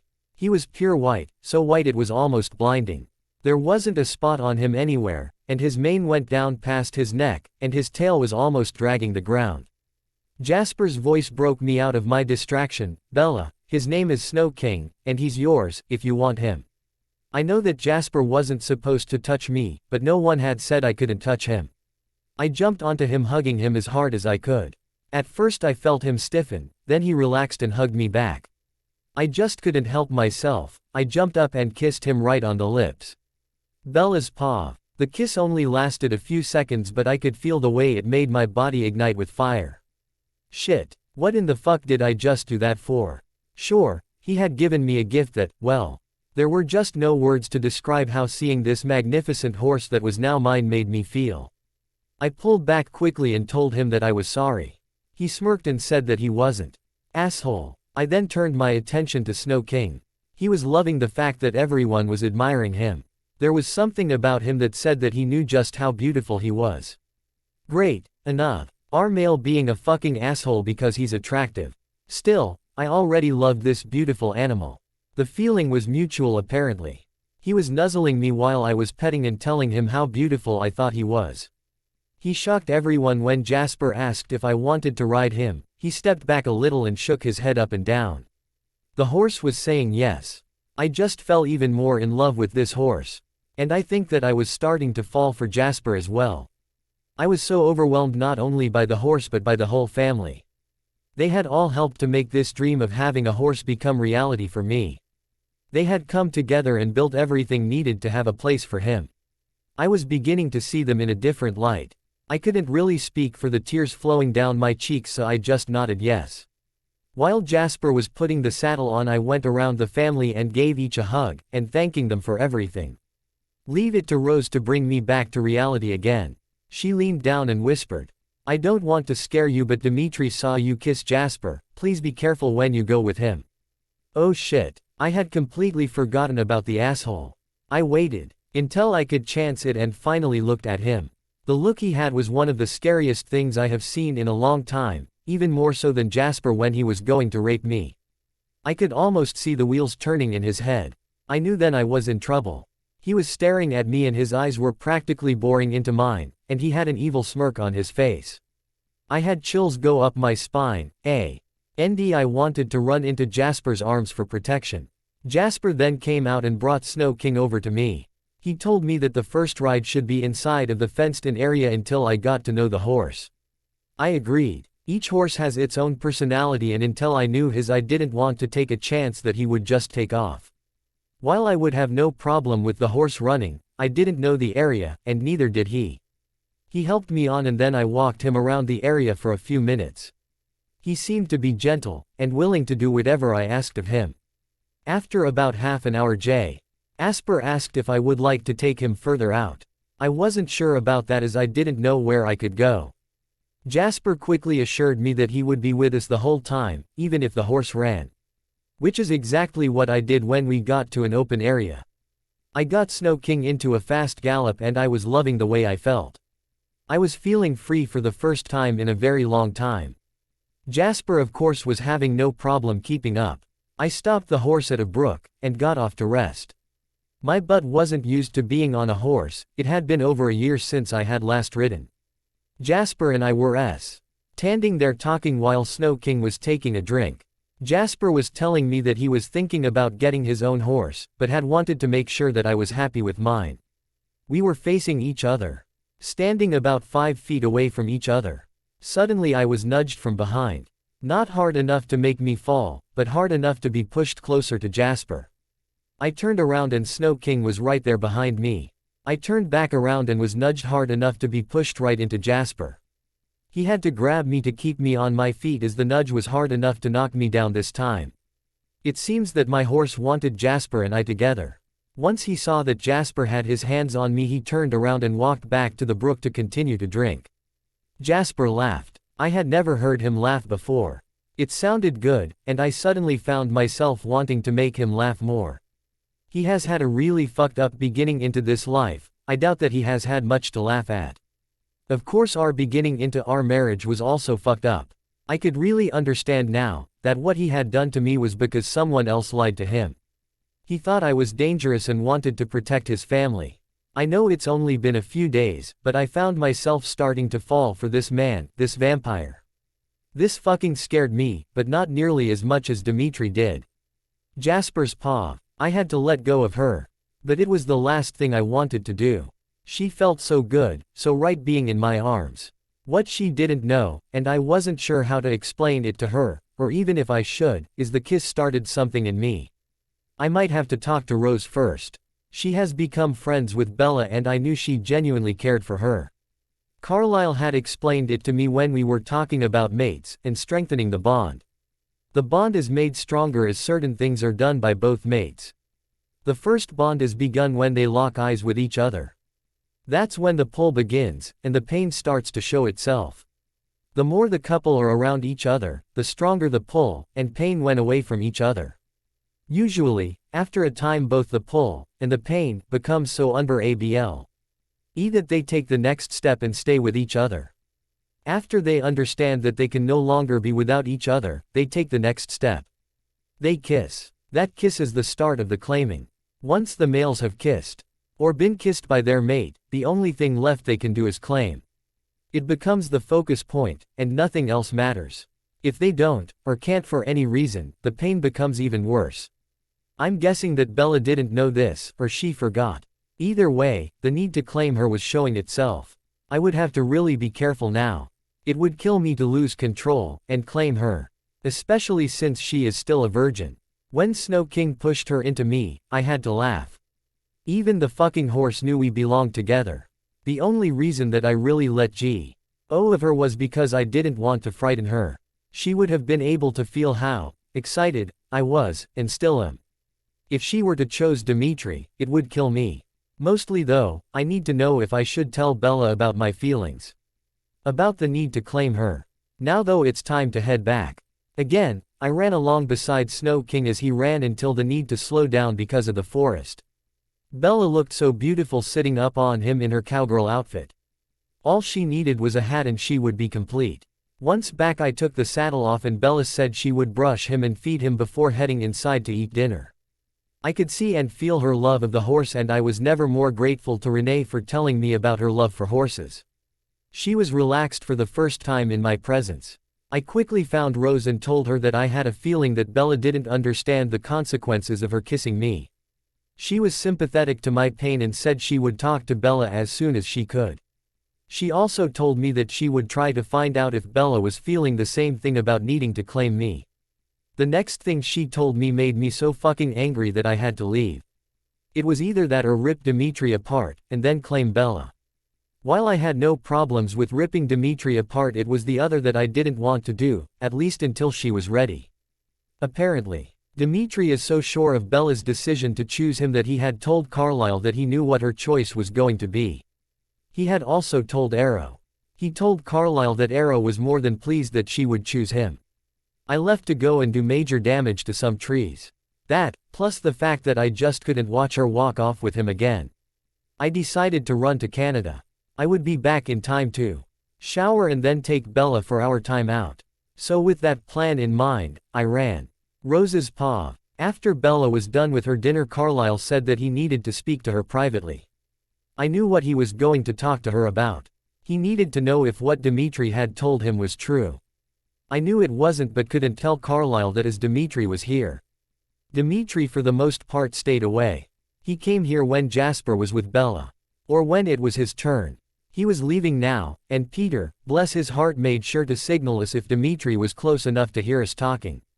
So I knew that Lee needed to have her shield our conversation. She was with Carlisle for a few minutes and when she came out of his office she was crying. Apparently, Carlisle had asked her to use her shield so that their conversation was kept private as well. I looked at Carlisle who had followed Bella out and heard him tell her he was sorry. I asked her if I could talk to her and she agreed. I followed her to her room and as soon as the door was shut she flung herself right into my arms, and completely broke down. I just held her knowing that she couldn't talk right now. It took her several minutes to finally calm down and when she pulled away she said she was sorry for breaking down and ruining my shirt, which was soaked with her tears. I asked her if she was ready to tell me what was wrong. Apparently, Carlisle had explained to her what kissing Jasper had meant for him. She was horrified at the fact that now Jasper would be suffering even more. She truly didn't know that to kiss a mate who was a male meant that they needed to claim the female. It's painful not to do so. I thought for sure that it was Dimitri that was bothering her. It didn't even faze her at what he had said. She was only concerned for my brother. It was apparent that she was falling for Jasper. I couldn't have been happier for both of them. They had both been through hell and back because of others wanting to just fuck them up. It was time for both of them to be loved, and find happiness with their mate. I would make sure it happened. I had a suggestion and told her about it. First though, she needed to decide if she was ready to tell Jasper what she was feeling. Oh, I knew he could feel her emotions, but she needed to tell him why she was having the emotions she was. I also gave her another idea that would be totally up to her if she went through with it, but it might help Jasper. I told her of my past and how I got turned. I continued by telling her how I met Emmett, and had Carlisle turn him for me.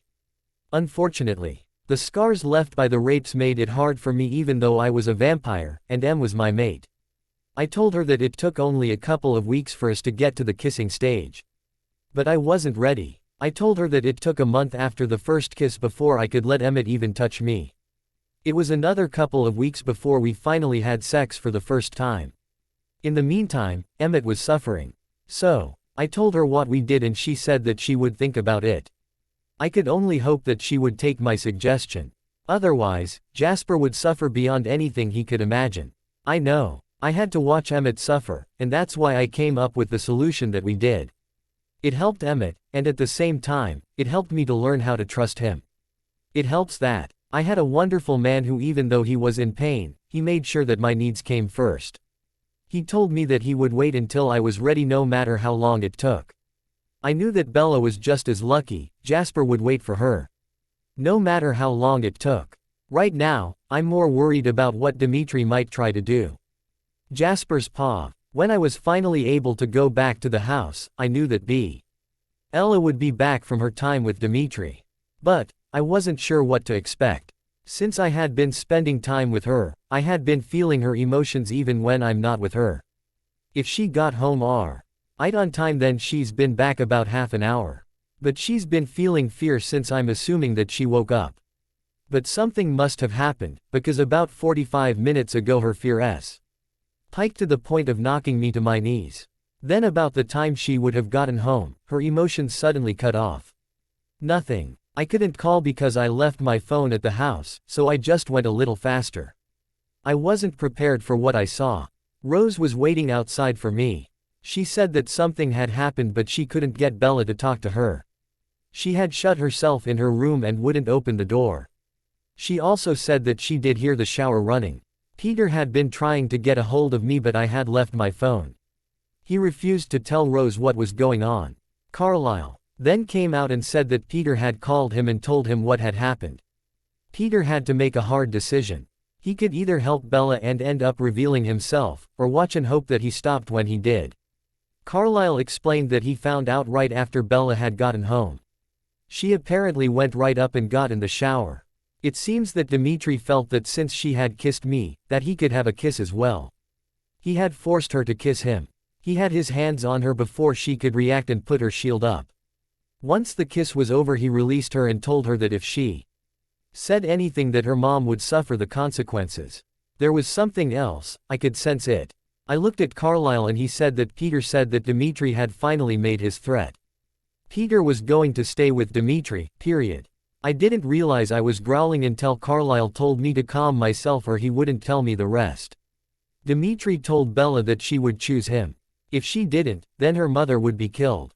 After watching his friends in Italy rip her baby out and slowly kill the baby in front of her by skinning him or her, he proved that he could do it by calling his friend, while she called her mom.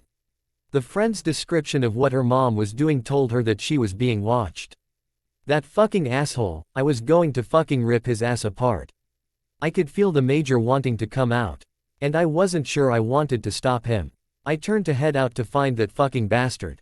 He was about to meet the major. Rose stopped me and told me that Bella needed me. She pointed out that we needed to get rid of Dmitri, but it had to be done in a way that wouldn't anger Arrow. Carlisle told me he was going to call Arrow but was waiting to hear back from Peter, who had called Felix.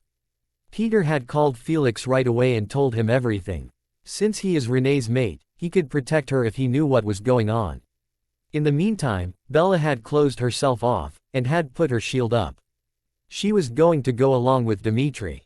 I knew that much about her, she would sacrifice herself for those she loved. Carlisle, who had been somewhat of a mediator between Bella, Dmitri, and I, then told me to go to Bella and stay with her until they heard back from Peter or Felix.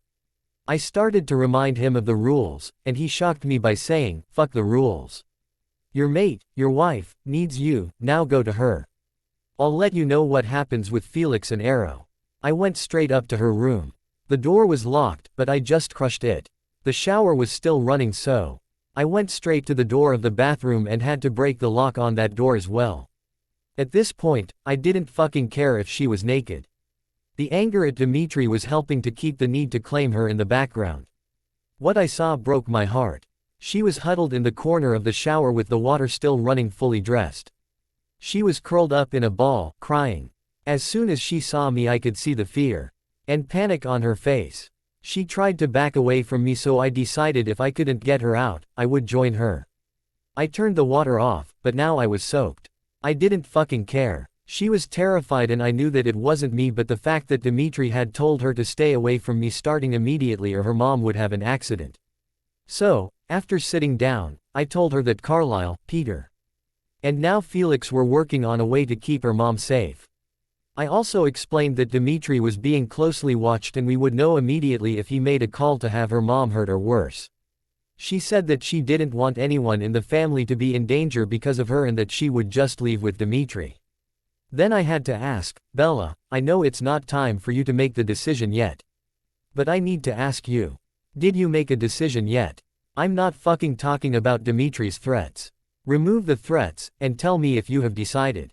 Please drop your shield so I can feel your emotions. Darlin'." My world came crashing down because she said, "I choose Dimitri." She had dropped her shield. She was telling the truth. Bella's paw. As soon as the words were out of my mouth, I hated myself. I had to make him believe that I was telling the truth. I couldn't let my mom or her unborn baby die. I would have to become Dimitri's sex slave. I had a plan though. As soon as the baby was born, and they both were safe under Arrow's protection, I was going to kill myself. There was no fucking way I could live without Jasper, and I couldn't live with Dimitri. The worst part was feeling Jasper's pain after I told him I was choosing Dimitri. Yeah, I could feel him now. I wasn't about to look at him because I knew that if I did, I wouldn't be able to go through with this. I needed him to be safe. I needed mom and her baby to be safe. I needed the whole family safe. I would gladly go with Dimitri if it would keep everyone from being killed. Then, I heard something that broke my heart even more. I heard a choked sob and knew that it was coming from Jasper. He never said a word, he just got up and left. The pain became unbearable, and I wanted so badly to go and tell him I changed my mind. I just couldn't risk my mom, or this family. I would have to go with Dimitri. I put my shield back up so that Jasper wouldn't be able to feel my emotions, he was hurting enough as it was. Maybe I should just kill myself now. I got up and changed into some dry clothes. Then I curled up on my bed, and cried myself to sleep. Esme came up later and tried to get me to eat but I just wasn't hungry. She did tell me that Carlisle was still waiting to hear from Peter or Felix about what was going on in Italy. They were working to try to get my mom safe so that I could tell Dimitri that I wasn't going with him. Rose came in later and sat with me after I had woken up. They were still waiting for news. I asked her where Jasper was and she said that he had isolated himself in his room and wasn't talking to anyone. That of course made me start crying again. She held me and told me that the family were working together to try to get this fucked up situation fixed so mom would be safe. And I wouldn't have to go. Rose was hurting for both Jasper and I. She also explained that Dimitri was hunting, and apparently it wasn't animals. So, Dimitri had no idea that the Amelie and Peter were working to make sure that his threats became null and void. He didn't know that they knew the truth. He was fucking up in more ways than one. If Arrow finds out, he'll be in way too much trouble. Rose told me that Jasper has given up, and as soon as I left he would light a fire and walk into it. He just couldn't live without me. That made this all even worse. Rose just kept talking to me. And I finally realized that everyone was trying to make sure I didn't have to go. They were fighting for me, and for my mate. No one had ever done that for me before, fight for me that is. If they could fight for me, then I sure as fuck would fight too. I couldn't let that asshole get his way. I told Rose that I was going to fight as well. First, though, I needed to let Jasper know the truth. I got up, washed my face, and then headed to his room. I knocked but got no answer. Then I spoke up and he told me to go away, he couldn't deal with any more shit. I ignored him of course and opened the door, with Rose's help. He had locked it and she had to break it. I went in and found him much like Rose had found me, curled up on the bed in a fetal position. I went to the bed and asked him if I could talk to him. He just told me to go away, he wanted to be left alone. I decided that the only thing that would grab his attention was to pull all of the emotions I was feeling for him to the front, and then drop my shield. He shot up, and then froze. I asked him if I could sit down, I needed to talk to him. He just nodded yes, and then I sat down and took his hand. Then I told him everything. I told him that I had made my decision before mom had left. I even told him about what mom had said about the baby that we would have. I told him that I had chosen him, but mom suggested that I wait to tell him, but not too long. I even told him that I didn't tell him because I wanted him to hurt because he had hurt, and humiliated me. Last but not least, I told him that I no longer wanted him to feel any kind of pain. I couldn't say that I loved him, but the mating instincts were going on full force in me. It was taking everything within me to not rip his clothes off. When I finally got brave enough to look him in the eye, he had the most glorious smile that lit up his whole face. He pulled me into his arms and just held me. It felt so fucking good, and yet I knew how hard this was for him, so I pulled away slightly. He told me that he was sorry about the fact that I hadn't known about what kissing him would start in him, but he would fight it until he knew two things: first, that you were ready, and secondly, but more importantly to me at least, that you love me, and I you. But don't be surprised if I have to leave suddenly at different times. Then he kissed me. It was soft, and very gentle. And my whole body felt once again like it was on fire. When he pulled back, he asked me what made me change my mind. I explained that Rose told me about the whole family fighting Oh, keep mom safe so that I wouldn't have to go with the asshole. If they were fighting for me, why in the fuck should I give up? Then, Carlisle came and knocked on the door. He just stuck his head in and said that there was a family meeting. They now had the information they had been waiting on, as well as news from Felix and Arrow. Jasper stood up and helped me up off the bed. He kept my hand in his as we went downstairs. Carlisle said that this meeting had to be quick as Arrow only gave him a few minutes before he would be calling Dimitri. He said that once he had spoken to Dimitri, that he would probably be coming here. It took Carlisle a minute before he started. Felix had known Dimitri's friends so he knew who to look for. After finding out that they were indeed watching Renee, he went straight to Arrow and told him everything. While Arrow was a fucking asshole, who enjoyed playing with other people's lives, he did stick to rules. If he gave someone an order, it had to be followed. He paused for a second, then continued. He only wanted to see if Bella would go against her mating instincts. Dimitri was supposed to have treated her with romance to see if she would stay with her mate or not. He was not to treat her like he usually treats the females he's with, and he certainly wasn't supposed to threaten her. The reason it took so long for someone to get back to me is because Arrow wanted to question the friends of Dimitri. He did, and found out that Dimitri did indeed have them ready to kill Renee and her unborn child. He ordered them destroyed. He has even gone so far as to put Renee under his protection, which means no one will dare to try to hurt her. In the meantime, we are to act like we have accepted the fact that she has chosen Dimitri. Arrow has sent some members of the guard to come here and bring Dimitri back to Italy. That is if you do indeed want to stay here and choose Jasper. He was looking at me. I smiled and told everyone that I had already told Jasper that I choose him. I was suddenly engulfed in hugs and welcome to the family shit. Knowing that my mom was safe made me finally feel free again. But Carlisle wasn't done. He had one bomb to drop. And that changed my feelings towards Arrow once again. Bella, I hate to be the one to tell you this, but the threats that made you agree to be with Jasper in the first place are now back. If the two of you do not have a baby or at least have tried within the same time frame, your mom will be killed, and so will we. This is what he's wanting in exchange for helping with Dimitri. Jasper was growling, and I wanted to fucking kill Arrow. Of course I shouldn't be surprised. Arrow never did anything for anyone without expecting something in return. Fucking bastard, I swear, he'll be the first fucking asshole I find when I'm turned. And I'll fucking burn his ass. Jasper's phone went off and it was Peter letting us know Dimitri was on his way back. Carlisle told me to go and shower and change clothes so I wouldn't smell like Jasper. He also told both of us to stay away from each other and act sad. He also told us that apparently Arrow made Dimitri's friends call to report that they were ready in case Bella decided to not go. They would rip the baby out and torture him or her before killing Renee.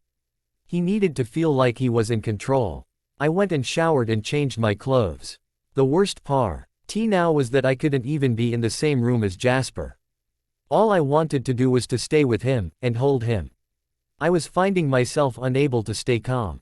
I was starting to panic and then suddenly, I felt calm wash over me and I knew that Jasper was trying to help me. This was going to be a very long day and night. Peter's paw. I knew that everyone was waiting for the guards to show up to take Dimitri back to Italy. The thing is that everyone was able to play their part and he had no fucking clue that shit was about to hit the fucking fan. His shit to be exact. Carlisle called me to tell me that the guards had landed and were headed to Forks. Since it has been a few days since I last hunted, I decided to go while waiting for the guards to show up. Dimitri was not suspicious so I really thought it would be alright to leave. My mistake was not telling anyone. Char was gonna stay and watch Bella. My knower didn't tell me fucking shit so I left to go find a criminal. I had just found my supper when my phone went off. I took off like a bat out of hell. I answered my phone as I went. I was already beating myself up for my royal fuck up. Apparently, the family not knowing I was gone had let Bella go with Dmitri.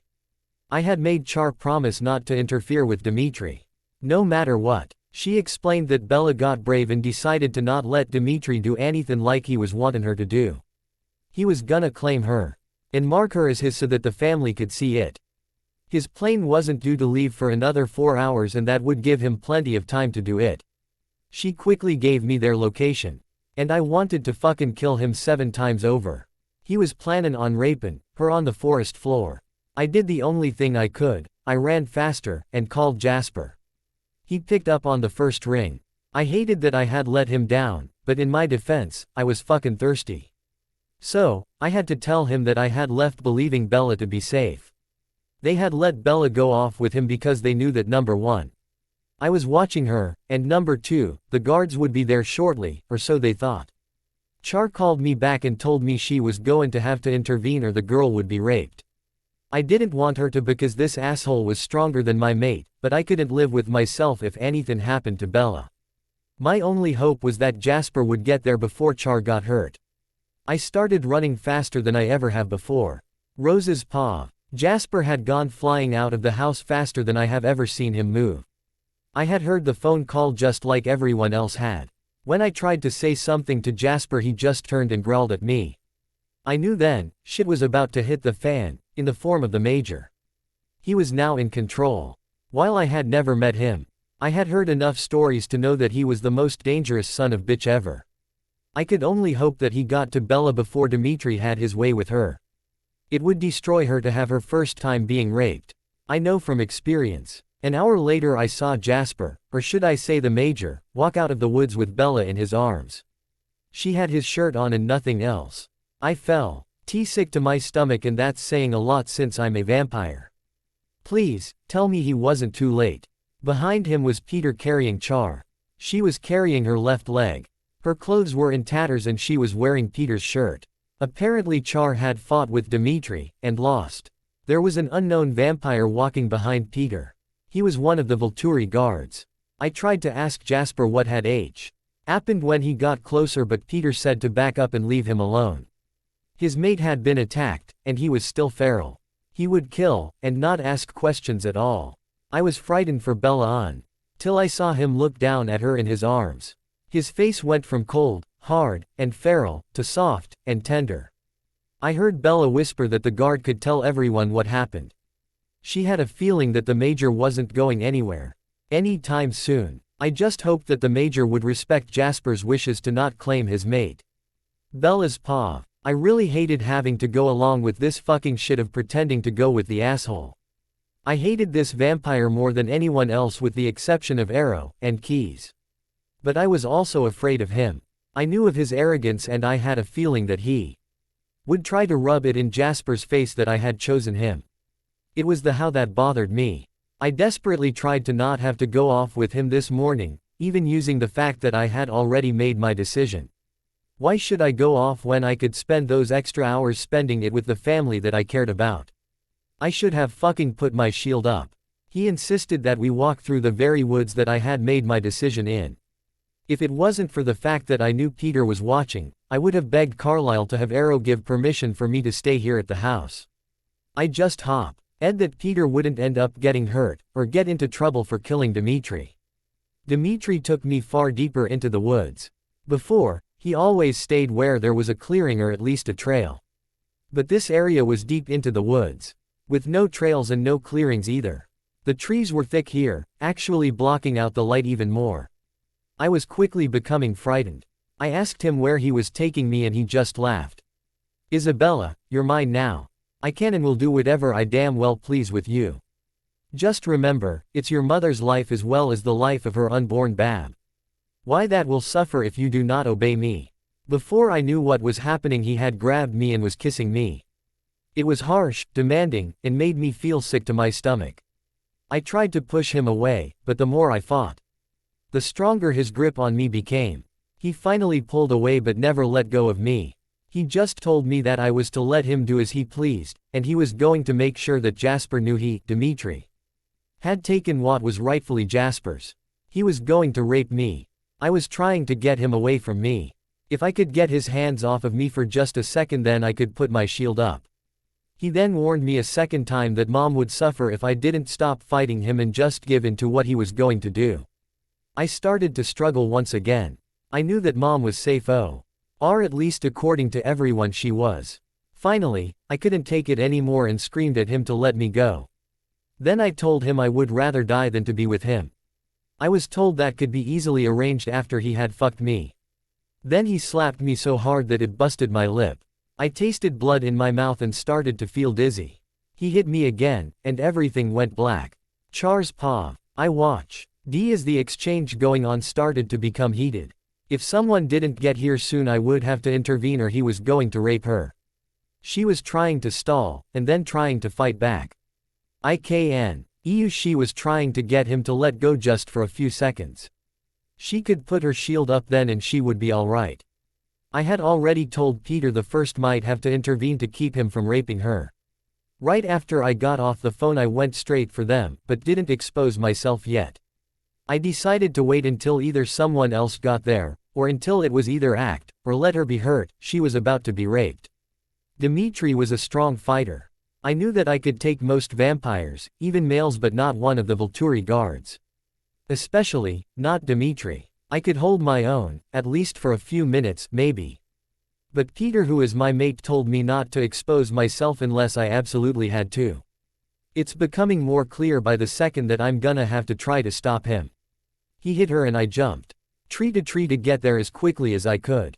He had just hit her hard enough to make her pass out. I lunged for him just as he started ripping her clothes off. He had just finished ripping her shirt off when I landed on his back. It was several minutes later that I was lying a few yards away with both arms and one leg ripped off. I was helpless to stop him from hurting her any more than he already had. The worst part, he was going to make me watch, and then rape me just to hurt Peter. I watched him as he removed the rest of Bella's clothing. She was still passed out. I realized that, damn it, Ree was even sicker than any of us thought. He was going to rape her while she was unconscious.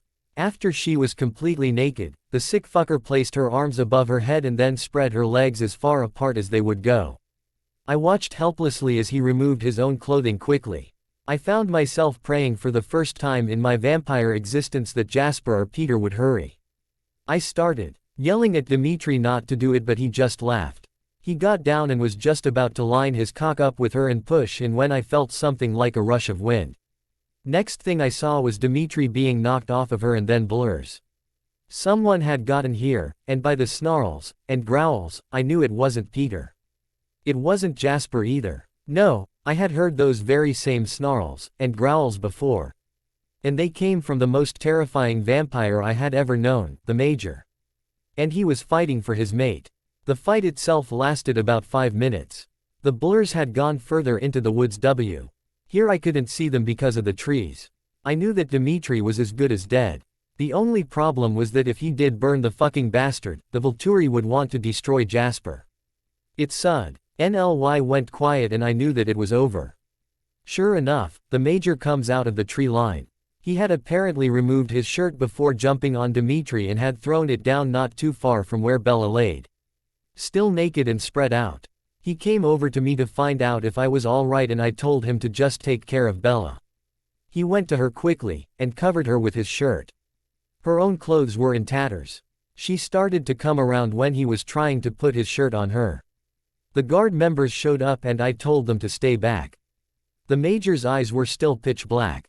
Peter came up right behind them and told them if they valued their lives to stay far away from the girl who was his mate, as she had just been attacked by Dimitri. Peter rushed over to me and roared in anger when he saw my injuries. He wanted to go and rip Dimitri apart. The guards wanted to put him back together before leaving with him, and the Major wasn't saying nothing. That's usually a bad sign. It means he's still wanting to rip and kill. When Bella came to, she was frightened and disoriented. She didn't know what happened after she blacked out. At first she thought Jasper was Dimitri and started to fight him. Then she started freaking out when she realized that she had nothing on except Jasper's shirt. Jasper did finally ask me what happened. He never took his eyes off of Bella though. Was holding my arm in place waiting for it to finally heal. I would need blood in order to heal properly, but we needed to take care of Bella and the fucking bastard first. I quickly told them everything. 2 of the guards were with Dimitri but the other 4 stayed here to listen to what happened. Jasper started growling the more I talked and I knew he was getting pissed off again. Bella put her hands on his chest and he looked at her and immediately calmed down. At least they knew that Dimitri didn't actually rape her. That didn't stop the rage that I could see building up in not only the Major but Peter as well. These Volturi guards were either really stupid, or didn't fucking know who they were dealing with, because the other 2 guards came walking out with Dimitri back together. He Major was the one that spoke to the guards in a very cold, deadly voice, that if they were smart, they would back up because if they didn't, neither him or Peter could be held responsible for them getting in the way of Dimitri's being ripped apart again. 4 didn't listen, and when Peter attacked Dimitri, they tried to attack Peter. The Major was on them, had their heads off, and was back at Bella's side before they could even register what had happened. Peter then warned them, they either left Dimitri in pieces or the rest of them would also be dismembered as well. I saw Bella get an evil gleam in her eye and then she whispered something to the Major. He got the most evil smile I have ever fucking seen. He nodded and went over to the pile that was Dimitri. I heard him rip something off. Then he went over to another area and started a small fire. I wanted to know what they were up to so I made Peter carry me over to where they were at. When I saw what the Major had removed, I asked if the other parts were still attached. He just nodded and again I made Peter carry me over to where Dimitri was. I removed the other parts, and then together Bella and I dropped our treasures into he small fire and watched as they fucking burned. The guards were too busy trying to put the others back together to pay attention to what we were doing. As soon as they were nothing but ash, Peter picked me up. And the Major very gently took his mate in his arms and both headed back to the house. I really needed to get my leg reattached but both Peter and I knew that Bella needed to get back to he house and have Carlisle look her over. Her mouth was bleeding from her busted lip, and she had bruises on her face, arms, and legs. Probably on other parts of her body as well. I could tell by the look in the Major's eyes he was still in a kill-em mood. The only time the expression on his face would soften was when he looked down at his mate in his arms. She was awake, and had snuggled into the Major as best she could. She had her cheek resting up against his bare shoulder, and I'm willing to bet it's not just to let the coldness ease her bruised cheek. As soon as we walked up to the house I realized 2 things. First, one of the guards was following us, and secondly, Rose was about to say something but fortunately, Peter cut her off. Everyone needed to stay calm, and stay the fuck away from the mate of the Major. Carlisle headed to check on Bella and Jasper growled at him, letting him know to stay back. Bella stopped him and told him that she needed Carlisle to look at her face at least.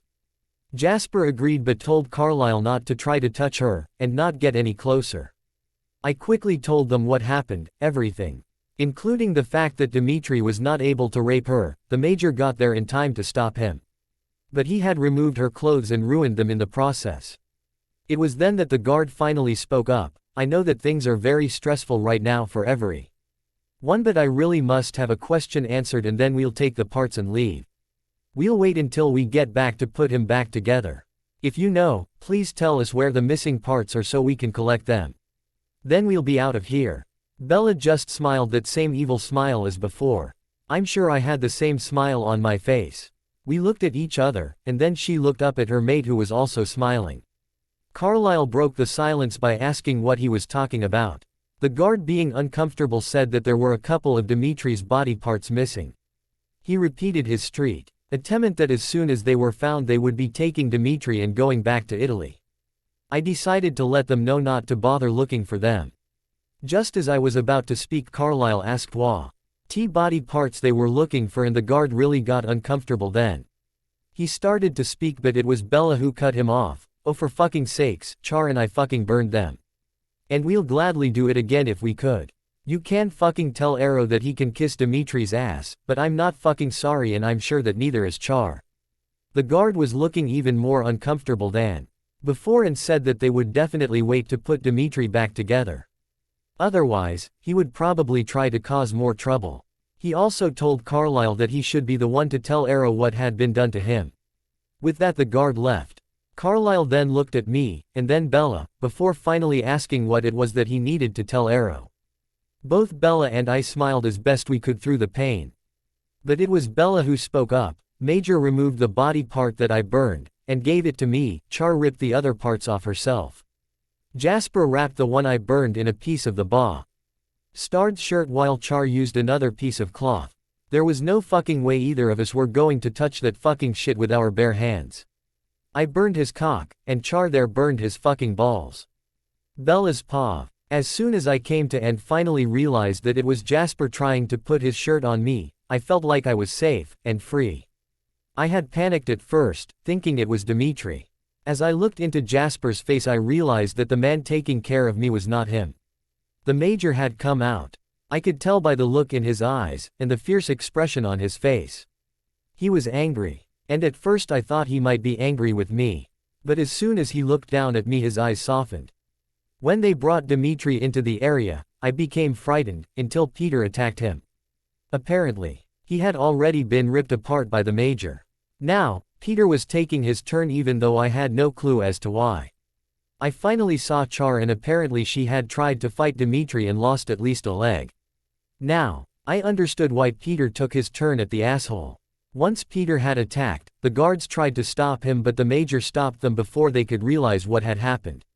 I couldn't really see him move. Just a blur and then heads rolling. It was then that I came up with the idea, and whispered into the Major's ear so no one else could hear. I needed to make sure this bastard could never hurt another female. At least with his dick. He said that I was perfect, and then went and ripped his fucking dick off.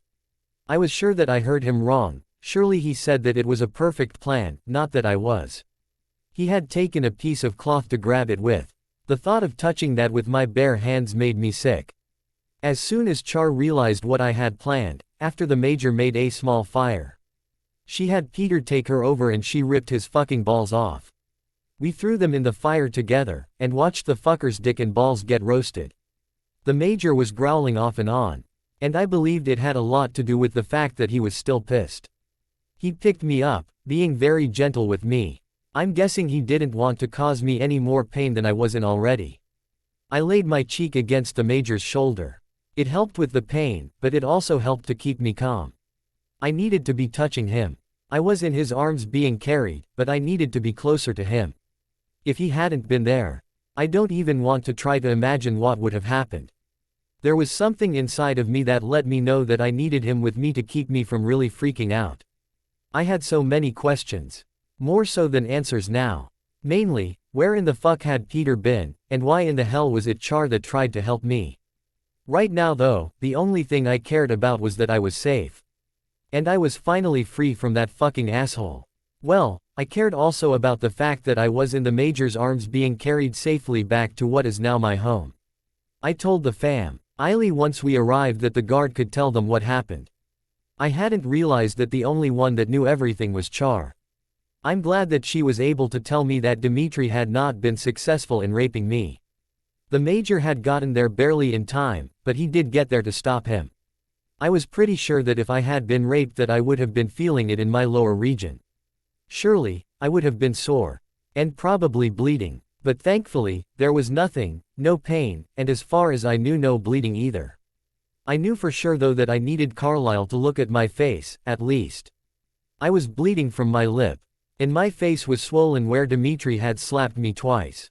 The problem is that as soon as Carlyle headed towards me, the Major let him know in no uncertain terms, not to come any closer. And not to try to touch me. When I looked up into his face he was watching not just Carlyle, but everyone. His eyes were still black, he looked feral. Fortunately, I understand how the mating thing works. So I knew that he was still enraged that his mate had been harmed by another male. It would take him hours to calm down, and only when he was assured that I was alright, and safe. As he headed into the house, and up the stairs I reminded him that I would need blood in order to heal. He called Rose and told her to bring me some blood. He told her to just leave it in front of the door and he would get it as soon as he was sure no one was around the door. I thought for sure that he would take me to his room, but he took me to my room. He laid me down on my bed, after shutting the door with his foot. Then he just sat down and stared at me. I had a feeling I knew what was coming. he needed to check me over to make sure I was alright. I have to admit that there was part of me that was feeling the same way. Jasper had not gotten off without at least getting bitten once that I could see. His shoulder, the one opposite of where I had laid my cheek, had a fresh bite on it. After another minute of him just staring at me, he finally spoke up. Isabella, I know that you have not been claimed yet, and while the pain of not having done so is almost unbearable, I promise that it will be Jasper who claims you first. I am not a gentle person, I don't know how to be. I know that you have never been with a man. But, I need to check you, to make sure that you don't need some special care, or treatment. I also need to take care of you. Do you understand what I'm saying? I think so. But what exactly is it that you need to do? I know that you need to be tended to. You have a fresh wound on your shoulder. I need to check you for wounds, or other injuries. You do not need to worry yourself over my injuries, it will heal shortly. I need to take care of you, my mate. I cannot claim you as I would like, but I can care for you. I need to do this for you. I just nodded. I was scared. Oh, I wasn't scared of the Major. No, I was scared that once he saw me and saw how human I am, he wouldn't want me. Another man had seen me naked, and I have no clue as to what he did while I was out. What if he had touched me in my private area? I would be used. What if he didn't want me anymore? Because another vampire had touched what was his. I heard him growl before speaking. Isabella, you will stop whatever it is that is making you feel self-conscious. I can feel your emotions. Just as well as Jasper can. Your feelings are telling me that you're scared, and feeling inadequate. You will stop that immediately. You are more than enough for me. You are beautiful, and because you are my mate, I already know that you are perfect for me. Now, I'm going to go and run a hot bath for you. I know that Jasper forced you to taking cold showers, I will not do that. You need to get cleaned up. And so do I. Once the bath is ready, I will check you over and then we will both get in the bath. I will not touch you inappropriately, but I will clean you up. If you wish, you can return the favor and clean me up. I will not force you to, and if you say that you do not wish to do so, then I'll just clean up later. I will never force you to do anything you don't want to do, unless your life is in danger. So tell me what you wish to do. I told him that I was feeling the same need, to take care of him. He smiled, and headed into the bathroom. He told me that I nay. Dead to remove the shirt I was wearing and then come into the bathroom whenever I was ready. I was just about to start when there was a soft knock on the door. The Major was immediately in front of me crouched, and growling. It was Rose with the blood for me. She said that she left it and that we could get it whenever we were ready. The family were leaving to give the Major a little more peace, knowing there was no one else around. I'm guessing that she must have left because he flitted over to the door, and picked up the blood and quickly closed the door, and locked it. There were 4 the Moses full of blood. He said that once I was dried and dressed then we would both have some of the blood. Then he stopped and asked if I thought I would need all of it. I just shook my head no. I knew he needed blood as well to help his shoulder heal.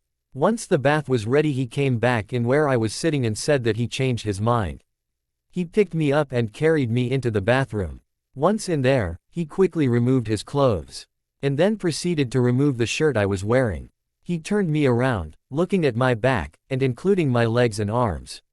Then turned me back and looked at the rest of me. My arms, face and ankles all had fresh bruises from where Dimitri had apparently grabbed my legs. He didn't touch me at all, but just had me raise my arms. He didn't even look at my private area, just went down to my legs.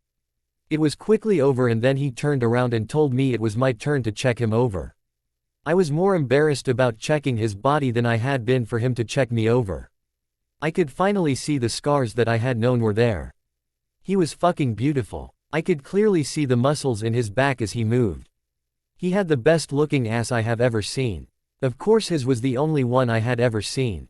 Still, it wasn't just my hands that I wanted to run over it.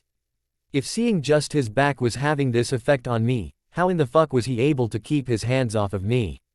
I just couldn't help myself and my hands started to lightly trace some of the scars. He had so fucking many, how did he survive? The pain of a bite I understand is almost as bad as the turning itself. My instincts were going crazy, because I wanted to kiss every one of his scars. Instead, I just kept running my fingers over them, but stopped just before reaching his sexy ass. I heard him moan and then he spoke, "Isabella, while I truly am enjoying having you run your fingers over my back, it's not doing my control any good. Unless you want to take this further, I suggest you stop what you are doing." He turned around and showed me. I was mortified. I had never seen a man with an erection, and I had only seen pictures of the male anatomy while they were soft. The worst part of it was that I had caused him to become aroused. I didn't know what to do. He told me not to worry about it, that just being in here, naked, with me was enough to cause him to become aroused. He reminded me that I had kissed Jasper, so the need to claim was strong and would only become stronger as time went on. Then, he also reminded me that he promised that it would be Jasper who would have that honor first. I did check out his wound, which was now mostly healed. After that, he stepped into the bath, and then helped me in. He had me sitting with my back to his chest but kept some distance between us. He took the sponge and washed my whole body. He washed my hair, and rinsed it out. Once I was done, he quickly washed himself, refusing to let me do anything. He then stepped out, and helped me out. I was dried off with a huge towel, and then he carried me into the bedroom and laid me on the bed. He told me there was something he needed to do, and it was the only thing he insisted on doing. It was the one thing he wouldn't take no for an answer. He explained how he would do it. I didn't want him to do it, and I even tried to get him to let Carlisle do it, but that made him growl. I realized my mistake and then asked if maybe Rose or Esme could do it. No, he needed to do it himself.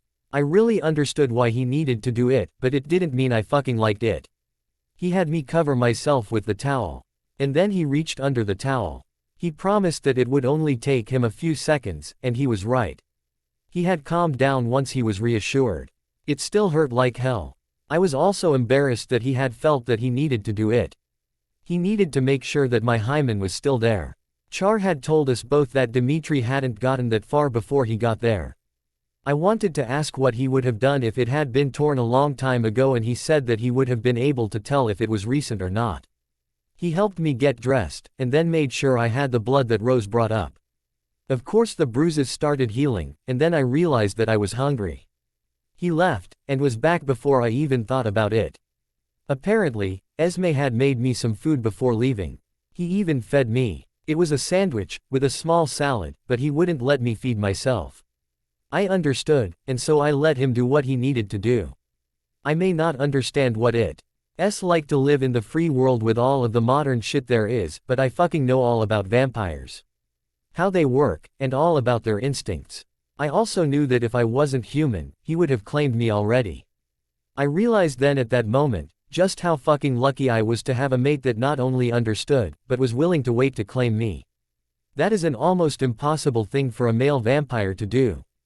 Not claiming the mate. It causes extreme pain from what I have been told. I decided then and there that I would at least try to take Rose's suggestion to heart. While it may only cause more pain in the long run, it might help with the physical pain, at least for a short while. I just wish that I had known about the kissing shit. If I had, then I would have never kissed Jasper. I have never known such tenderness and gentleness as when the Major was washing my face.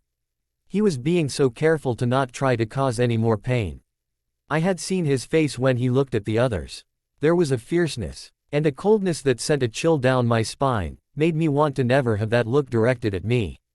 Yet, the very same person, when washing my bruised and bleeding face, had such a look of tenderness in his eyes, it warmed my insides like nothing else ever has. I also decided something else. I was falling fast for this man, Major Jasper Whitlock. I didn't have far to go either, and that fucking scared me. Major's paw. After making sure that my mate had eaten everything, I knew she was tired. I could feel that even with the blood, everything that had happened was starting to catch up to her. Since her body is mostly human, it made sense that all of the fear and trauma would cause her to need extra rest. I told her she needed to rest, but I couldn't leave her. I asked her if she would be alright with me staying and laying beside her. She seems to have the same need as I do to stay close, so she said that it would help her to sleep. I told her that unless she asked me, I wouldn't use my gift on her. She was fine with that. I just wanted to feel her emotions, and not manipulate them. I needed to know how she felt about me, as well as Jasper. She was easier to read than anyone I had ever met, and I have a feeling that it was because she is my mate. I also knew that it would help to calm me down. I was so fucking pissed off at Peter. I couldn't understand why in the fuck he left. Especially without telling me, or should I say Jasper. If he had stayed, then Dmitri would have never gotten as far as he did. Char wouldn't have gotten hurt trying to stop him. The more I thought about it, the angrier I got. I wanted to go and fucking rip his ass apart. But I couldn't. My mate needed me and she would always come first. I was grateful to the family who understood that it would help to calm me down faster if there was no one else around. This way I wouldn't feel anyone else's emotions, and there would be no threat to my mate. I could reassure myself that she is safe and loved. Yes, I love her. How could I not? She is perfect for me. I had spent the last hour trying to make her feel pampered and loved.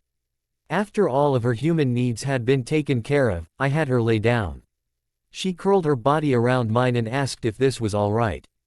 Then, something strange happened, something that had never happened before. I started to purr. My mate was surprised at this. Yet, she was happy about it. I could sense that it was bringing comfort to her. She relaxed even more into my embrace. Without even thinking about it, I found myself nuzzling into her hair. Her scent was both bringing me comfort, and driving me fucking crazy with the need to claim her. Her body was warm and soft, and I held her close to my own. I think right now, I'm jealous of Jasper. He gets to claim her first. Yeah, we are technically the same person, but I don't think I could be as gentle with her as she needs. And, I would rather rip my own arms and legs off and jump in. Oh, the fire than to ever harm my mate in any way. She did surprise me by asking that I remove my shirt before laying down with her. Of course I did as she asked. I would do anything she asked of me, even if it was to leave her alone. It would kill me to leave her, but if it was what she wanted, I would. My heart aches for her love, but I don't deserve it. Yet, I will never deny her. I hope that she can feel my love for her. My body aches for her touch, my fingers long to touch her and bring her pleasure that she has never known before. What she doesn't know, and I will never tell her, is that as long as she is around me, or Jasper, my cock is hard. It is becoming painful. I have tried to relieve some of the pressure of needing to claim my mate, but it's only temporary. As soon as she comes around me, I'm fucking hard again. I know that neither Jasper, nor myself will ever do anything until she is ready. She will have to come to us and tell us that she is ready. Shortly after she had fallen asleep, my cell phone goes off. I growled because it was an intrusion in the time that I'm spending with my mate. It was Peter. Asshole, is more stupid than I thought him to be. I did want an update on Char. She had done her best to defend my mate, and for that I owe her more than I could ever repay her. I also needed an update on where the fuck Dmitri is. I answered the fucking phone and growled out, "Report Captain." And it better be fucking good. Sir, Char is healed and is feelin' like her old self. She has hunted, but only on our way back from the airport. I felt it best if I made sure that Dmitri was gone. And about me leavin', I cut him off. I will deal with that, and you later. You left my mate to almost be raped. I just can't figure out why in the fuck you would leave her, especially when she was with the asshole. I can't even talk to you without getting pissed off. Right now, my mate needs me to be calm for her. I was growling now and my mate started to stir. I told Ter I would speak with him later and hung up. I quickly settled back down and started purring for her. She stopped her movements and seemed to calm down once again. I knew that before she woke up, I'd have to go back and let Jasper take over. The threat was gone, and my mate was now safe, and able to live her life as she wanted to. With the exception of being forced to get pregnant, that is. I just wish that I could eliminate those that have threatened to harm and kill just so they could get their kicks. I was thinking of all of the fucking ways I could cause Arrow and his brother's pain when I heard my mate's phone ringing. I knew it was probably her mother wanting to know if she was alright. Unfortunately, it meant having to get up to answer it. I got up and grabbed it off of her dress. Aaron quickly laid back down next to my mate. I answered, and Renee, who had been informed of everything, asked how her daughter was. I told her everything and then let her know that Bella was resting now. They were still waiting for the plane with Dimitri's body parts to land. She told me that Arrow was more than a little angry. Seems that he had high hopes of being able to create another tracker through Dimitri, and now it wasn't gonna happen. While Renee was safe from anyone connected to Dimitri, he had plans to kill not only the family but Renee as well if we didn't do as expected. As soon as Bella was pregnant, we would have to go to Italy and stay there until the birth. We already knew this, but Renee said that they had been able to find out who would stand with us, and who would stand with Arrow. It seems that our lives are not the only ones the brothers enjoy ruining. Even though for me, my life has just gotten better. There are many other vampires that have been forced to become one of their experiments. Renee had realized right away that it wasn't Jasper she was speaking to. She wanted to know if I had claimed her daughter. I think that she understood that I'm the one that takes what he wants, usually. I told her the truth. I could hear the relief in her voice. I told her that I planned on letting Jasper back out and that it would be him that our mate would wake up to. She thanked me several times for saving Bella, which I told her that she didn't need to thank me. In fact, I needed to thank her for creating such a beautiful creature that is my mate. Bella was starting to stir again as I had stopped the purring. She had only been asleep for an hour, so I knew she wasn't rested yet. I got off the phone, and nuzzled into her hair, and started the purr once more. She settled right back down again. I knew that I needed to calm down, and let Jasper back out, but I was going to enjoy a couple more hours of being the one to hold our mate while she slept. I was in a shitload of pain. And I really needed to claim her, even Jasper would have the same need. I just hope she hurries the fuck up, and lets us claim her soon. Bella's paw. I woke up to the most wonderful smell. It was the smell of citrus and spices. It made me feel so good that I just pushed my nose closer. I was so into the smell that I failed to realize that I had just gotten closer to someone's bare chest. Once it registered, I shot up like I had just been struck by lightning. I took one look at the man who had been holding me while I slept, and as soon as I saw his face, I knew Jasper was back. I told him, "Thank you, for everything really." I was so grateful that he had made it in time. I also realized that I was also very lucky that he was my mate. I told him that I needed to have a human moment and gave him a light kiss before making my way to the bathroom.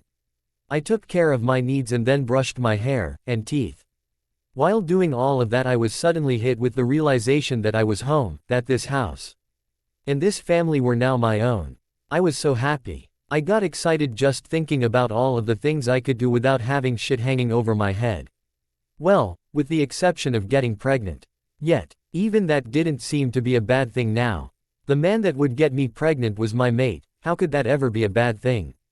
I went back into the bedroom to find Jasper laying on his side facing away from me. He was kind of curled up. I went to go to the bed to find out if something was wrong. He stopped me by telling me that Esme had my breakfast ready and he needed a few minutes alone. That hurt. I felt like I had done something wrong. Maybe since another man had seen me naked, and laid on top of me, I was now damaged and he didn't want me anymore. That was it. He had decided that I was too messed up, and didn't want me. I just stood there not knowing what to do.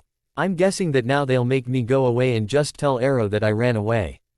I felt the tears on my face before realizing that I was crying. The next second Jasper was up and in front of me. "Darlin', please stop those emotions. I don't know what the fuck you're thinking, but stop it.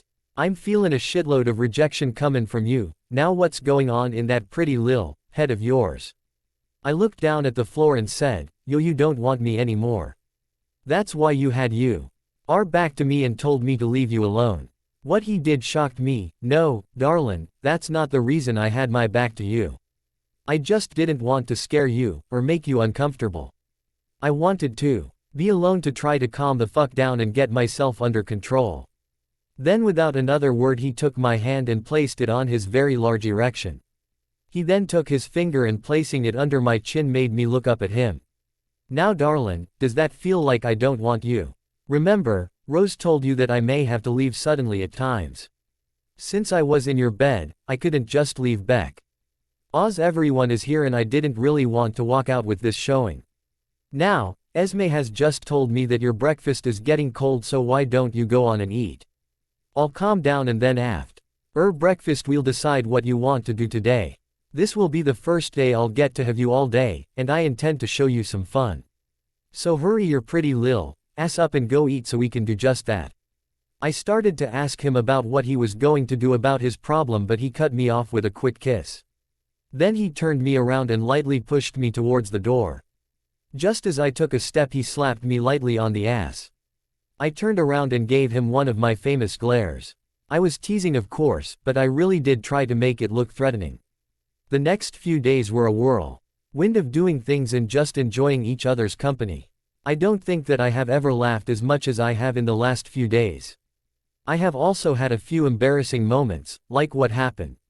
The first time I was cooking my own breakfast. When I was still with mom, I loved to cook.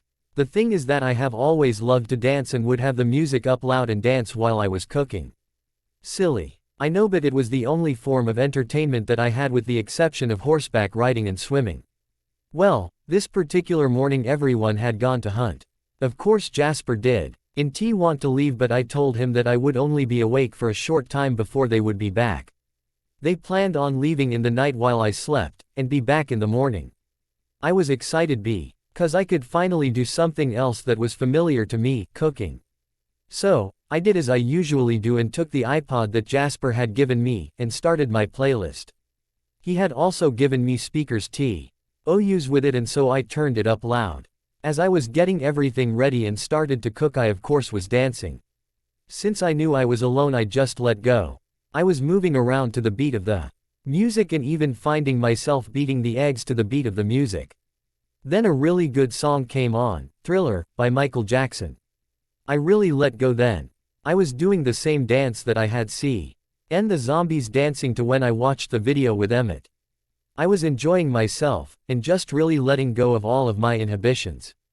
I was getting down, as Emmett had said of Michael Jackson.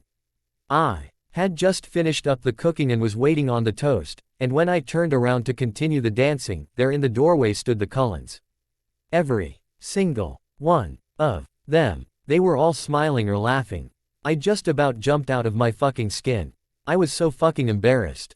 They all told me that it was heartwarming to see me finally in my element and letting go. They were excited that I was happy. Jasper came up and, picking me up, started to swing me around while laughing. He put me down and then kissed me. I was then ordered to go eat. Jasper and I had been kissing occasionally. While we haven't had what Rose calls a heavy makeout session, we did kiss, but they were always the quick peck on the lips. That disappointed me, until Jasper had Rose explain to me that just being around me caused Jasper to be hard and it was painful for him. A deeper kiss would only be more painful for him. I knew that I needed to let him claim me. It wasn't that I didn't want him, I just wanted to make sure I was ready. He also told me that he didn't want to just claim me like most vampires do when meeting their mates. They usually claim and fall in love later. He wanted me to secretly be in love with him before he would touch me. I wasn't really sure of what my feelings were for him. I was strongly attracted to him. I needed to be around him, and when he wasn't, I usually tried to distract myself by doing other things, like cooking. In reality though, the only time he was away from me was usually at night while I slept. I also knew he was hurting badly. I had seen him CURLED up when he didn't think I could see him. I tried to make sure that during the day we did things that would distract both of us, like horseback riding. He never rode with me, just ran beside Snow King. I also found out that the horse was extremely smart and was strongly attached to not only myself, but Jasper as well. I actually caught him one day talking to Snow King.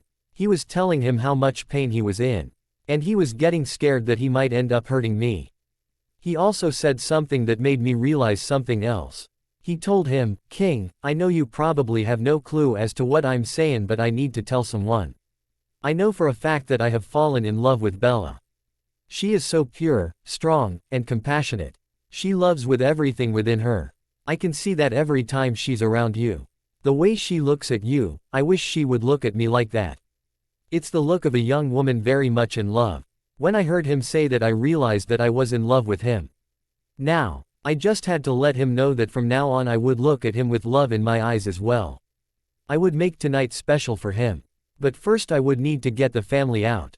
I wasn't sure. I wanted my first time to be overheard by them. If only I had been able to see what would happen before the night got here, I would have just jumped him right there, right then. Instead of a night of pleasure. It turned out to be the night I wanted to die, and almost did. Jasper's paw. The last few days have been both the best and the worst days of my existence. The best because the whole family is getting to see a lighter side of both Bella and I.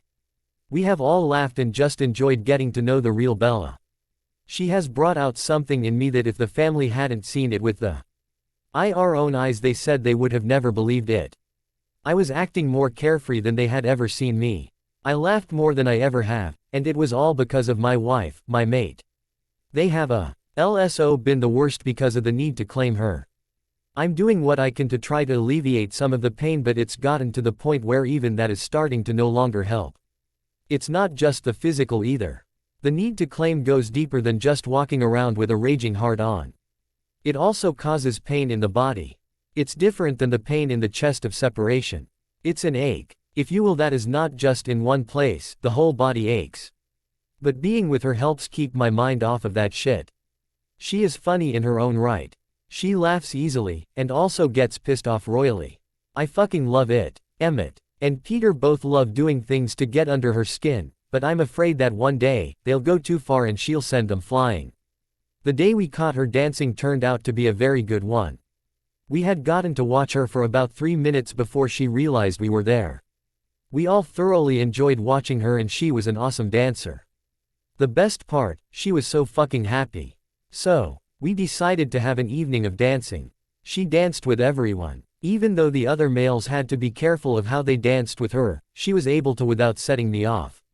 I admit to having to distract myself by dancing with the other girls, but all in all it was a wonderful evening full of joy and love.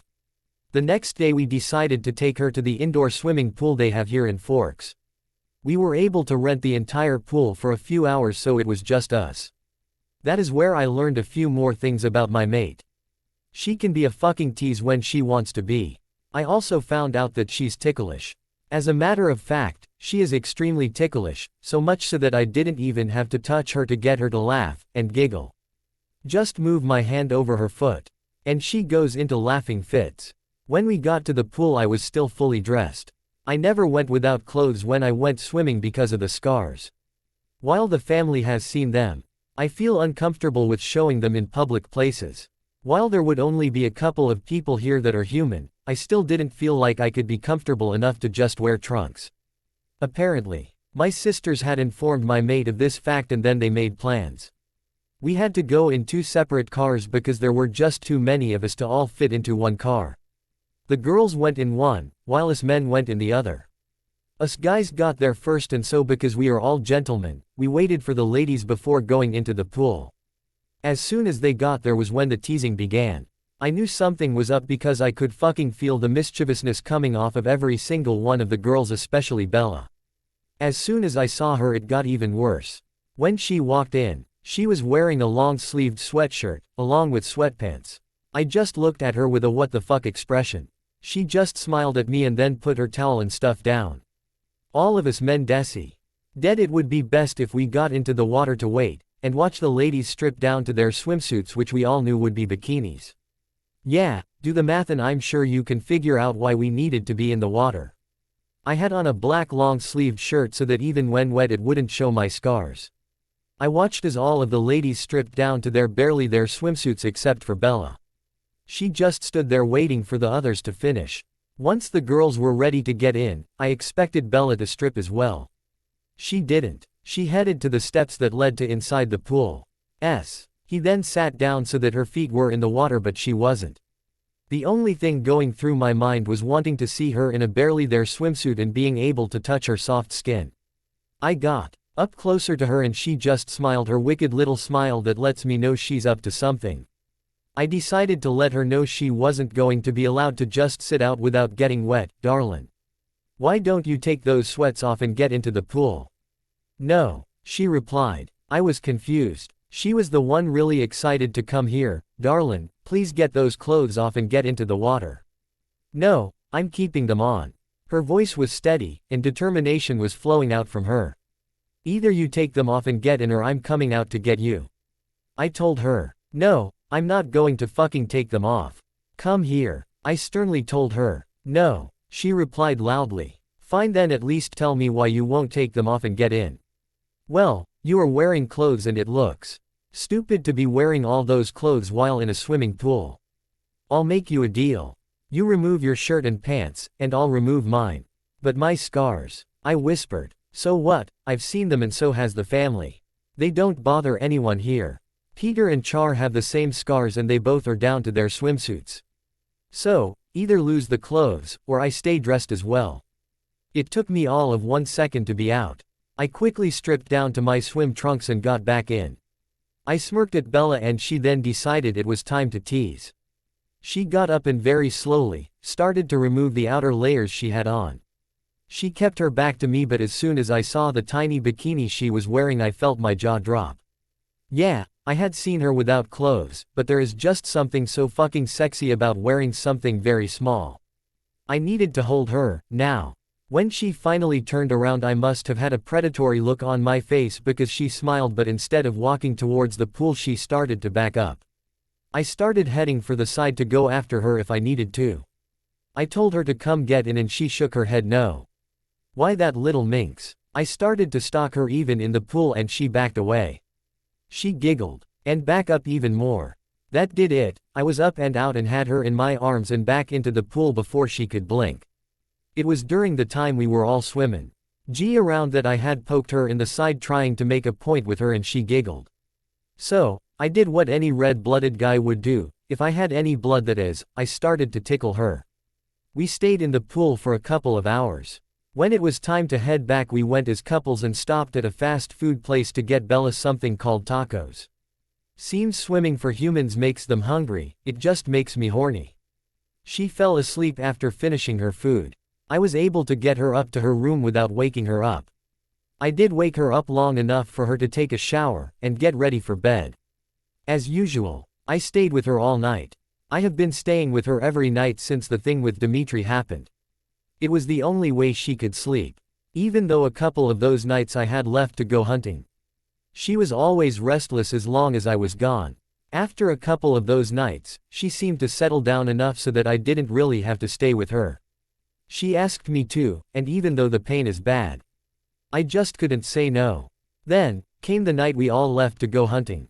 She was sleeping peacefully, so I left with the family even though I didn't really want to. That was the morning we found her dancing in the kitchen. That was 3 days ago. That was 3 days before my world was turned upside down, and I almost lost everything that is important to me. That was 3 days before I made the biggest fucking mistake of my existence. That was the day I almost destroyed my mate. Bella's pa. I can't believe that I heard him talking to King. Letting everything he's going through out. Even I could hear the pain in his voice. It was then that I realized I was in love with Jasper Whitlock, and decided it was time for him to claim me. I wasn't going to tell him outright. No. Rose made sure that I had some sexy lingerie to wear for our first night together. I was going to act like nothing has changed and then later I would get ready for bed like I always do and then come out wearing almost nothing. I would tell him as he held me in his arms. He had promised me that even though claiming is usually rough, he would be gentle with me and make sure that my first time would be pleasant. He promised that for my first time, he would make love to me. He would also be marking me as his. He of course would suck the venom out. I warned him that my blood would taste bitter and rotten to him. It wouldn't matter, he didn't need to swallow it, he could spit it out. When I got back into the house I told Rose what I wanted and she promised to get the family out of the house so that we could be alone. She was so fucking excited, until someone from the Volturi showed up an hour later. She said that she was there to check the status of me getting pregnant. Carlisle and Esme took her aside and explained that I was still a virgin, but we would be trying soon. I didn't like the way she was looking at Jasper though.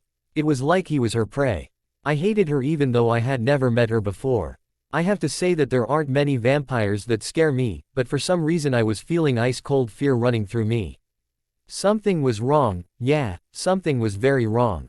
Jasper felt it of course and asked me what was wrong. I explained my feelings and he suggested that we leave for a while as the female named Athena would be leaving in a couple of hours to go back and make her report.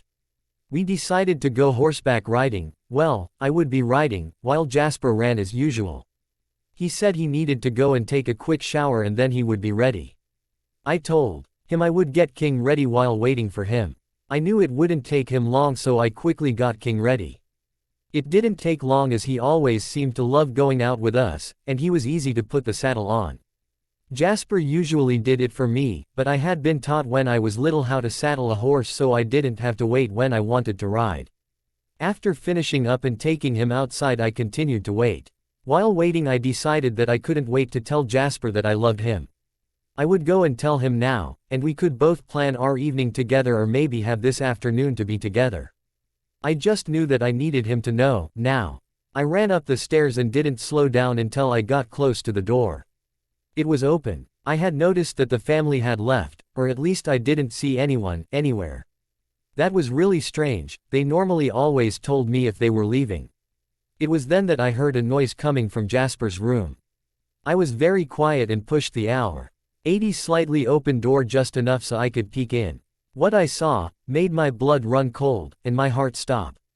There was a very naked Athena, with my very naked husband, kissing him. He had his hands on her arms. And while his back was to me, I was pretty sure he was hard, and was enjoying himself as he took no notice of me at all. Athena, on the other hand, opened her eyes and looked straight at me. The pain was so intense I pulled my shield up immediately. I wasn't going to let Jasper know the pain he was causing me. I guess that I made him wait too long and he just couldn't take it and decided to just let someone else take care of his needs. One thing I knew for sure, he didn't want me anymore. So, I ran. I quickly got King, and rode off as fast as I could get him to run. I didn't know how long it would be before Jasper realized I was gone, but I needed to get as far away as I could. I had no clue where I was going and I didn't really fucking care anymore. I knew for sure that this was my fault. I had pushed him right into her arms, by not giving him what he needed. So, I pushed King hard, trying to put as much distance as possible between me and the Cullen house. My heart was Brea. King, not only for losing the only man I had ever loved, but I was also losing a family that I had come to love deeply. I just couldn't take any more. I wanted to die. Maybe that's why I ended up where I did. My instincts were telling me not to go into this one area, but I refused to listen. I'm guessing by the amount of time that had passed that I was pretty far from the house. It had started to rain heavily and I was soaked. I didn't fucking care. I was numb now, and didn't care about anything except trying to find a way to stop this pain. I almost did too. King had started to act up, not want to go into the area my instincts were telling me to stay away from. Since he wouldn't go, I got off and decided that if it was something dangerous I wanted to be there. Maybe I would get lucky and be killed. I stepped into the area and heard snarling, and then a growl. I looked over from where the noise came from and there was a huge mountain lion already crouched and ready to spring. I turned my back to leave and I was suddenly knocked down. I felt the most intense pain on my shoulder, back, and legs, and I knew the cat was on me. I didn't fight, and suddenly felt the cat's teeth were trying to pierce my skull. I vaguely recall hearing King snort, before feeling pressure and blacking out. Peter's paw. All of us just got back from wherever the fuck we just went, for whatever the fuck we went for. Sounds confusing, I know. Truth is, that's exactly how I'm feeling right now. Oh, I fucking remember what happened right before we all left, and I know exactly where, and what we did, but I just can't figure out why in the fuck we did it. I ain't the only one who was feeling the confusion. I could tell by everyone's expressions that they were just as confused. We were having a meet and wit. The Volturi bitch who was sent here to find out if Jasper and Bella were trying to make a baby yet. Apparently, Arrow wasn't happy with the way his tracker had been brought back. The thing is that my fucking knower was going off like fucking crazy. Something wasn't right and I just couldn't fucking figure out what the fuck was wrong. Sometime during the meeting, we all just got up and left. We ran for an hour. Then just almost like it was automatic we all turned around at the exact same time and headed back. None of us talked, we just all up and left. We have no fucking clue as to why. I'm to bet it has something to do with the Volturi bitch. The only two who weren't in the meeting were the only ones who stayed behind. And now that we're back, the only one here is Athena. Of course, I knew that Bella was getting ready to go horseback riding and Jasper always went with her, so that wasn't the problem. Nah, the problem was that my knower was telling me that something was very wrong. But I have no fucking clue what to do about it. I finally decided to call Jasper to make fucking sure everything was alright. He always made sure to take his phone with him in case the family needed to get a hold of him. I told Carlisle that I felt like something really fucking bad had happened, but had no clue as to who or what it involved. My feeling was confirmed when I called Jasper and we all heard his phone going off in his room. Shit, he left his phone behind. We all ran up to his room and found his phone on the floor beside the clothes he had been wearing before he went to take a shower. That's where he had been when we left. Now, we were becoming concerned. We couldn't follow Jasper and Bella's trail because of the fucking rain. I had an idea of where they might have gone. It was Jasper's favorite place to go to be alone, and I knew there was a spot to take Bella to keep her dry, as well. Carlisle suggested that we talk to Athena. I had no desire to talk to her, something was telling me she was the fucking cause of whatever had happened. He called her to come down, and she did come, but she was acting smug. Carlisle asked her if she knew where Jasper was. She replied that she knew was that he ran out of the house like his ass was on fire. When she was asked if she knew where Bella had gone, she replied that she had left with the horse. That didn't make any fucking sense at all. Jasper would have never left like he did, unless Bella left without him, and he ran after her. Maybe they had a fight. She fucking knew more that she was saying. I could feel it. I was about to say something when I heard the hoofbeats. I let out a breath I didn't even know I was holding, and we all headed outside to meet Bella. I turned and grabbed the bitch. I wasn't going to give her the chance to run if Bella wasn't alright. Because while I could hear the horse running, I couldn't hear Jasper's running. I had Char, Rose, and Edward hold her while I went outside to find out what the fuck was going on. Carlisle wasn't fucking happy about me grabbing her, but right now, I just didn't give a flying fucking rat's ass about whether he was happy or not. If anything was wrong, and she was the cause of it, she was gonna fucking pay. By the time we were outside, King was already there and rearing up on his hind legs, snorting and neighing like his ass was on fire. He was agitated, and it took a minute to calm him down. Once he had settled at least as much as he was going to was when we noticed a couple of things. There was blood on his nose, almost like he was smelling it so close that some got on him. And the worst part, we knew immediately that it was Bella's. He also had blood on his hooves, like he had hit something with his feet. It only took one sniff to understand it was blood from some kind of animal. Emmett said it was mountain lion. King kept starting to take off, only to come back to get our attention and then try again. He was trying to get us to follow him.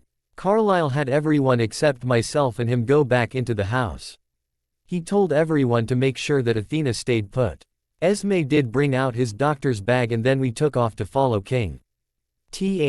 At horse ran like the fucking wind, and he never slowed down, until we got closer to where Bella was. He took us right to her, and as soon as we saw her, Carlisle was at her side. She was covered in blood, and her back, all the way down, had claw marks. Her head looked like the animal had tried to crush her skull. Her back looked shredded, but Carlisle said she was breathing. I looked around and finally saw the big cat. His skull, and most of his body had been crushed. Now, I knew how her life had been saved. King had used his hooves and killed to save Bella. I was amazed at the fact that if he hadn't have killed the cat, Bella would probably have never been found. Another thing that was very clear is that Jasper was nowhere in sight, and apparently he had never been here. I was worried, as I knew that something fucking bad must have happened to make Jasper flee the house if that's what really fucking happened. Somehow, I doubted that Athena was innocent in all of this. After doing a quick check of Bella's vitals, Carlisle asked me if I would be alright if I carried her. Her blood didn't bother me, so I picked her up. I put her over my shoulder, since her backside was all torn up. There was no fucking way I was going to try to touch her wounds. It would be easier to just run with her this way. She had gone way too fucking far from the house. Something was telling me that she was running from something she saw, or heard. Didn't really matter, she was definitely running from something or someone. It took us longer than was comfortable for us to get back to the house. As soon as I OT her up to her room. The doc was telling Esme to get some blood ready for Bella as quickly as she could. Doc shooed everyone out except Rose, and Char, who had let Emmett take over Athena's sit-in so she could help Bella. Them two got Bella out of her clothes. The doc then tried to get her to wake up. He needed her to drink some of the blood. She did wake up, but it was what she said that made Ever. Why single fucking one of us want to find Jasper and rip his fucking throat out? Emmett's paw. I couldn't believe what I was hearing. Bella, my new baby sister, was telling Carlisle to leave her alone and let her die. She refused to drink any of the blood Esme had brought to her. She even went so far to put her shield up so Carlisle couldn't touch her and try to help her. It was her words that were crushing my heart. And the hearts of the rest of the family. Carlisle kept telling her that there must have been some mistake, Jasper just couldn't have done that to her. Her words were chilling. Carlisle, I saw with my own two eyes. Athena and Jasper standing there kissing. She appeared to be touching him, and making him feel good because he was moaning, and rocking his hips. They were both naked, and she fucking knew I was there as she looked straight at me. Now just leave me the fuck alone, and let me die. It's the only way to keep everyone safe. You can tell Arrow it was a mountain lion that killed me. I just can't do this. There's no fucking way I could ever be with Jasper now. It just hurts too fucking much. Let me die, please. I was so fucking pissed off. I was going to hunt down that bastard and make him pay for this. I took off before anyone could stop me. I was pretty sure that I knew where he was. It was a place that he always went to when he wanted to think or just get away and be alone. How dare he destroy my new baby sis like that? I was gonna rip his ass apart, put him back together just so I can do it again.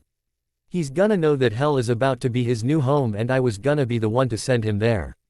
Carlisle's paw. It was with a heavy heart that I left Bella's room. She had put her shield up so I couldn't even disinfect the areas that were torn up on her back. She was refusing to drink any blood and there wasn't a damn thing I could do to stop her death. With her shield up, it would come quicker as it makes her weak to use it. I tried to get her to at least wait until we heard Jasper's side. But she had apparently seen enough to convince her that Jasper no longer wanted her. She felt that if she died this way, then everyone would be safe. Right now, I didn't fucking care if we were safe or not. A young girl who has become like a daughter to Esme, and myself is wanting to take herself away from us. Our hearts were breaking, and for the first time in my very long life I have no clue what to do. I was having a very hard time believing that my son could or even would do something like this. This wasn't him. I saw the love he held in his eyes for her. So why in the hell did he do what he did? And where is he now? By the time I got into the living room, Emmett had already gone. I knew he was going to look for Jasper and I also knew that he would probably try to fight him for what he did. I just didn't have it in me to try to stop him. Everyone was in there and while Char and Rose were guarding Athena making sure she stayed put, there was venom in their eyes. We were all feeling the pain of losing Bella. Esme came and wrapped her arms around me, but at this point nothing could ease the feeling of loss. The last few days had been the best times this family has seen in a very long time, and it was because of a very lovely young lady who now laid broken physically, as well as emotionally, in a bedroom upstairs. No one said anything because there really wasn't anything to say. It was Athena that finally broke the silence. This wasn't supposed to happen. I was just supposed to break them up, and then Bella was to come back with me. There were growls coming from every one of us including myself. I asked her to explain. Just as she was about to say something I heard a voice that caused chills to go down my spine. She can explain later. Esme, bring me fresh blood now. I'll wait for it but you will hurry. Captain, report, now. It was the major, and he was pissed off. Peter came forward and told him what he knew of Bella's injuries. He then looked at me and asked why I wasn't treating her. I quickly explained that she wouldn't let me, that she wanted to die. I told him everything she had said, and he was growling the whole time I spoke. I also told him about her putting her shield up. I wanted to know why it was him, and not Jasper, so I asked him. His explanation made sense. When Emmett arrived he found Jasper curled up with much self-loathing. Emmett proceeded to start fighting him, and he refused to fight back. Jasper was letting Emmett win. But Emmett got angry that he wasn't fighting back. He finally explained that our mate is trying to kill herself. Jasper couldn't handle the fact of what he had done, on top of learning that our mate was trying to end her own life. So, I took over. I'll get her to at least survive long enough to hear everything. I'll stay out as long as it takes to get her to understand the truth. Do you know what the truth is? Why is Jasper being eaten up with guilt since he was obviously doing what he wanted to do? Emmett, who had just come in, asked. I only know part of it, the female knows the rest, and as soon as I have gotten my mate where she can come and join us, then we will all be hearing what that truth is. I will tell you this much. What Jasper did, he did so willingly. That's why he is so guilt-ridden. You'll understand better once we hear from the female. Now, I'm going to go and take care of our mate. You, make sure she stays right there, the major said, pointing to Emmett and Peter. He asked me to join him in case I was needed. I knew by the sound of her heart that she was almost gone. Her heart was weak, and starting to stutter. By the time we got into the room, I knew we were too late. Her heart stopped, just as we got to her side. The major never wavered, never slowed down, and never stopped. He threw her head back and poured the blood down her throat. Then he started doing CPR. I hadn't even realized that he knew how to do it. He continued to work on her, but after a few minutes I knew we were too late, she was gone. My heart was breaking and the major growled, so I left the room. When I got back downstairs, even though I knew they had all heard everything, I still had to tell them the darkest news I had ever had to tell them: Bella was gone. Carlisle's paw. I sat and held Esme as she sobbed. The rest of the males were doing the same to their mates. Every one of us had come to love the one whom we had thought had come to destroy our family. In a way, she had done just that. She had become a light in our family. We all watched as she was reduced to things that even we took for granted, but she looked on in curious wonder. We also knew that there was no way that my son, our son, and brother, would want to go on without his mate. We would lose him as well. We could hear Jasper was now sobbing, begging his beloved to come back to him, while still trying to get her heart to beat. The thing he doesn't understand is that a human that doesn't want to live can't be brought back. Something happens to their spirit. I should know. While I have been successful in bringing humans back from death, even ones that have tried to take their own lives, they usually ended up dead anyway at a later time, unless the reason behind their desire changed. Hers had not, and while we were all grieving for losing Bella, we were all also so fucking angry with Jasper. Yet, none of us had the heart right now to call him out on what he had done. I myself now had to call Renee and tell her. I couldn't even imagine what she would go through, especially since she is carrying another child. As a doctor, and the head of this family, it was my job to be the bearer of bad news. I excused myself so I could at least go into another room. Even so, it took me several minutes to realize that maybe I should speak with Felix first. With that plan, I picked up the phone and dialed Major's paw. I don't know how long I've been working on our mate, but I wasn't going to fucking stop. I had to keep going, because we can't lose her. The only difference now is that we are sending her our love for her. I'm hoping that maybe if we send her what we feel for her, she will feel it and fight to stay with us. I did have another option and I was about to do it. I could bite her, therefore turning her. I knew that Jasper would argue with me and so would the rest of the family. But I'm fucking desperate here. I just can't lose her, and if I can inject enough venom into her and keep her heart beating through CPR, then she'll still be with us. I never stopped or slowed down. But I did turn her head so that her neck was now exposed to me. I knew that I could be killed by arrow for doing this, but I didn't fucking care right now. I needed her to stay with me, with us. I hadn't been paying any attention to anything other than our mate, and it was a minute or two before I even realized that Carlisle had run into the room. He was yelling something, and I was about to bite her. Next thing I know, I'm knocked away from her by Emmett and Peter. Carlisle is yelling at Edward to continue the CPR, while doing something to her. My instincts took over and I tried to fight both Emmett and Peter off of me. It took Peter a couple of minutes to get through to me that Carlisle was trying to save her. When I was finally able to understand that he was trying to exploit, and that there was a way to save her without biting her, I forced myself to calm down and listen. Peter told me that Carlisle had called Felix to tell him about Bella, and Renee had been there and overheard what was going on. Apparently, this wasn't the first time she had died. Again, the Volturi were responsible for conducting experiments by stopping her heart, and seeing if she could be brought back to life. I looked to see Carlyle pouring more blood down her throat. He poured at least 4 more bags of blood before stopping. Edward continued to do the CPR and I found myself growling at him for touching our mate in that manner. I quickly went over and took over for him. Carlyle made everyone else leave, while he stayed to explain to me that the CPR would only keep her body from becoming cold, and her organs from cell death and failure. It wouldn't bring her back. He explained that it would take several more bags of blood, but eventually with the blood, her vampire part would kick in and her heart would start to beat again on its own. She would be given a bag of blood every half hour until her heart started up again. I asked Carlyle where Athena was, and he told me that since Emmett, Peter and Edward were needed in here, that Peter had removed her leg and an arm to keep her from running. Then Char, Esme, and Alice had taken her deep into the woods. Apparently, there was a plan. And that meant keeping Athena away from whatever was going on here. I knew we needed to find out what the bitch did to not only me, but the rest of the family as well. She had to have done something, because when I came to my senses, I felt sick at what was going on.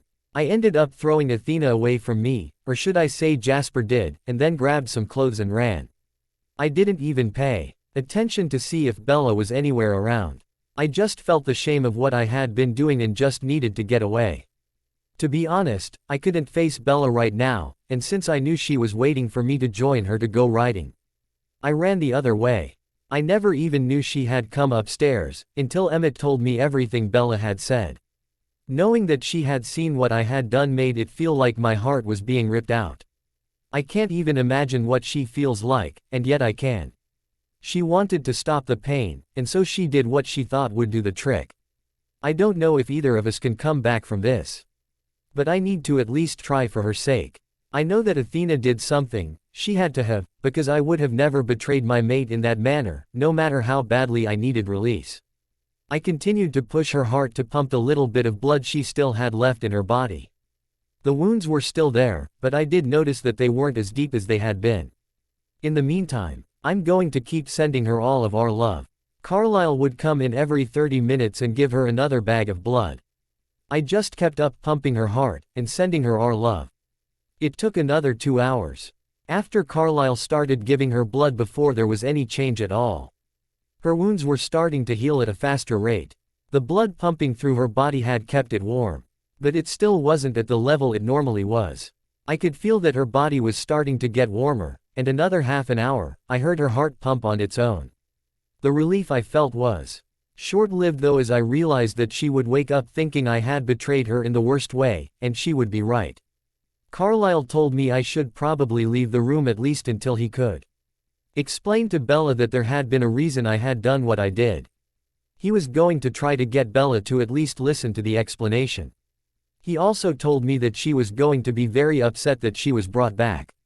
While normally, he would have asked that I be there to try to keep her calm, knowing I was the reason she had done this made it more reasonable to let him try to explain to her and Athena had told him what it was exactly that she had done. Apparently, Athena hadn't expected Bella to try to kill herself. I told Carlyle that I needed to get away for a few minutes, otherwise I was going to end up killing Athena before she had a chance to be taken to the airport. Because she had been under orders from Arrow, none of us would be allowed to kill her. This was straight from Arrow himself. We couldn't even rip her apart.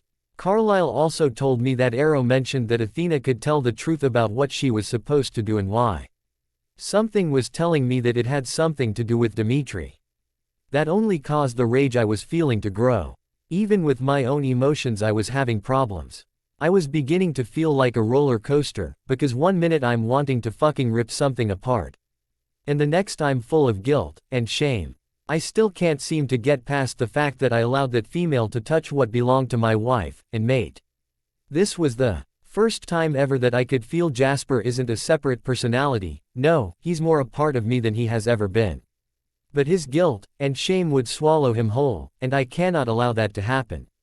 Hopefully, our mate can get past all of the bullshit, and see that we had no choice in the matter. I wonder what our mate will think when she finds out that it was her shield that stopped Athena's gift. Yeah, I figured it out. I didn't understand why the gift just suddenly stopped working, but I'm so fucking grateful that it did. It was like a switch was pulled, and I came out of whatever the fuck I was under.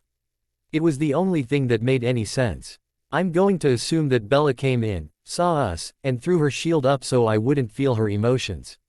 Her throwing her shield up could have broken the hold, or whatever it was that Athena had over me. After asking Carlyle to explain where I was, and what I was doing to Bella, I left. I knew it was going to take some major damage to help with the rage I was feeling. Especially, since I won't be allowed to touch the fucking bitch that did this to us. Before he allowed me to leave, he told me of the plan. The more he told me, the more I understood that in order for it to work, Athena would have to be allowed to go back to Arrow in one piece. She could show Arrow what she knows, and therefore, make it safer for everyone. Personally, I could see no flaw in the plan.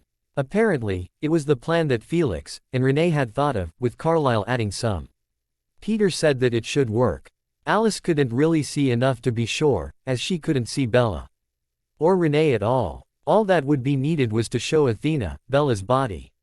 Now, I was going to go and vent some of my rage, and then be back hopefully in time for Bella to wake up. While I agreed with Carlyle that it might be best if she didn't see me at first, I was the major, and I didn't fucking run from anyone. I would speak to our mate, before listening to anything anyone else had to say. Carlyle assured me that her heart was now beating strong and steady. Her wounds were healed, and she would be waking up soon. With that bit of knowledge, I left. I did tell Peter that I would be back as soon as I got rid of some of this fucking rage. As it was talking every ounce of strength to not just start ripping shit up. I didn't want to go far, I needed to be close to our mate. Even if she didn't want to be around me, we still need her. I wanted to tell her what I understood to be happening, and what was going on with me when she saw us with Athena. She would listen to me. Even if I had to use our gift. I needed her to know everything from our point of view before we listened to anything else. I can understand her side perfectly. If it had been the other way around, I would want to kill first, and then after that I had no clue as to what I would do to her. That's probably because she would never do something like that. So why should I expect her to do anything else but hate me? If only I could make sense of what happened. The only person that could do that was the one that caused it. The knowledge that I could lose her made the rage come back full force. And not being able to kill the bitch that did this makes it even worse. Of course she's not the only one at fault. I was the one allowing her to do whatever the fuck she wanted to me. I really need to get some of this fucking rage worked out of me. I would need to be calm when we talk to our mate. I will never talk to her while angry. She deserves to be talked to with respect and tenderness. I especially don't want to talk to her right now with rage in my voice. She might think it's directed at her. With that last thought, I let the monster inside of me, the one I kept locked up, out. Peter's paw. I hated to see my brother in so much pain. But he wasn't the only one. Bella had her heart ripped out and shredded to the point where she wanted to just stop the pain by not living anymore. I understood where both of them were coming from. I just couldn't understand why in the fuck Jasper would let some slut paw all over him. The only thing I knew for a fact is that is no fucking way Jasper would have ever even looked at anyone else, let alone let another female touch him. No matter how bad it was for him to not claim his mate, he wouldn't have done it. That's just not who he is. He is a man of honor, and he would rather die than let someone else touch what belongs to his mate. Bella woke up right after he left the house. To say she wasn't happy about being brought back would be an understatement. She was screaming at anyone who tried to approach her. Carlyle tried to explain that Athena was going to explain everything, but she just kept screaming at him. Rose and Esme sent everyone out so they could try to get her calmed down enough so that she would listen. I'm glad that Carlyle was smart enough to send Jasper out. If he had heard the things Bella was saying, it would have hurt him a lot worse than what he already was. She mostly just kept promising to be successful in killing herself next time. She also yelled that she hated Carlyle for bringing her back. This went on for several minutes, and finally Esme was able to get her to listen. She didn't want to, but somehow she got her to realize that she needed to hear what actually went on before doing anything else. She finally calmed down, and Esme was able to help her also understand that there was more to what went on than any of them knew. I have no fucking clue what she actually told Bella. But she was finally willing to listen before doing anything else rash. Esme called for all of the men to come back in. I was given the honor of going to find Jasper. Since Athena was already on her way back to Arrow, she was out of danger. It took me only a short time to find him. I just followed the noise of trees being uprooted and thrown. As soon as he saw me, he charged at me. I knew that for him to really get the rage out, he needed to have an old-fashioned fight. I wasn't afraid of him, just what might happen if I didn't give him the opportunity to kick someone's ass, even if it was my own. I have been the one to get their ass kicked on more than one occasion. He used to get so pissed off at fucking Maria. He couldn't kick her ass because she was in charge. So, I would take him out somewhere. And we would go a few rounds. I almost always lost limbs, but it was fucking worth it to see him come back to himself. If I lost a limb or two this time, it would be worth it even more. I'm not sure how long we fought. But I do know that it was at least an hour. I ended up losing a leg, an arm, and my right foot. He lost a hand, period. I don't know how he does it, but no matter what I do, he always ends up kicking my ass. When he had finally stopped, I knew that he was ready to go back. We both looked like shit, clothes torn, dirty, and missing some parts, like a sleeve. He was still pissed, but at least now he could control it. I asked him if he was ready. I told him about Bella Joaquin, but didn't tell him what she had done, or said to anyone. I did tell him that Esme had gotten her to agree to at least listen to the explanation that Athena had told Carlisle. He then told me that he would be talking to his mate first, and try to explain things from his side, before listening to anyone else. He said that he was going to fight to get her to understand that even though he didn't quite understand exactly what had happened to him, that he needed for Bella to hear from him what he was thinking and feeling when it was happening. As soon as we got back to the house, we both told everyone that we needed a shower and change into some clean clothes. Bella was standing with everyone. She still had a look of pain on her face, but now it was mixed with anger. I expected the major to run upstairs to shower and change, but the fucker had other ideas. He walked straight up to his mate. He looked her in the eyes for a few seconds and then grabbed her around the waist, pulled her close to him and gave her a kiss. She tried to wiggle out of his grasp, but as the kiss heated up, she calmed down. When he finally let her go, he told her, "When I am done, we will be talking before we listen to anyone else. I refuse to listen until I have told you my side, and what was going on in my head and heart. I love you, my mate. I would never have ever allowed another female's touch. We will find out together what the truth is. But you will not be destroying yourself, and you will listen to us." With that, he turned and walked away. Rose's paw. As soon as the major was headed up the stairs, I headed straight for him. I was going to give him a piece of my mind, and then maybe, I don't know, rip his dick off. How fucking dare he? I don't fucking care who he is. No man has the right to be with another woman other than his wife, and then turn around and fucking force a kiss on the wife. Unfortunately, for me, M had seen my intentions and had both arms around me, pinning my arms to my sides. After I was done with Jasper, I was going to deal with M. I was so fucking pissed at Jasper, and now my own mate. There is just something about a male taking something from a female that just makes me go into a rage. It was Bella's actions that shocked me so much that I calmed down, slightly. She came right up to M and asked him if she could speak with me, privately. She did make me promise M that I would not go after Jasper. We went into another room, and she found a pen and some paper. It took her a minute to finish writing, and then she gave me the paper to read. There was something she wrote that she needed to do, but needed the help of a vampire in order to do it. I agreed not only to her plan, but to help her. It was risky though, and could have the potential to start a fight. I wrote, asking her about that, and she just wrote out that she wouldn't allow it to get that far. Something had changed in Bella. I'm not the empath in the family, but I could feel there was something different about Bella. It was deeper than just surface stuff. I have a feeling that whatever Esme had said to Bella was what was causing this change in her demeanor. She promised me that there would be no retaliation against me for my part in what she wanted to do. I was only acting. G is her muscle, for lack of a better term. I wrote back telling her that even if there was I would still do as she was asking. When we got back into the living room where everyone was waiting, Jasper, or should I say the Major, came downstairs to join us. We all knew he was wanting to speak with Bella alone, and sure enough he said one word: leave. It was Bella who spoke up. Before anyone leaves, there is something I need to address. Rose, would you mind staying for a couple of minutes? I nodded, and then turned to M and told him to go on. I would join him as soon as I was finished here. The Major wasn't liking this at all and was softly growling. He wasn't used to not having an order obeyed, but that was before he met his mate. I was starting to like her more and more. I could tell that. The Major was about to let me know that I was not wanted here when Bella spoke up. No, Major. You don't get to make her leave until I have had my say first. I have something that needs to be addressed, and you will fucking listen to me. I asked Rose to help me so I wouldn't get hurt. She turned and nodded to me. I walked up to him and slapped him as hard as I could. He went to lunge for me, but Bella did two things at once.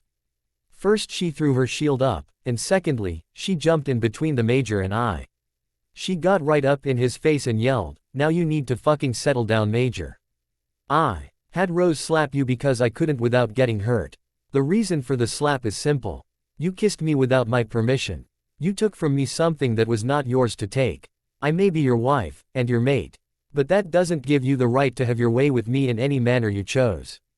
You kissed me knowing full well that I didn't want you to touch me, let alone kiss me.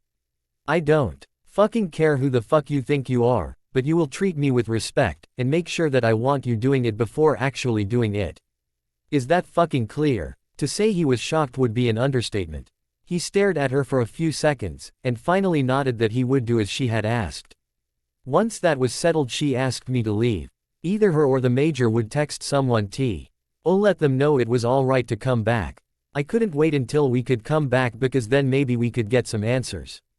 I knew Carlisle knew something that he wasn't saying, but probably would once we were all back together. I had a feeling that whatever it was had something to do with the reason for getting Athena out of here as quickly as they did. Bella's paw. To say things were AWKW. Ard once Rose had left would be an understatement. I knew it was still the Major in charge, yet it was as if he was Jasper as well. I knew for sure when I looked into his eyes. I could see the guilt and pain. I could also see a fierceness in his eyes that told me that it was both the Major and Jasper. He just stood there staring at me, and I had the feeling that his emotions were warring with each other. I remembered what Esme had said to me, so while the pain from what I had witnessed was still there, I knew that there was more to it. There had to be. The man that had been with Athena is not who my husband is. Esme had reminded me of all that Jasper has done for me, since he found out I was not the enemy. The man I had come to know, and fall in love with, could never do what I saw him do, not on his own. My mom had known about Jasper through her friendship with Peter and Char. While most vampires feared Jasper Whitlock, he was also known for his honesty, and keeping his word. If he gave it, he never took it back. Giving his word was a very serious thing with him, and if he wasn't sure about something or someone, he said nothing. I was ashamed that I had tried to end my life. Esme reminded me of why I needed to live. To fight, to survive. The real enemy, who was the Volturi, needed to be stopped, and according to my mom, we needed our child to be able to do that very thing. She also shared with me what Jasper had gone through. Fighting to save my life, and trying to get me to feel his love. How he sobbed, and yet kept working, kept begging me to come back, and to stay with him. He also had kept telling me how sorry he was for everything, especially for hurting me. I decided to start with that. Major, before you say anything, there's something I need to say to you.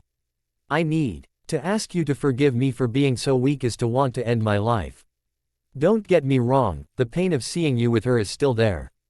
I like to think that I have gotten to know you, and the man I know would never have even considered being with another female, no matter how much pain you are in.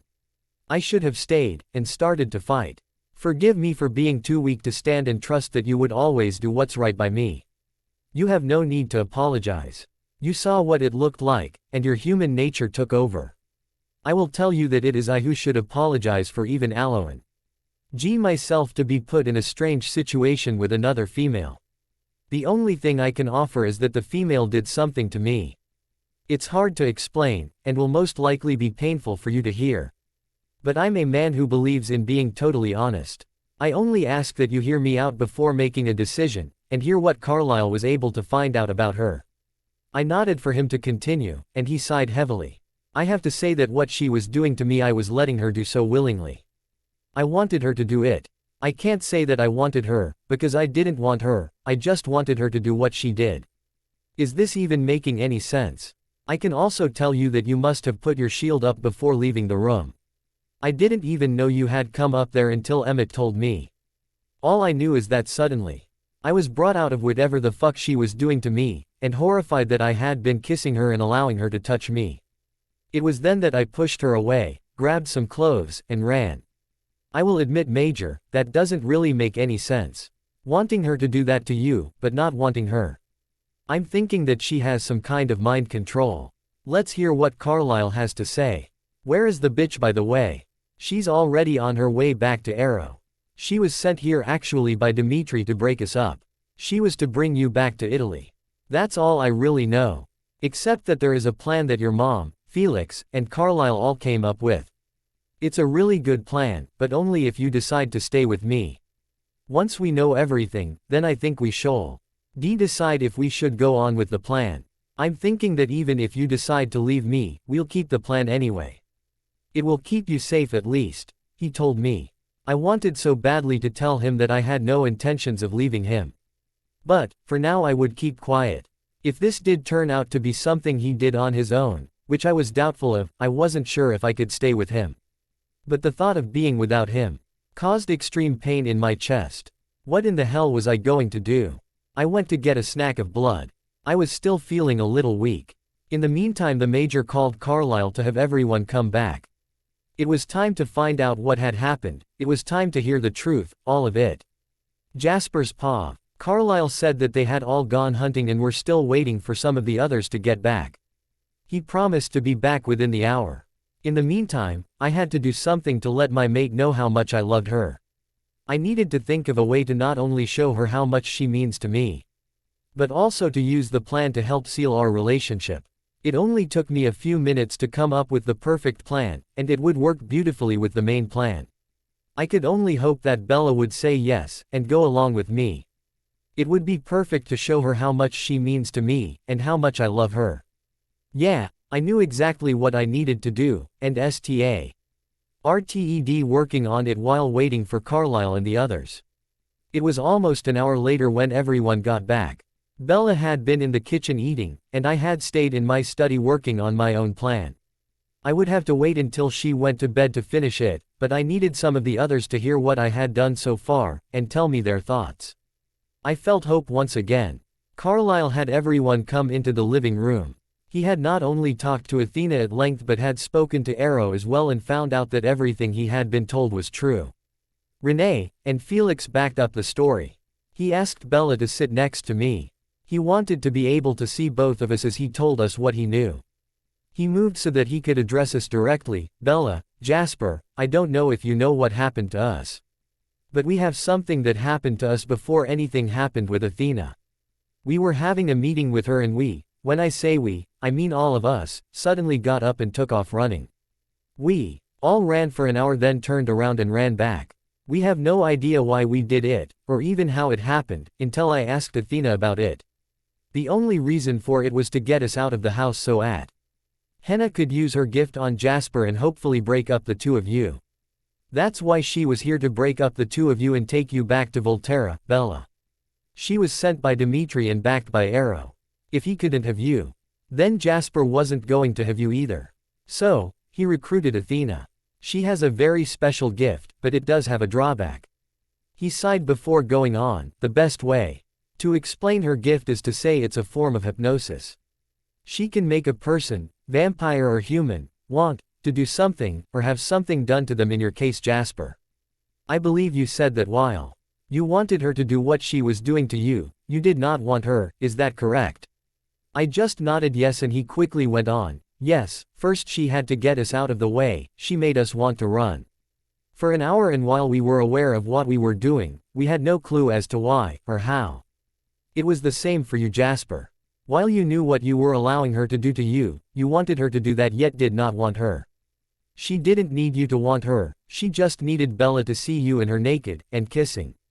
Jasper, did you tell Bella that Athena never touched you sexually, except to kiss you? But, I saw him rocking his hips like she was, well, you know. He was also moaning, like she was making him feel so good. I interrupted. I see that you didn't tell her everything then.